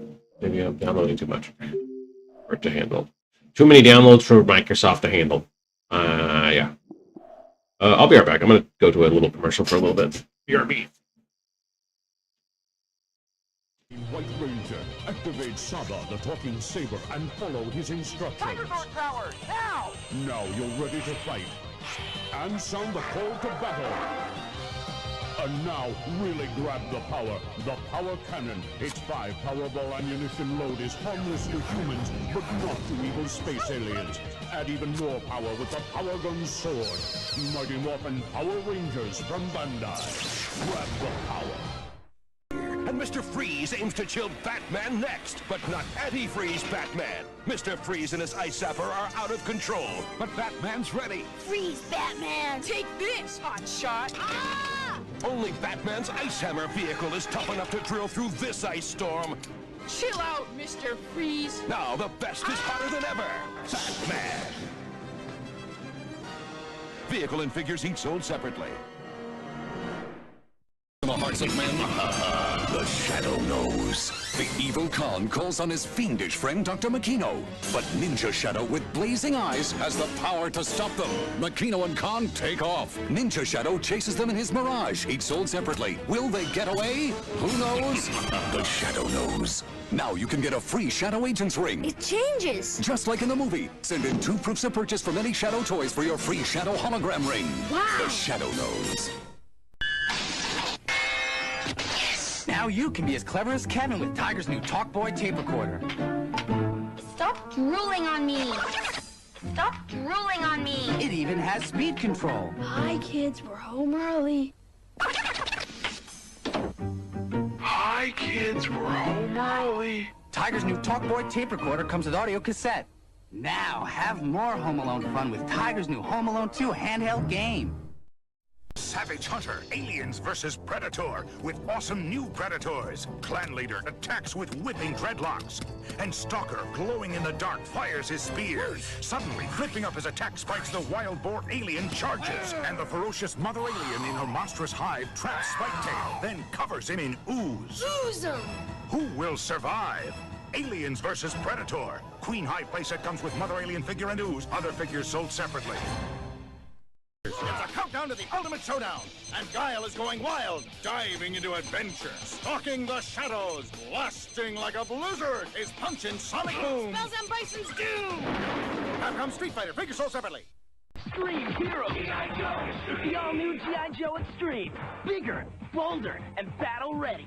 Lieutenant Stone leads the all-new Joes with Ultra Slam firepower against the evil Iron Claw and his Scar forces. Scar's Bone Splitter tank is brutal, but the 2-in-1 Sand Striker strikes back with long-distance Scar resistance. Extreme times call for extreme heroes. It's the all-new G.I. Joe Extreme. Figures and vehicles each sold separately. But we're gonna stop them anyway! Send in the Marines! We're the Space Marines. Drake, Ripley, A-Bone, Bishop, and I'm Hicks, armed with the latest high-tech heavy metal. Look out, Hicks! The Queen's gonna crown ya! My bug walker's on a roll! Bull alien attacking! Eat torch, bug brain! Alien invasion problem? Send in the Marines! Aliens! Send in the Marines! Space Marines, aliens! Cool! It makes sound! Is that so? Skeleton! The Power Sword makes 8 action sounds.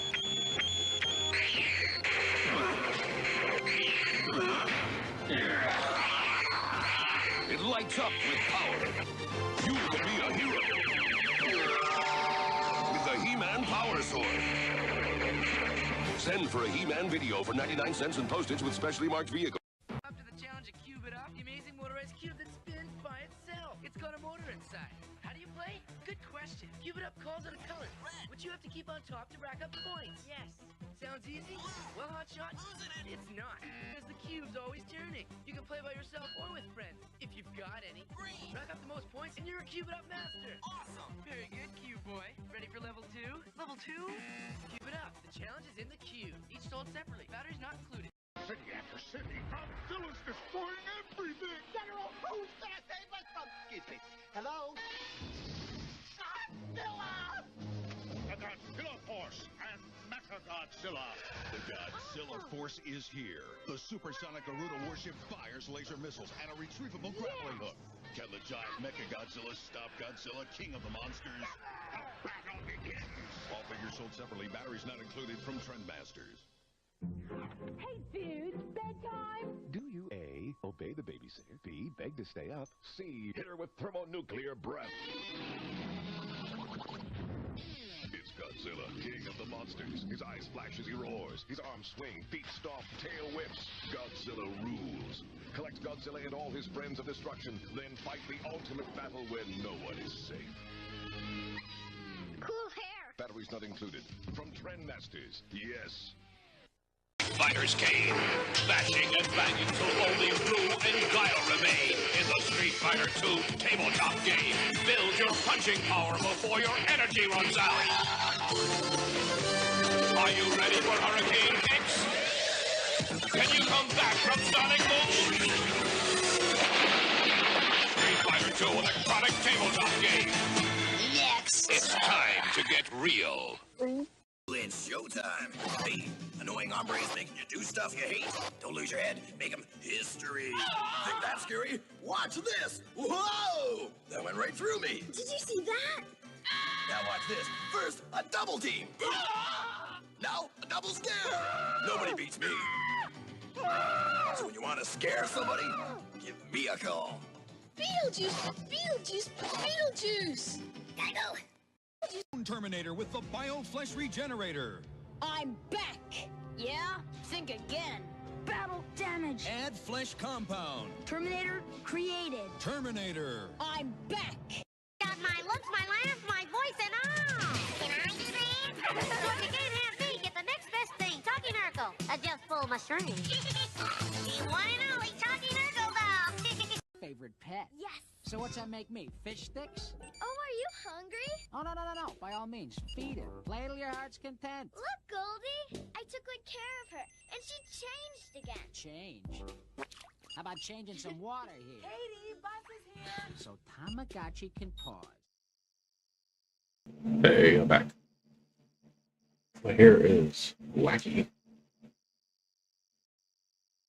Yeah.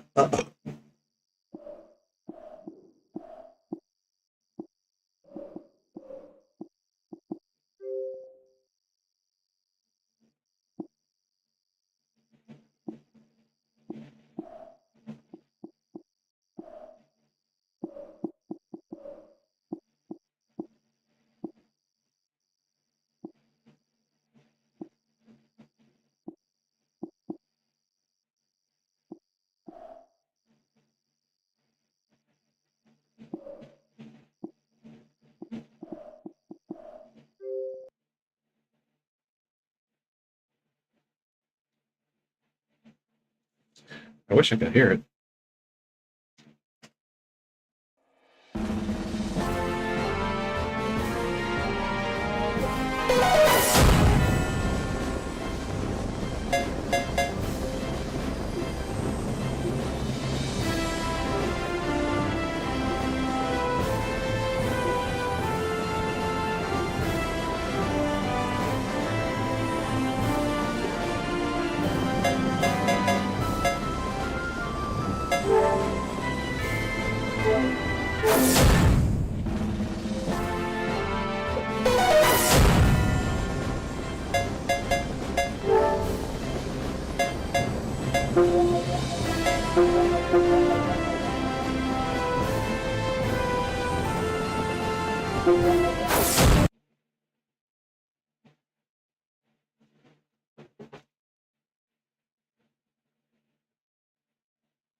Dang it! I got killed by the hot wolf. It's fine. I just kind of wanted to look at it. It's not fun without hearing the sound, to be honest. I'd really love to have some headphones and listen to the music and shit.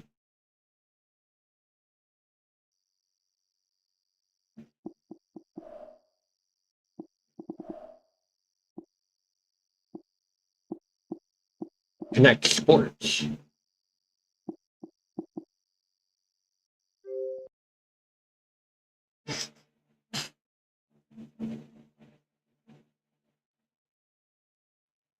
I might actually get going soon. I'll probably be back later, but I'm a little tired. So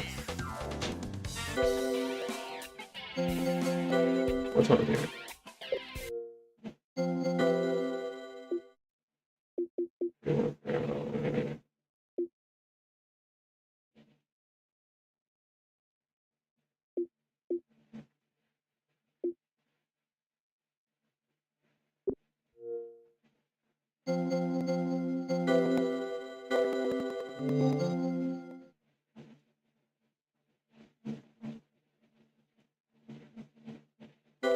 Can you still find people?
Select your heroes.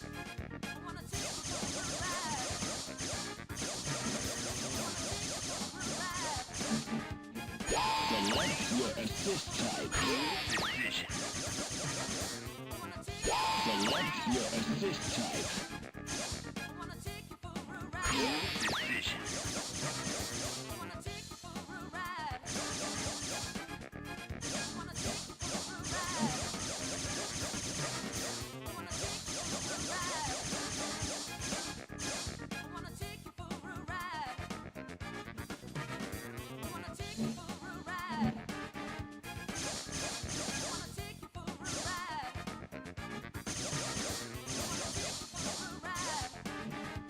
Select your assist type.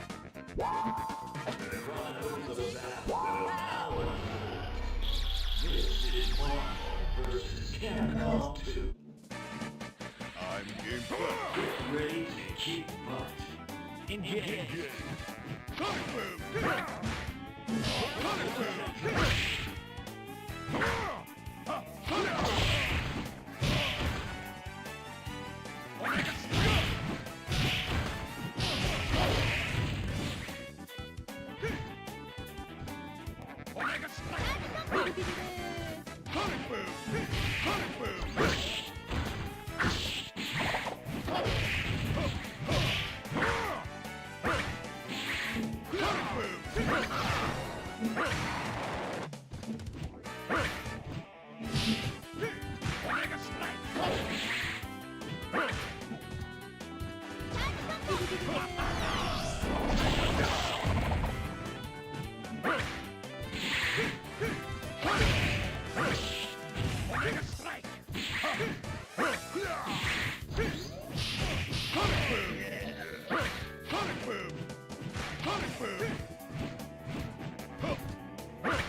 Damn.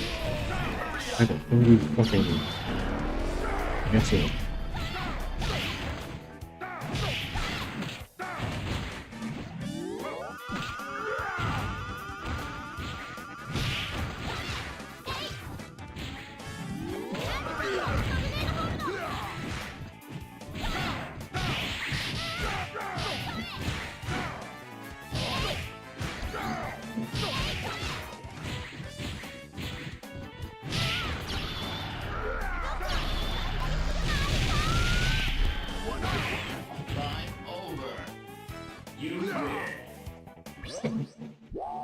Oh man, I almost had a heart attack there. You win.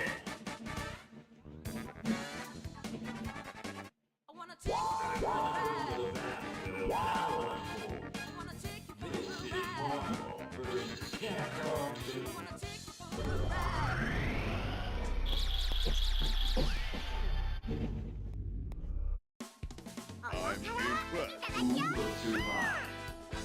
Engage.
You win.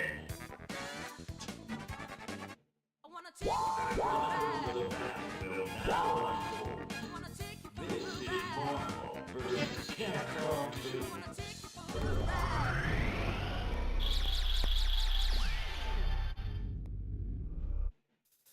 I'm impressed. The battle for survival begins. Engage.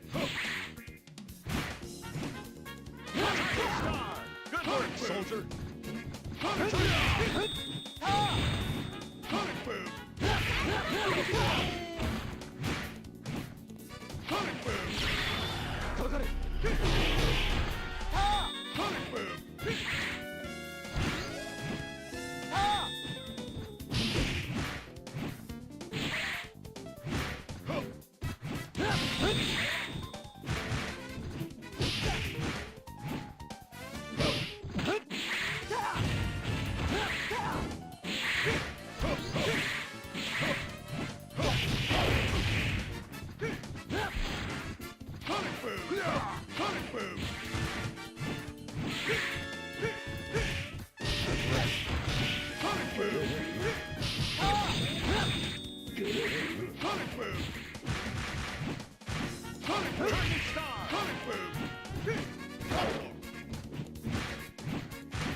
Soldier.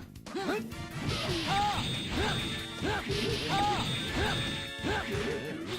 work, soldier. Good work, soldier.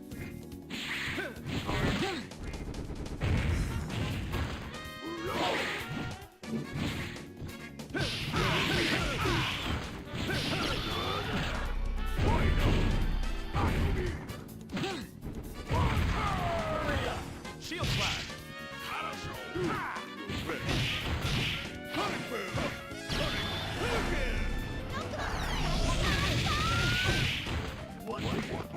Shield slash.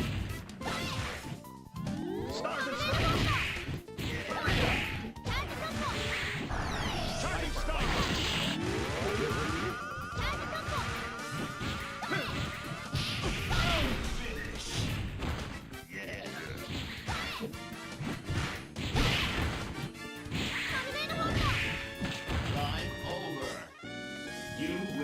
The clock is so fast in Marvel, too.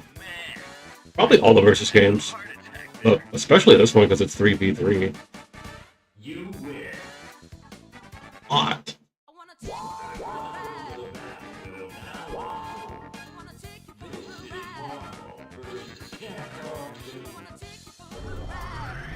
I don't know if I'll finish this run. I'll probably get going after this match.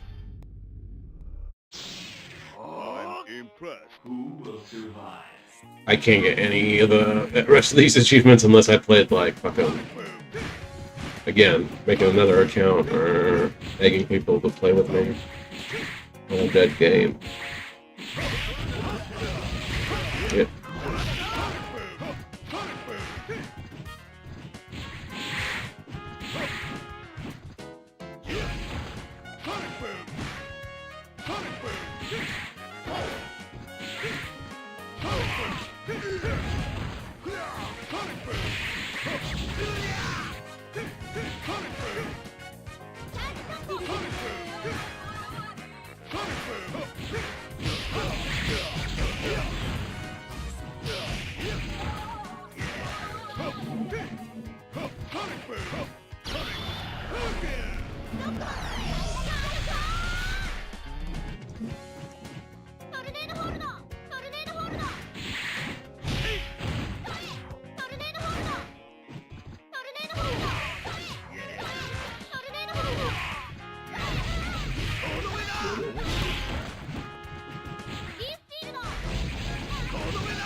Dang it.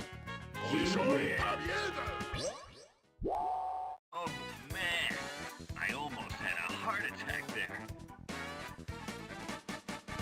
You win. Okay. I'm gonna get going. I gotta get some rest before I do some stuff later. Anyway, thank you for watching. Thank you for following, maybe, or subscribing. Please! I stream as much as I can. I shitpost as much as I can. Peace out. Later. Love you. Bye! Thank you, Butch Cat 95 for the first time chatter. Take care. Come back anytime. Later. Love you. Bye.